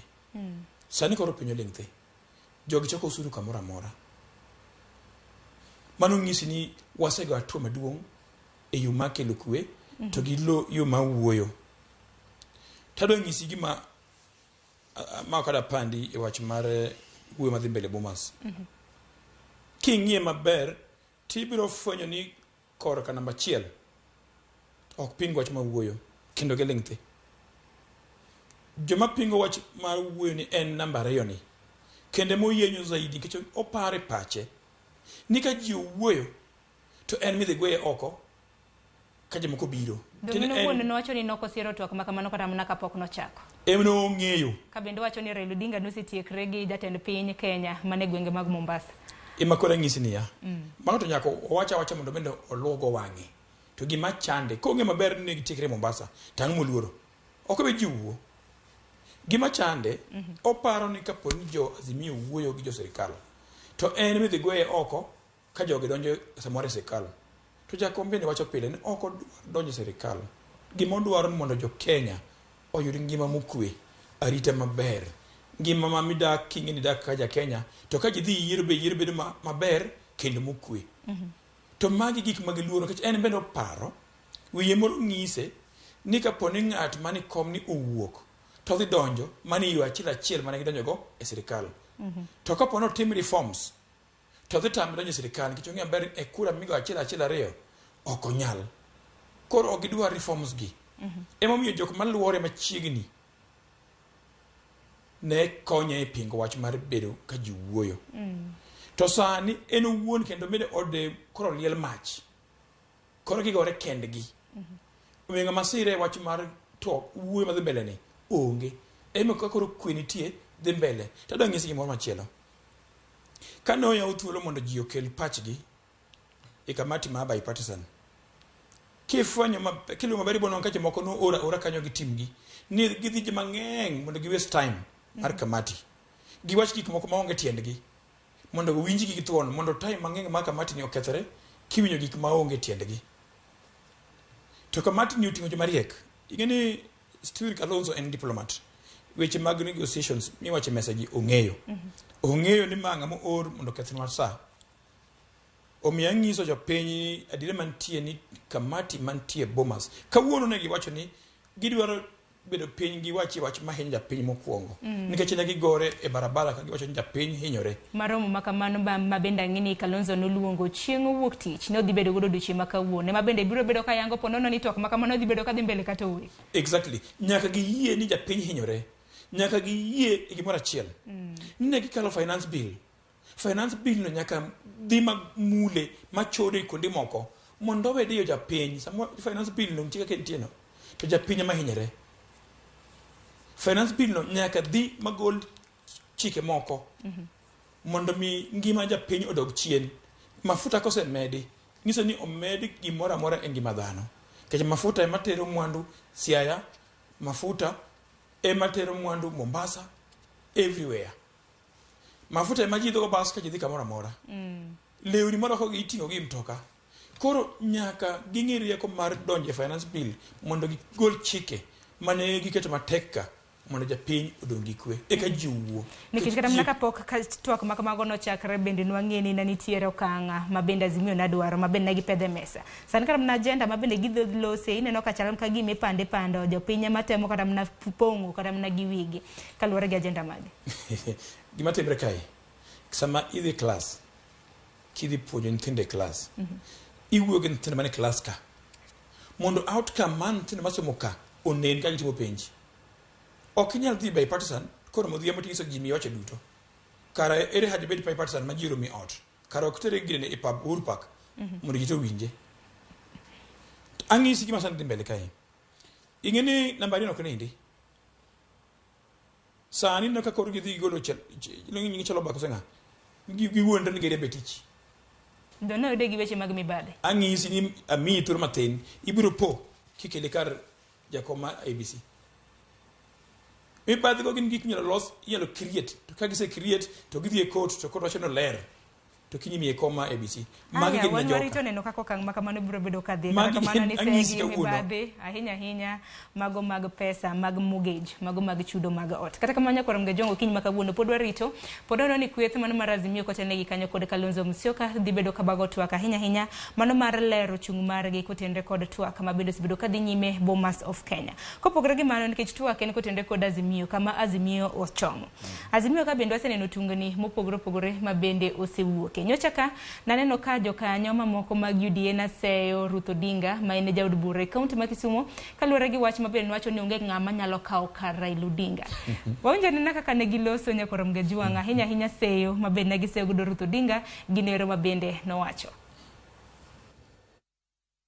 Ansanyo ngi siasa madawach ni mang'eny bakuna siasa ni wariure uru piny pek mbele ka to jonagi wan marach onagi wawuok uru wariure uru to aben mana gi chir gi luor gi respect mondo mi Raila ne wapogo lowa kama wadhiye onge ng'ato kendo kibiwodu awacho gi chir to kawacho ka luor awacho ndachane ni mane Ruth Odinga ok nyal wuok mowuogi mowach ni ong'iye piny luo te onge ng'ama nyalo bedo e kom mar president e Kenya ka beni onge ng'ama nyalo telo e ngadho mane Raila otele wate wamiyo Raila luor ni wiro se telo nwa nyaka nene to ok gin gi thuolo mar wacho ni onge ng'ato moro amora ma kendo nigi teko kata uwezo mar telo. Onego ter wang'e oko, ong'i ni piny Luo duong', nitie ji mang'eny manyalo kawo usukani mar telo ne Luo. Kik okaw joluo riu e ngadho mar jok moneno dalagi kata jok moneno kuonde mowuothe. Joluo gin jok mariek, joluo gin jok mosomo, joluo gin jok motegno, joluo gin jok man gi thuo mathuon. ODM gi kanyo ging'iyo giyudo ni onge jatelo manyalo telo ne piny Luo. Tiende ni jok ma gin godo ka gi ka ni rombe te ma onge ng'at manyalo telo kopo ni Raila ok otelo. To lewno nyalo chieng' moro duogo hontwa ni ne owachi ni waonge nyota kaka oganda Luo mar bedo gi presidency. Koro wakemea weche machalo kamago. Jotendwa beduru soba sama koro wachopo reckoning time ma piny koro gwelre kende. Aya, mane nyakwarom ga jwanga paro mabende dochiw kanyo gi jogo e kota mana jotelo mopogore opogore mabende wuok e kweth mano mar UDA gwenge mag Nyanza. Ng'ama nyalo kawo kar Raila Odinga? E kinde mosekalo nwawinjo kanyo seneta e kaunti ma Siaya nawacho ni koro Opiyo Wandayi ema paka ponono ni Raila koro weche mag siasa. Chal ka gimo nyalo kawo kare. Odedare no ke buonjo. Erokamano. Achiko ita awinjo kaka jokanyana twak. But ber nikech mane demokrasi onego ng'ato ka ng'ato mi thuolo mar wacho pache kuom mbaka malich machalo kama. Wach mar ng'ama nyalo kawo kar telo mar piny Luo en mbaka mosego aming'a kendo ok ochakore tamni. Tam machien kucho waseneno ji mopogore opogore kowuok kagi kata mana ji ndalo moko nowuok chien. Ji osewuok mang'eny mopogore opogore. Gima aparo ni mama na pacha kaluwore gi context ma winjo ka Ruth wuoye. Ok apar ni Ruth outrightly kwer ni onge ng'at manyalo bet jatelo e piny Luo. Aparo ni context ma Ruth wuoye en ni eseche gi piny Luo nigi jatendgi ma en Raila Amolo Odinga. Tok ber ka sama piny Luo nigi jatendgi ma en Raila Amolo Odinga wachake ui ka ma iseo wach mabende jaod bura kaunti ma Kisumu nowacho Ruth Odinga. Awacho ni context mar Ruth ji ok understand. Ruth temo wacho ni esechegi piny Luo ni under tend Raila Amolo Odinga. Koro wariure uru mondo Raila odhi kodwa kuma wagombo dhiye. Kik wachak kelo dhao sani kapod Raila otelonwa to eng'e ka wagore wamanyo ng'ama dwa kawo kare. To ka sani ochopo mowuok to piny Luo nigi jotelo mang'eny biro kendo biro yudore. Gima watemo wacho en ni ok wadwa donje situation ma maybe wanyalo wacho ni oganda ma Mount Kenya odonje. Nikech sama no Uhuru otelo negi kapod Uhuru otelo to gichako yware chien ka gimanyo ng'ama dwa kawo kar Uhuru. Omiyo Uhuru wuok to koro onge sani outright jatelo mar Mount Kenya. Kata mana Rigi ji ok nyal claim. Emomiyo bende en gi lwenje mang'eny. Odede Kilos ne en jatend piny Kenya. Raila Odinga te en jatend duond bura. Of course ne en jatend piny Kenya but sechego Mount Kenya nong'e ni jatendgi ne en Uhuru Kenyatta. Kata inyalo bedo kata Raila Odinga is a global leader. But e piny Luo ka wabiro odwa kendwa to wawacho ni esechegi odwa ka ng'amo ni malo mogik mwanyalo wacho ni awaluo bang'e. Kata mana gwenge machalo jirende wa jo Kisii. Eseche manyo telo machien okalo. Nyieno ka gin bang' Matiang'i. Nikech sechego Matiang'i ema ne nigi power mang'eny moingo jagot moramora. Esechegi Raila ema pod nigi power no. Koro Ruth temo wacho ni sama Raila pod otelonwa ka wapush weche waringo kaka oganda Luo. Kik wachak koko ni wamanyo ng'at madwa kawo kar. Nikech ka kopo ni wan kodu kama siblings to an kore owadu maduong'. To eng'eya ka ugoru udwa manyo ng'ama dwa bedo ng'ama ng'ung'. Ing'e ni chalo gima ane mugoru koda ko. Mapa ni Ruth ne temo wacho ni sechegi to waluru bang' Raila wariure. To ok apar ni owacho ni ka Raila onge kiny ni to ok nyalo yudore jaluo mabro telo. Kata Odinga ne ok owewa e lwet Raila mowacho ni ma. Kamana inya to penjo makamana ng'eni biro bedo kanywago penjo mathoth ahinya ka bende Raila Odinga biro bedo the sixth gima moko. Kata kamano Jera awinjo na pachi kotende kod mano kapoko ko yo matin. Dibed ni waonge nyota kaka achiel kuom jokanyo mago mag UDA e gwenge mag Nyanza wacho. Mokongo wawach kamae. Jo UDA uluongre ja UDA Gibende girang odgi, giwere gi gik ma jo ODM wacho e wach odwa. Kech sama ng'ato wuoye wach telo mar jo ODM, girang wach telo mar jo UDA. No makore mar luo koro kaka Uganda. Wode ngisi machiel. Koro. Awinjo ka iwacho ni Senator Oburu no wuoye wach matelo maluo molongo nying Mheshimiwa Wandai. Adani pog gigi. Senator Oburu en Senator ma Siaya. To Wandai en MP mantie e Siaya. Kano wuoyo e tich maber ma Wandai timo e Ugunja. Samoro kninje maber, no wacho ni ng'ani ber, tim maber, uchiko itin Raila. Samoro kotek bedo governor to korengo. To jolok wach, to se loke ni obedi jatelo maluo. Mana kako iwinjo ko owadwa wacho kai. Raila Amolo Odinga onge sama nje bedo piny e bura ka wacho ni koro Raila koro telnwa. Nyasaye mno miwago. Omenga maparo noromo telo joluo. Otimna mage. Joluo biro neno ni ng'ano romo telo.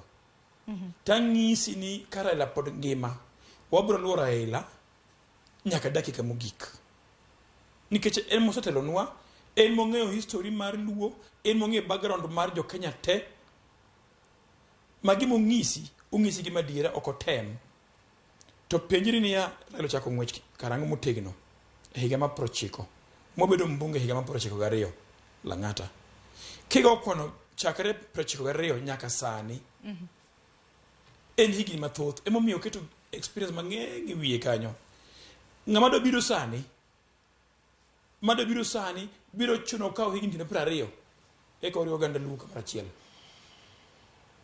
Kech gin gibiro ga agenda mana mag Raila. Ogibi ga agenda mar onagi e chunygi. Omiyo nyiso gi bedo gi kwe. Tin joluo. Kasa ochopo ni yude to wegori gi Raila kech Raila to e ker mwaluo. To wabro luwe podi. Koro ng'abo ka okareno aparo ni mane wacho maduong' mabende koro oganda osebedo karabna kawacho. Idwa ka okaro seto. Adieri to en ni jotelo ng'eny e piny luo. Kendo jotelo nitie manyalo timo maber. Samoro kata moingo Raila. But samwa wuoye ni to Raila ema pod jatendwa. To ka chieng' moro chopo, kata Raila nyalo wacho kiny ni yawa jokama. An kora winjo ka ajony, adwa ni mondo adog ayue bondo. Koro siasa dhi nyime Kenya nyaka dhi nyime kendo piny luo be nyaka dhi nyime gi siasa. Jatelo biro wuok kende. Gima onengo sani jotendwa mang'eny otim kata jok manie UDA. An aonge gi problem gi jok manie UDA. Onengo bed ni jo UDA ma wuok e gwenge mag piny luo. Okaw their whole night and day kaka neno moko. Okaw their whole entire time ka Raila e tich magitiyo. Onengo gitim more of creating that alternative. Ma kaka sani nyikao nyithindo donje lweny e piny Kenya. Nyo waneno jotelo adi mowuok e piny luo manie UDA makoro wacho ni sani wan e sirikal. Donge gisebedo ka gigo wiwa uwi sate ni gin e sirikal. Nyo waneno adi ka owuok dhi e gwenge mag luo ringo manyo kaka nyithindwa donjo kata ginyalo wacho nwa sani nang'o. Nyaneno wabunge moko mowuok Western ka wacho statistics moko maricho ma ok nyalo gombo winjo kaka ja Kenya ni recruitment mar lweny ne 30% odhi e gwenge mamalo Mount Kenya, 30% nyodhi Rift Valley the udi motenore gi ker kaeto modong' ni emopogne jo Kenya. Ka ema joluo nitie to ka ema wane gi jok mowacho ni sirikal to koro gintie mandik kendo piny luo sani iwacho ni nie sirikal mang'eny moingo kaka sirikal machien. Ere gimomiyo kogik e conversation abilano to kwa winji gimoro amora. But wadwa yudo jotend luo manie UDA ka gin Raila ema gifuato trail ni. Ka nitiere gik maricho ma Raila osetim kendo Raila ok malaika en dhano. Nyaka bede ni nitie makosa moko kata mang'eny mosetimo kisiasa and personally. But ere kaka gimiyowa alternative from the other side. Onengo bed ni sani waneno ka ng'ato wuok wacho niya Raila ne osebedo kotelo nwa kendo kinde moko ne nyaka prime minister mar piny Kenya. Anto sani ana minister kata PS to magi e gik ma ase dwaro monda kel kata magi ema se kelo ne makori wacho ni gini weche motenre kod dongruoge mopogore kod weche man to wan wewegi wabro wacho kendwa ni ng'ani oromo telo nwa odede kata mana an gi in wang'eni bang' yiero koserumo to wenge duto te nitiere yiero maduong' mabiro mene higa mar 2027 duto te mabendo bro bedo kwa lose nyakorom Gajwang' dakika 3 tok saa 4 mar okinyi. Okang' mar ariyo bende wang'ie weche motenre ahinya maluoro riwruok mano mar Azimio. Wang'e nitiere moko kuom jotelo ahinya mawuok e duond bura mar ODM mabende noyudo resruok kowuok e duola mabende osebedo ka winjo ng'ur mago mag duond buche. Wabro bedo kwa lose mano bende walose bende kotenre koda okenge mago maga moko kuom duond buche maga Azimio mabende koro nosedhi moriwore koda Kenya Kwanza. Duto te nyakorom Gajwang' med mana oro ote habro bedo kasomo bang' yo matin kik di mabora.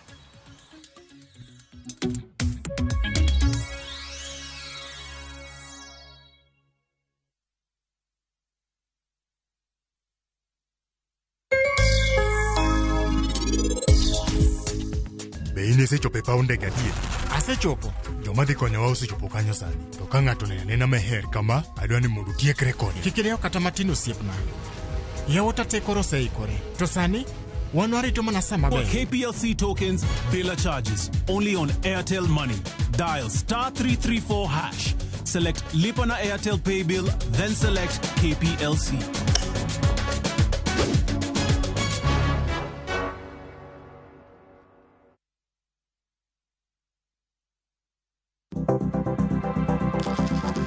Inyalo goyo kwan kod omenda ma aching' kata ma ikete bahasha ka isiko itiyo kod omenda mohingo kaka onego itigo. Tema ne keto e bahasha omenda ma idwaro tiyogo kama moko to ikung kata ikan.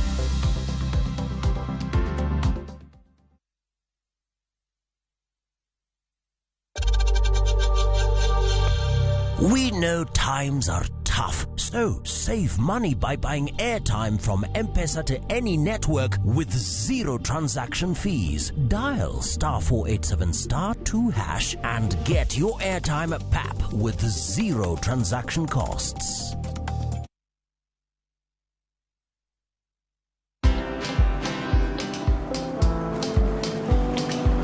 Niaje? Ni kama unashangaa kwa nini naangalia simu with so much focus Usishangae sana. Nimekuwa ndani ya story kabisa. Ni kama yeye alia juzi. Ni kama nilikuwa hapo. Iki happen. And when this new market was being opened, ni kama nilikuwa hapo tu. Hata vile local tourists for a special rate at the coast, I was there. And when this new road was being commissioned, I was right there. Na hata wewe, unaweza kuwa ndani ya story wherever you are. Just the Citizen Digital. Stay informed on all the news and events as they happen across the country, the continent, and the world at large. Download Citizen Digital, Kenya's #1 news app.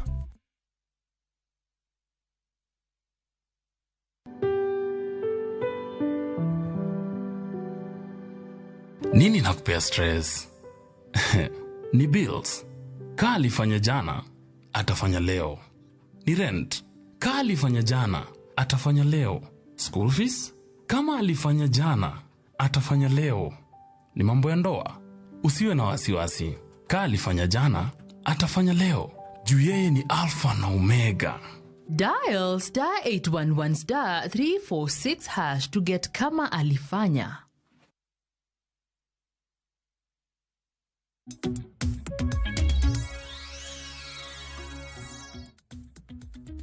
Nyakorom Gajwang' machiegni kende okang' mar ariyo dakika na 7 tok saa 4 mar okinyi. Chenro mar Mbaka Oromo bende wajatudre gi jofwambo magwa e kor gwenge mopogore opogore mar mondo mi ginyiswa ni jopiny to wachang'o kaluwore gi thor wach ma bende wantiere godo. Okinyi ma kawuono kwa penjo ni Azimio chomo kanye. Mathoth mabedo osebedo katimore e duond bura mar Azimio. Jodak e kaunti ma Kisumo bende koro dwaro chiwo pachgi kaluwore gi thor wach. Wawinjo ni gima giwacho.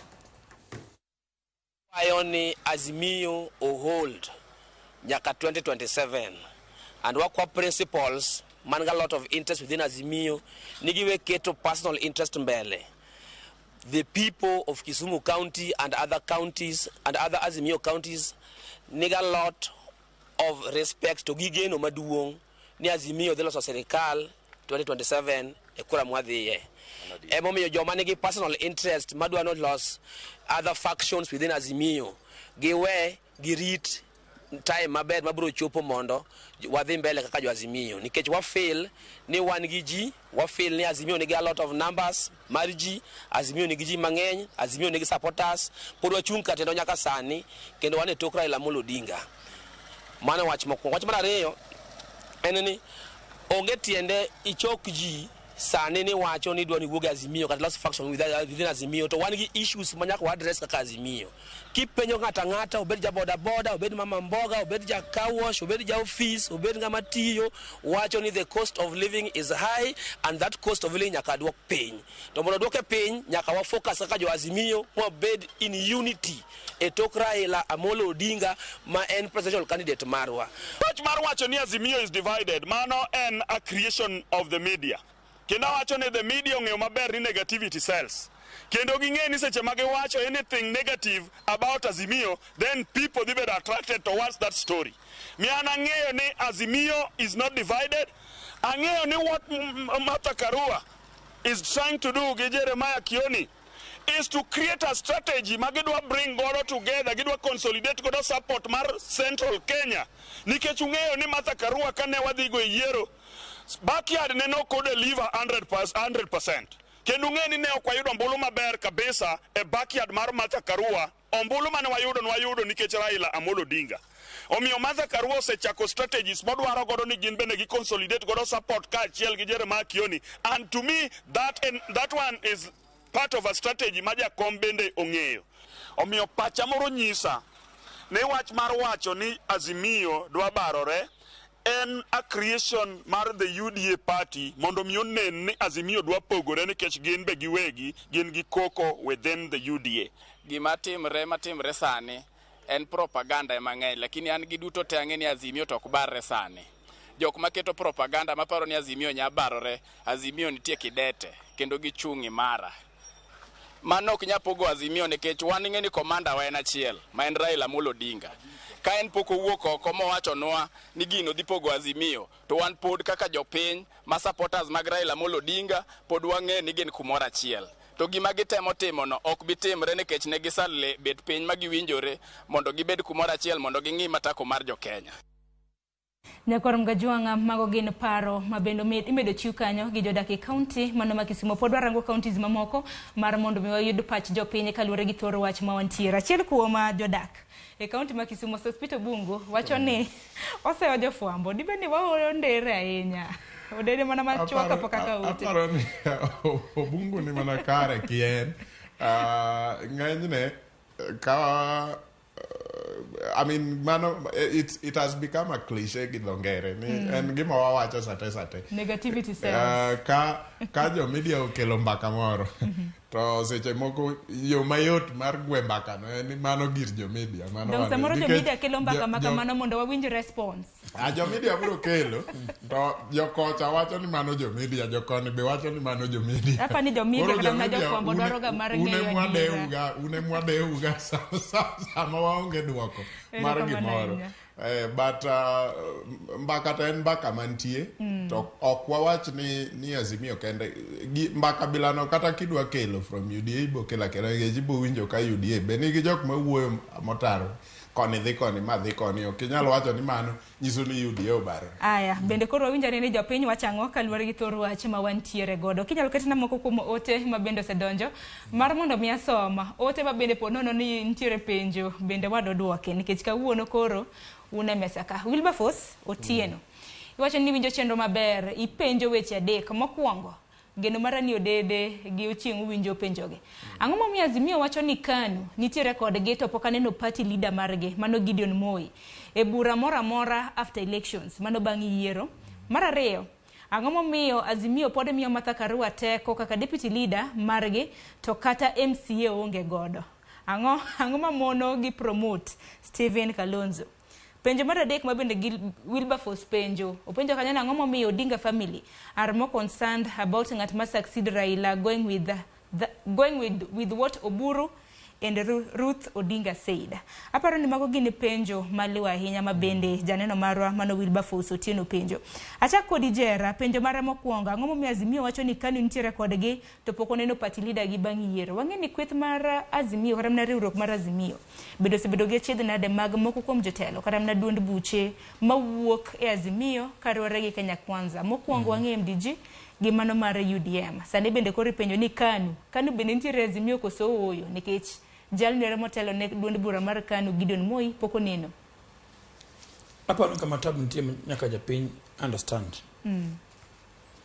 En ni chama mar KANU ok en Gideon Moi kende. Gideon Moi en jatelo. To nyalo amwono kao break oyweyo. To chama ok nyal kao break. Jo KANU nitie iye kai. Kende buche mwadhie gi orome kodgi. Gimiya king'e ni jotelo mantie momako chama gi moko nitie ne gikale sirikal mokalogo to giluoro wuoyo ama wuok adharani ka giore gi sirikandego. Moko be nitie manyaka nene pok odhi e jela to giluoro wach moro no maka otera e court nikech ani opposition. Koro gi magi timo ng'eng linga lakini joke gi members maggi to biri buche mwantiego pile kendo pogi kwere gi iwuok. To donka giselinge momine ya oganda koro penjore ni dibed ni nitie kaka riwruok koro bedo mayom yom. Riwruok otegno kata kirango japiny ka wuoyo kuom jakom donge gimoro. Jatelo mar gari ni en Raila Amolo Odinga. Kadwa ng'isi kata weche mag chama gi gin natie kanyo mondo miyo ger ot bed maduong'. Ger ot ma rooms ng'eng'e. Lakini kiranga direct kata kura mane wanong'o Central Kenya. Inyalo poki yudo ni kuch jakom ne ng'eng kuno molo Martha Karua gi jogo te koro kamara chiel. Nikech ji ogeno kuom jakom. Omiyo ji owerango ni ng'ane ok obiro nang'o. Jopiny ma jochamago ni kodwa kae.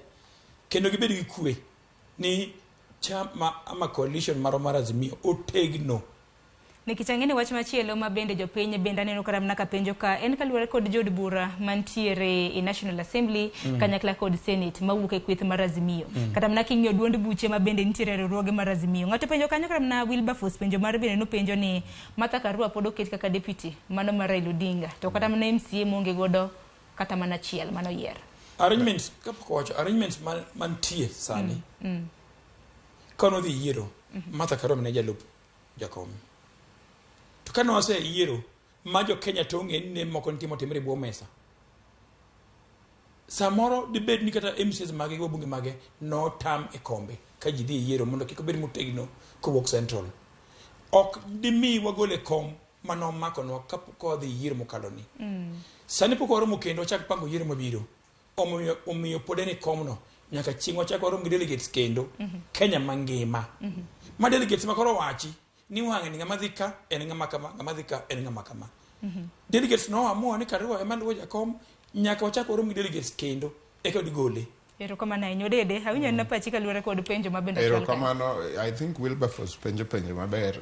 Martha ne ok oyiero on the basis kata sama ni yiere no ne ok oyiere nikech ne en gi wabunge kata MCS.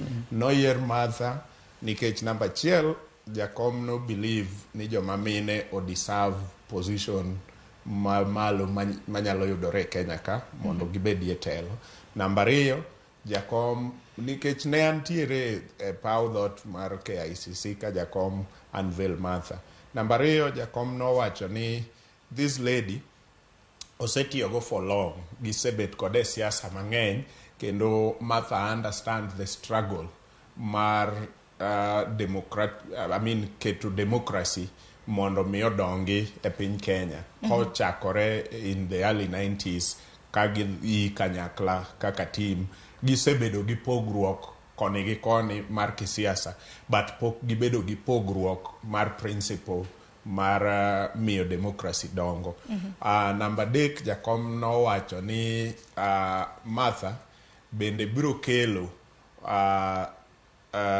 paro maliw dongruok mar Kenya kane giyudo telo kaka Azimio. So mane basis mar Martha bedo kaka jalup jakom party kata coalition mar Azimio. To ka ji oa kanyo ok ne ni ka ji odonjo kata ka ji ok odonjo to bedo ne kanyo biro depend on gimokelo. Mano was not the agreement. Koro seche gi nyaka Martha med bedo kanyo to kendo aparo ni Martha osedhi maber nyaka nyo Azimio chak weche ne. Aparo ni obed rallies, obed maandamano, obed kila kitu ok aseneno kuma Martha olewe. Kogike wach Gideon, aparo ni nitiere kinde moko chien ka ma information no biro ayanga ni Gideon was not very well. Ne ok en gi ngima maber e sechego. Omiyo ne nyako kaw break. To gima jowa moko nyaka ng'e kaka Jera osewacho ni nitie kweth mar KANU mosebedo ka biro e buche mag Azimio. Achiel kuom gima bani ji neno pile to kong'e en ng'ato kaka Okango. Fred Okango en gi portfolio maduong' e KANU. To kapan ni nitiere romo moramora ma wang'i oseleo moko neno. Ji penjo mana ni jatend duond bura nikech ng'e jatend duond bura ng'ato kapo nono neno kaka Gideon Moi po nono dhi e rombe ng'ato nono cho. KANU kacha. Mano ema ng'e ni ji gombo neno. But ineno seche mane ji odonjo moloso Azimio. Duond buchegi noketo kokgi e kalatese mowacho ni wan e Azimio.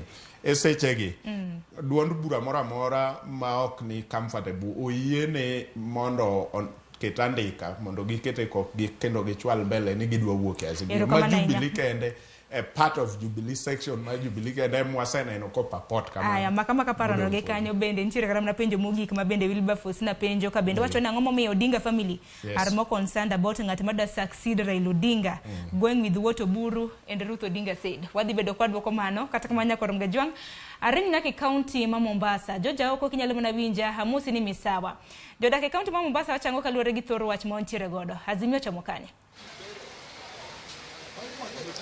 Erokamano ahinya Sharon, awinji maber kowuok e kaunti ma Mombasa kendo awinjo ka ubago twak kanyo to chutho ka wach matut ming'iyo en ni to Azimio dhi kanye to chutho e yiero mabiro kama ji ochomo higa 2027.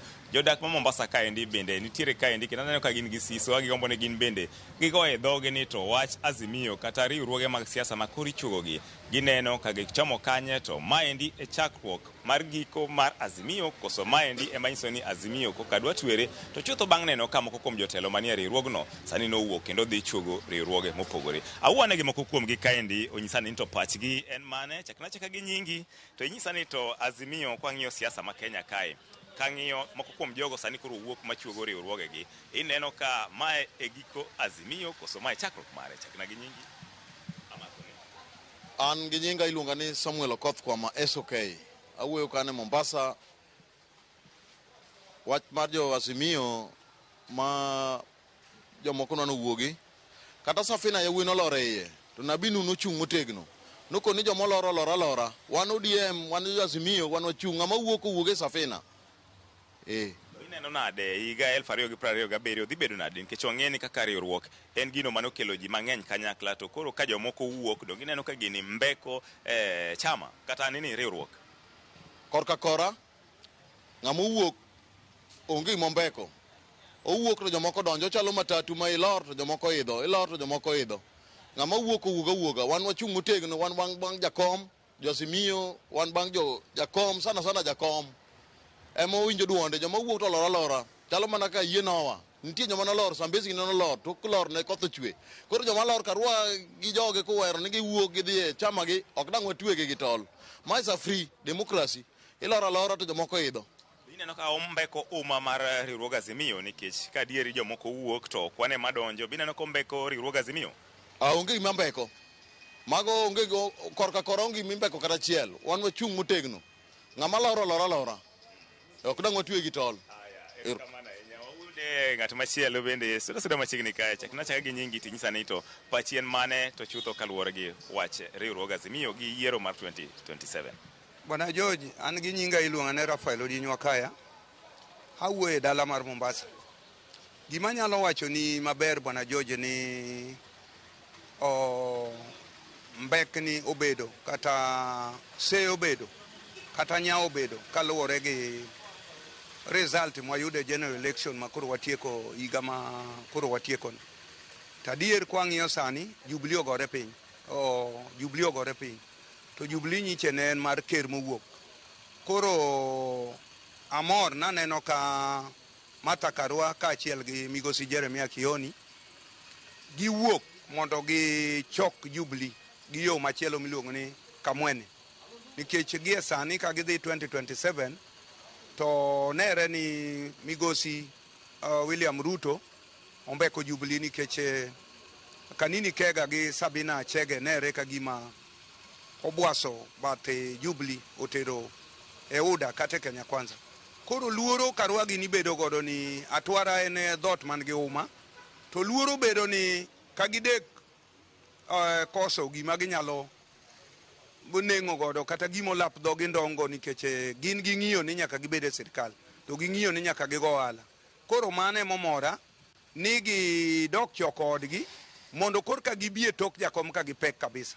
Iparo ni gineno ni dalili ni onge kuma riwruog Azimio nyalo dhiye koso magi mana bende chugo riwruoge mamoko manyalo biro nyime kanyakla koso ineno nade? Riwruok mar Azimio migosi George to kaluor wacho ni riwruok mar Azimio tegno to gin gi buok nikech kane gineno ka migosi Kalonzo bedo mbele kacha e bipartisan talk to gin gineno ka chal ka gima owegi oko to chal ka gima gidok e drawing board mondo gichak manyien. Ochako manyien no ka giluongore ni Kamwene gi dhogi giwinjore. Taparo ni obro lokore gi nak mondo ber kanyachiel mondo giund political party motegno makoro donje toke jakom Raila Amolo Odinga nikech kumbuka ni jakom Ndoto ne pok ochopo.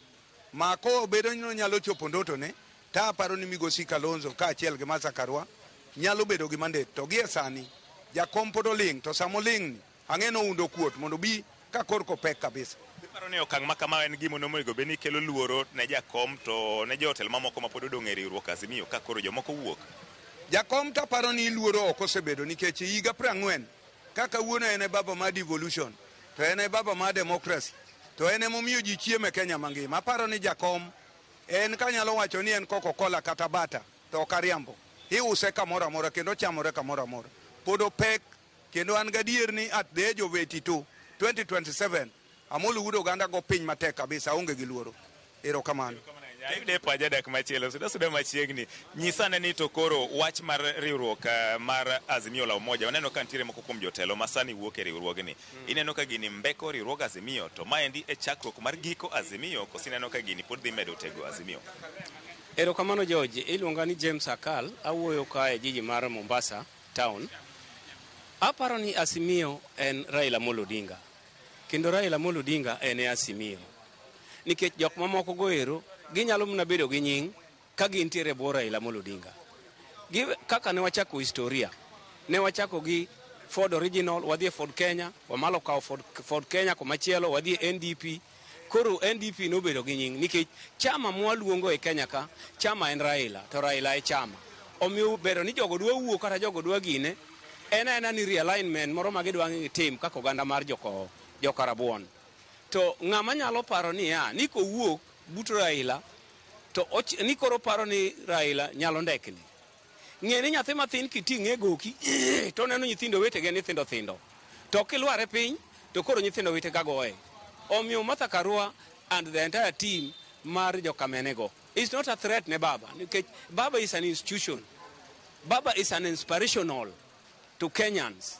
Ng'ama feel ni Baba and below the average or NP core customer idho zaidi, and come 2027 apparently a new crop of realignment will come up so long as ni Baba pod ngima. Baba is the party. Ayudo ng'ato mogik kaendi chakinachaga gi nyingi tinyisa ni neno mwelekeo ni kanye kama koro ji ochomo 2027 Azimio la Umoja be pod dhi bedo koso ineno ka ji makoro sechako wuok ni miyo koro dhi ndekni? Agoero kamano, iluonga ni Relax Omogi, dak Mombasa ka, aya e ward Majunda. Kaluwore gi siasa, wasebedo siasa ndalo mang'eny, Raila Odinga osebedo siasa ndalo mang'eny. En ng'ama osebedo ka e party ni, odhi e party. Inyalo paro ka chako siasa mare, nochako gi party mar osero nyal Kibaki, LDP, obiro sani koro nyowani ODM gi Azimio. Come 2027 ok wanya predict nikech siasa dynamics mag siasa lokore. Omiyo ka nitiere jomoko mari group mano en gima ber nikech tayari Raila Odinga osebedo gi different teams chakre siasa mare. You remember very well ni Raila kane chako siasa mare kosebedo kogoyenga players mosebedo kutunga olahonga players to all along osebedo koyombo tikwale, which means ni en ng'ama kata koponi jomoko dwa wuok ire to un joma wuok gi be nyaka ubed mota nikech en bende kuma entiere en bende otugo tugo mare. Omiyo gima ng'eyo ni party mar deputy president man Martha Karua magifo mar kamwene whatever it is, aparo ni ok en ni gida wuok Azimio. According to me, gitemo mondo mi gi harmonize central mondo mi gibed as a team, mondo mi jok mondo kadhi e Kenya Kwanza ka one weakness ma jogi timo, then ka gibucha giduogi regroup ka gin team motegno kata kopino gidhi Azimio, but whatever party magibiro dhigo biro bedo a challenge ne party mabiro. Mana kaka iwinjo janeno mar Ramogi mago mana pach moko kuom jodak e kaunti ni ma Mombasa ka wacho pasgi kaluwore gi siasa ma chomo 2027 to chutho bang' neno ka moko kuom jotelo mantiere e riwruog Azimio wuok oko kendo dhi chuogo riwruoge mamoko. Kowuok e kaunti ma Mombasa ne Ramogi TV, nyinga en George Aoko. Erokamano ahinya George Aoko, wawinjo yo makare kendo erokamano ahinya kuom chwalonwa twak gi oganda modak e kaunti ma Mombasa. Nyakoro mga jongo pogore gi mano hamol nyaka e kaunti ma Kisii mapiyo piyo.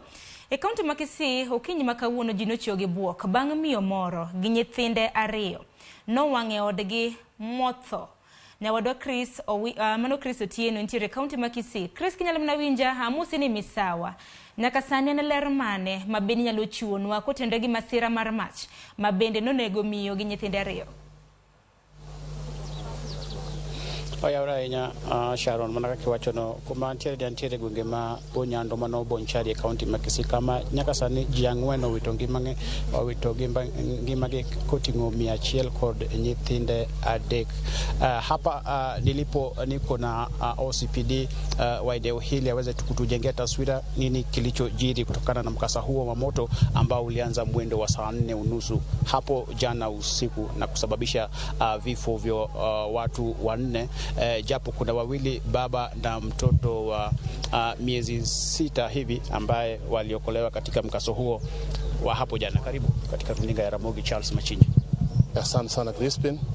Kwa majina naitwa Charles Machinji, OCPD wa ile ya Kisii South. Jana tulikuwa na tukio mbaya hapa Onyando ambapo nyumba ya mwananchi mmoja anaitwa Richard Onteri ilishika moto mwendo wa saa 4 usiku kuamkia leo.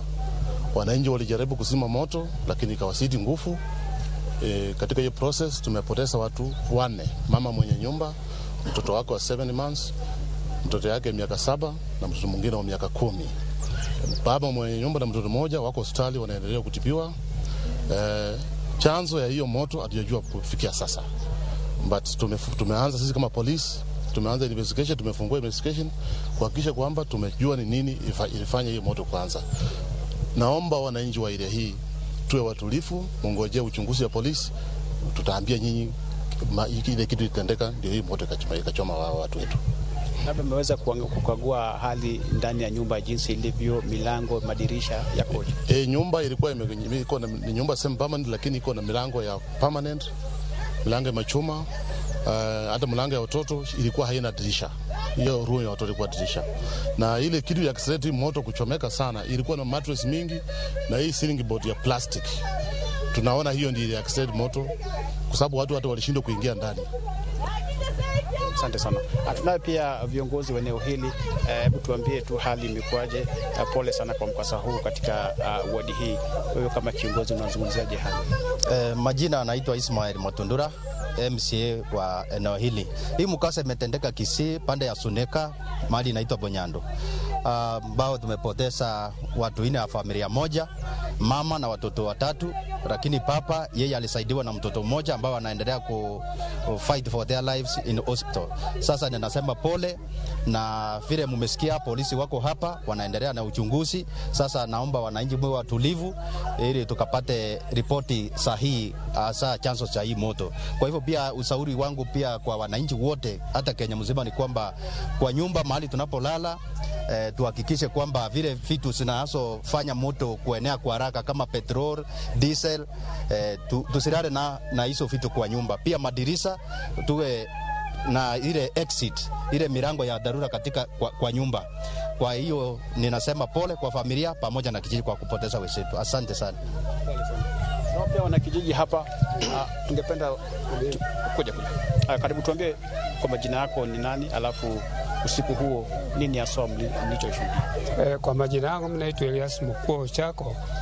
Sipokuwa asubuhi ndio nimesikia kiambiwa kijiji yetu nyumba imechomeka, na ni kitu kama saa 5. Majao mimi nasikia ni sagani hii. Sasa usiku hakukuwa na stima. Stima ilikuwa imeenda kijiji yote. Na sasa nao watoto mali wanalala, atusikati kama watu wanakunywa hata sigara ni wachanga. Sasa tujui kisa hii imetokea wapi, moto ilitokea wapi ikaanza kuchoma hii nyumba. Yangu ni hayo machache. Kwa majina mimi ni Ken Ondiek. Huyu ni ndugu yangu. Kwa huu msiba ambao tumepata kwa jamii ya Onderi, nasema ni poleni sana. Lakini kitu naweza sema ni kuwa jana hatukuwa na stima. Hatujawa na stima kuanzia mwendo wa saa 8 hadi saa hii hatujawa na stima. Nafikiria kama kuna mtu ambaye ameweka mkono wake pande hii, Mungu atatuonekania. Asanteni, poleni kwa jamii. Kwa majina ni Rachel, mkaazi wa hapa. Tumeshangazwa sana na hili jambo, lakini tungeomba serikali yetu ifanye uchunguzi, kwa sababu hii area hatujai kuwa na stima tangu jana. Sasa tumeshangazwa, hii moto inaweza kuwa imetokea wapi? Haki jamani, kama ni mtu ameweka mkono hapa, Mungu tu amuonekanie na amsamehe. Tunashukuru sana. So, mimi nasema kwanza tunaambia familia pole kwa mkasa hayo, na tunaomba serikali iweze kufanya uchunguzi ili tupate chanzo ya hii moto ya mkasa. Sharon, wanawake haya wa mwisho hapa. Kwa majina naitwa Anthony Pito Ntura. Kwa hiyo ndio ni mtoto wetu hapa. Hii vitu nimefanya, hii ni kama hatujui kivile nikuja. Ni jana tu kwa na stima, lakini nasema ni stima. Nasema pole, lakini changamoto ni ile serikali atatue maneno haraka. Asante sana. Sharon, wanaka kiwinjo na mano en gin moko kuom jogo ma jogweng'ni police bende winjo nyaka MCA en kuyo kod lite gweng'ni ma Bonyando, omiyo en wach mapod wamedo luwo matut. Angne walos nyaka kod baba mane owuok kinde mane mach omuoch e odgino.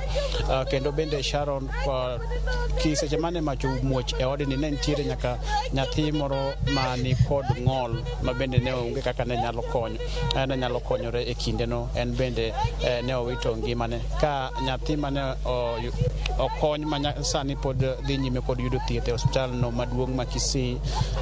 Bende ne obedo kod wang' mopogore opogore dende, kata obedo ni ike tin, en nyathi ma jadweche 6. Omiyo ang' ne wadhi kendo nyaka e gwenge mag hospital maduong' ma Kisii mondo wanene ni chal nang'o, kendo ang' ne walos kod moko kuom ji mopogore opogore kaluwore kod weche kata masira manomuoch e gwenge mag Bonyando. Kwa kama nang'na wegi kanyo Sharon, adugo kendo kuomi e studio.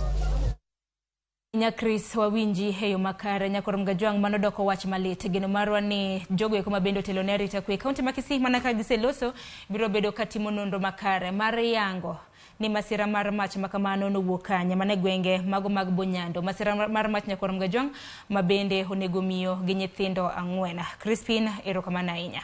Kok nyakorom gajwang wadongi matin ne dakika 20 mar mondo mwatiek twak makama. Okij makawuono manaka duoki e twak nyakorom gajwang nwaloso kotende kod dwaro ahinya kama bende Azimio ochomo kamotelo ne yiero maduonga mar higa mar 2027. Aire na moko kuom ote mabende sibedo kioro mar mondo miasa ma nywand gi kanyakla mar mondo miwelo mabende antiere godo oyud kanyalo duoko moko kuom penjo. Willis Onyango iwacho ni Azimio nyaka sir Kalonzo Musyoka e ng'wech mano mar ker koma mar higa mar 2027. Erokamano nyakum ote mari. Ote machielo nyakorom gajwang en mar Isabella Anyango iwacho ni Sharon Azimio ni kama owinjore. Aneno ka gichako guro mise gi Mount Kenya mane kaka tribes te onego tim. Unity is strength. Kata kamano bipartisan talks nyalo duoko geno matin, but duto te wawene Nyasaye. Erokamano nyakuom ote mari. Ogudo Guda iwacho ni Sharon Ichio musna jolonyo dede kod MCA Malindi iwacho ni Martha kod Kione ni kare cause sirkal temo pogo kendo ketho parties especially gwenge mag Masawa gi Nyanza and through wing political leaders. Omiyo nyaka jogo bed gi common ideologies and goal. Azimio is still intact, pogruok en mana political strategy. Iwacho ni Nogudo Guda kiwuok e gwenge mag Mbita ka Ugege. Erokamano ahinya kuom ote mari. Koko mano maka gi kanya ngini ote nyalo bedo mathoth sa ema neno ka rengo ngwech. Acha kodi Ochieng Jera ngini wawuok e kaunti ma Kisii gi lit gi kuyo na nyuola ma bende noyudo masira makamano. Kinyalo duoko moko kuom ote ma bende donjo gi sani. Mokwongo Sharon an be ormos mara ni jowa ma wuok Kisii. Lalo ngima ok yot. Kendo especially miyo gi nyithinde ot. Ngima lit ahinya. Agon gi mos kabisa. I'm very sorry. Awinjo kaka jowa ogolo pachgi. To pachgi nyako miluor. Nikech chik oyie ni ng'ato nyaka gol pache. Awinjo ka jaot achiel wacho ni mondo wang'no mi Kalonzo. Mano paro moriere maber kabisa. Paro no ber. Gima kwan ko bendo yie to warit mondo chop sama yiero mondo delegates mag Azimio oyier Kalonzo. Kosa yiere to wan tiyo support go kura. Omiyo mano pache ng'ama tamre onge to wamiye time koro mosiche mag conference ma yiere ng'ama kawo kom mar ker to mano timre kamano. To gimiyo Isabella mowacho ni wadhi maber. Adire mantie kiwuotho e piny kae. Na wacho kae ni ja piny wuon ma piny ka. Mor gi Azimio. Kich Azimio owuok oko gore ne ngimagi. To dire mantie ni ng'eng jo piny bende ng'eyo ni ombulu mo ani ok no ber. Omiyo nawinjo ka mheshimiwa dede wacho maber kae. Ni ja piny man oko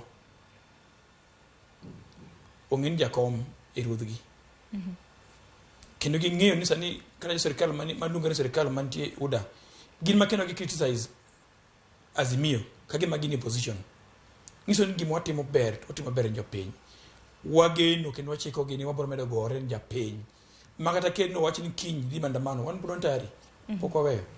But jakom wacho ni sani wawe mondo mi ji owuo. Ka dipo ni gitamre wuoyo no kaka jomoko go kwan gi mondo ketho wuoyo.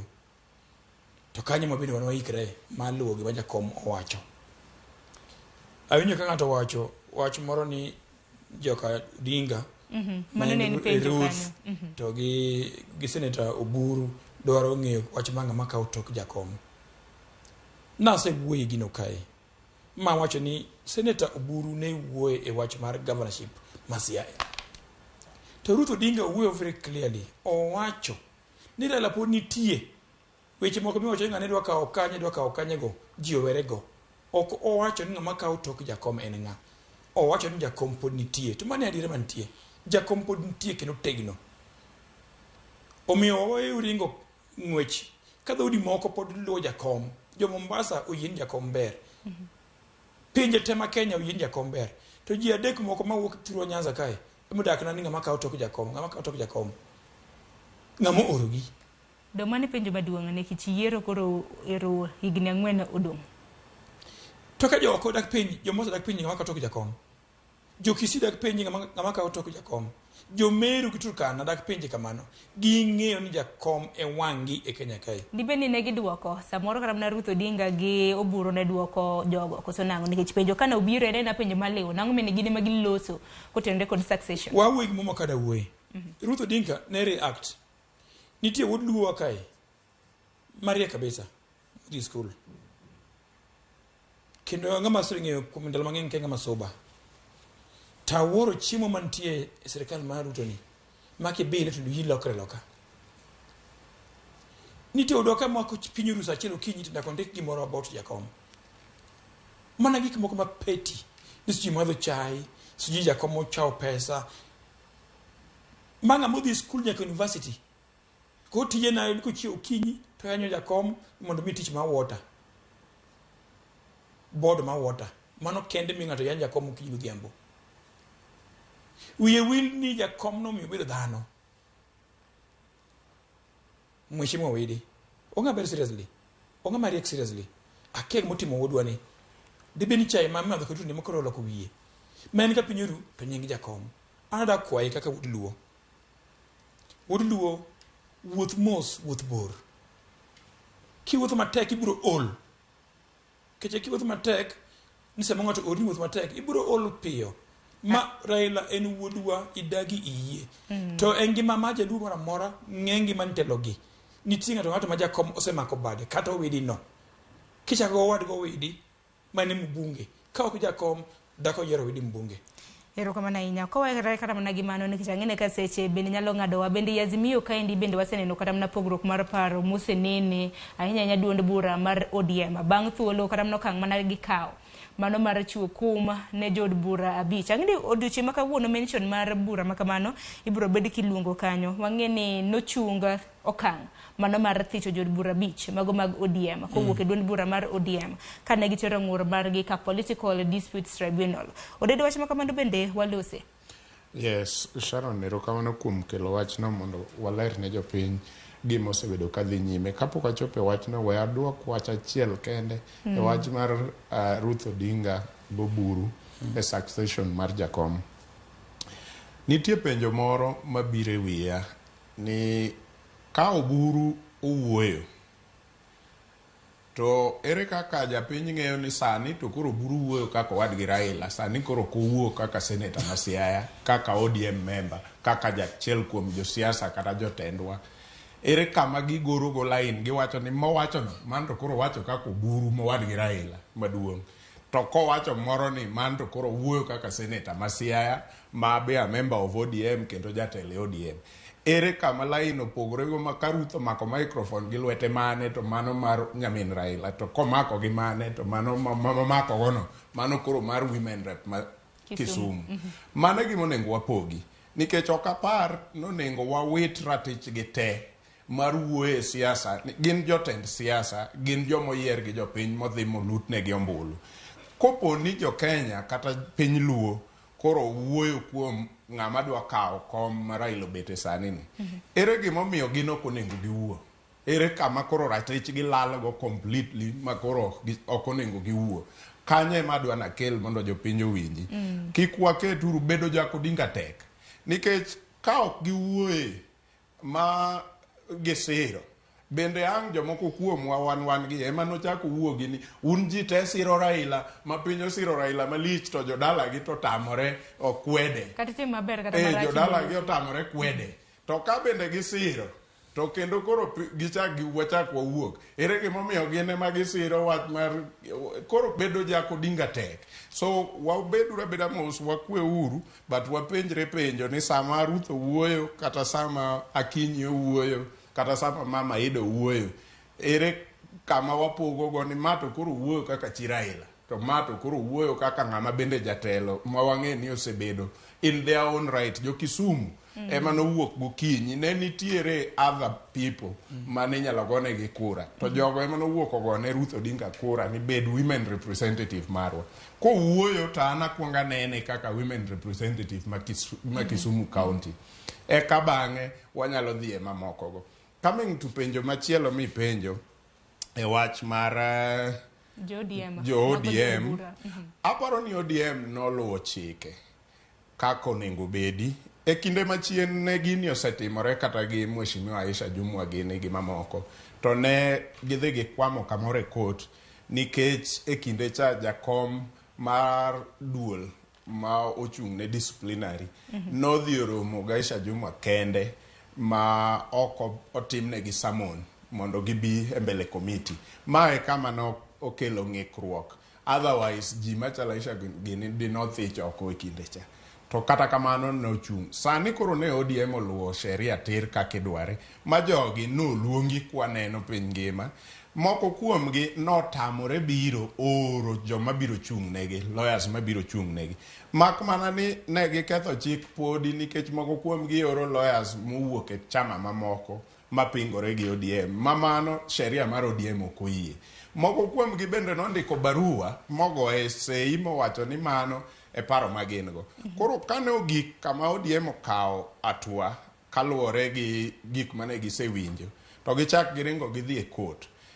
Gimoro ema chanda ni ere kaka idhi e kot ni dwa ni bede chama mikwedo. Mae kama Done gidhi e kot ka bende nikech jogo kuma bende notero ng'ur margi e doho oriwo kanyo jaod bura mano malang'ata Felix Odiwuor. Wantiere kanyo gi seneta e kaunti ma Kisumo mano Tom Ojienda kanyakla kod jaod bura mano Magem Elisha Odhiambo. Gima timore jowagi giwacho ni ok owinjgi. Jogi nondiknegi barua moluong e mbele duol ma ochung'ne disciplinary. Ne waneno gi wang'wa Sharon ka moko kuomgi odhi kaka Nyamita nodhi mobede mbele duol ni. Anyalo paro ka waneno nyaka e mbui kendo e TV ka Nyamita nigi exchange gi jakom Professor iluongo ni ng'a? Professor mochung' ne disciplinary e ODM. To moko kuomgi bende nobiro kaka Ojienda nobiro mobete mbele. Ok nyalre Sharon, magi miriambo, ok nyalre ni Elisha gi Jalango gini. Jalango inyalo paro ka ji ni e homecoming mar Rei.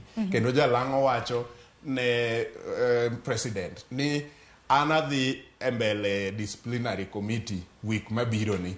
Kendo agombo ni mondo adhi to jomodong' gi lawyers an kenda ema ok an lawyer. Inyalo paro. Nyiso ni en miriambo ka ginyalo lokore sani kendo giwacho ni ok owinjgi. E kinde mosekalo bende niwinjo kanyo ka bende mano kata awinj kata mana pach. Kapok idhi jera, nitie gima be onego waler ne jopiny. Gima mbaka madhi nyime sani oko kacha. En niya, gikelo mbaka moro mopogore matin, adieri moko ni iye matin kato gituono chumbi. Giwacho niya, ni gin idwa thichgi oko e chama ni wira ma gimosore gi president kata ni wira ma gilimo president e State House. Apa ni mano to kadieri. Adieri en ni president osemosore gi ji mang'eny e chama mar ODM kata e Azimio. Nyaka jok matiyo kendo manie good books gi Azimio. Jogi iwacho niya, sama ne chama okawo atua kaka chama kata Azimio mowacho ni wan cost of living ni malo. Ngima mar maisha mar jopiny dhi marach. To jopiny ywak. Koro wan wadhi e bunge wadhi wacho no ne bill ni. Moko kuomgi nodhi blatantly owacho yes. Koro ka chamo luongo gipenjo gi ni ang'o momiyo in ni ka opposition mopogore gima ne chamo kawo to jopiny ywak oko kacha. To gilokore giwacho ni gin isando gi nikech ni wira mane gidhi manyo maendeleo. Mano e gima ok wabi we jopiny mondo wuondi gi miriamba bila. The same people manodhi ogo yes ni mondo mi VAT kuom mafuta owuog e 8% odhi e 16%. Owuok oko sani masquerade ne jopiny ni gini en a global issue. En gima kwani ne waneno parliament moko bende komedo VAT from 18 to 16 no. Jowa ema nodhi ogo kura mowacho ni yes, med nengo VAT mar mafuta from 8 to 16%. Kabe osemedore gichak giduogo oko giwuondo jopiny ni gino en a global issue. Ang'ene bedno chako tieko chenro kata mana mar tieko chenro makama. Bendo chieng' jera winje kata mana pache kinde mosekalo osenjo Kambadi mabele jakom mar ODM. Wacho ni gino koremge jood bura bichgo ne giketo resignation kata mana okang' mar gweta. Chairman no wuoyo mana dier. To adier mantie. Ada migi mfano mayot. Kiidho bas ka idhi Kisumo. To ka bas ochopo Nakuru ji wuok dhi konyre.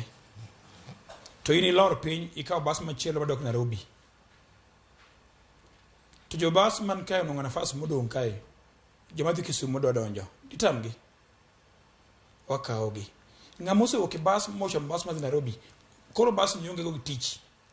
Weri go we demand kom ni intie. Njema ko donje. Ji abichgi nose wacho ni gin taxes mag chiemo nyaka ting' mali bunge. Mana gi gombulu. Chama marwa ma ODM Togazimio nokwerogi ni kugombulu ni finance bill. To ng'ama dhi hinyre en japiny manyomiyo mbulu. Ne gitamri winjo. Koro gin ne gisewere gi jopiny gichimo gi serikal. Japinyo hinyere kendegi gin koro gimor. Tada wuoyi en achiel meno wadwa Jalango mawuok Lang'ata. Kicha wuoyo kode nikech wan kode Nairobi. Kendo an vice chairman mar ODM Nairobi. Parie kami wuoke. Ka an kodi ka wachung' gi Mheshimiwa Orero gi MCAs apar manochung' i coalition mar Azimio. Nochopo sama koro onge kata kaka dwa wuotho e Nairobi ni keche wards magwa gi constituency magwa. Waonge sing apar mar fair. Jalango no gi Mheshimiwa Orero gi wan ne wadhi jakom konywa. Ma jakom uluongo Rambe Serena. Marambe mane jakom ogolo pesa en owuon. Ema nopogo wadhi go campaign. E kinde ma kisera magombulu. Magombulu. Dak ne ruto miye pes campaign kinde cha. Ma jakom manya kom president to podi biro timo Rambe kaka wacho ma Lang'ata mare. Oko gombo ni jo Lang'ata kama wuoke Kibera gi Lang'ata okos kombe. Mana mapiyo piyo koro. Iwinjo. Koro ka jakom osebiro mutimo nyaka Rambe mogolo pesa emo mindi campaign kodo.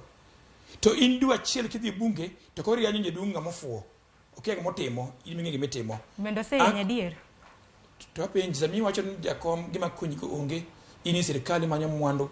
Dakini manye chon gi chama mag oda. Omiya wacho okada pando ngato ke jakom ma chama. Chama nyaka bed gi chik. Kada studio ka nigi chik. Kada bas mi idho nigi chik. Ni idho bas bedi kom tuwe mkanda. Omiyo Jalango yu ina chiel. Dugi wacho ni baba ema no konya to poda luwo ani ODM ti weri weche mag sirikal kama giteri onge maendeleo igole e bunge ok gol state house kache bunge mekale chike mana kaka bedi assembly kadhi e bunge assembly kacha ema kale chik mar konyo ward mara Malindi. Kata kamano odiochieng' ma kawuono doho biro bedo ka luongo bura ma kamano e mention wabiro bedo kwa luwo ni Nyakwaram Gajwang'. Ko kamano adaro mar mondo mi watieki odede ko tieko gi wachni mogik.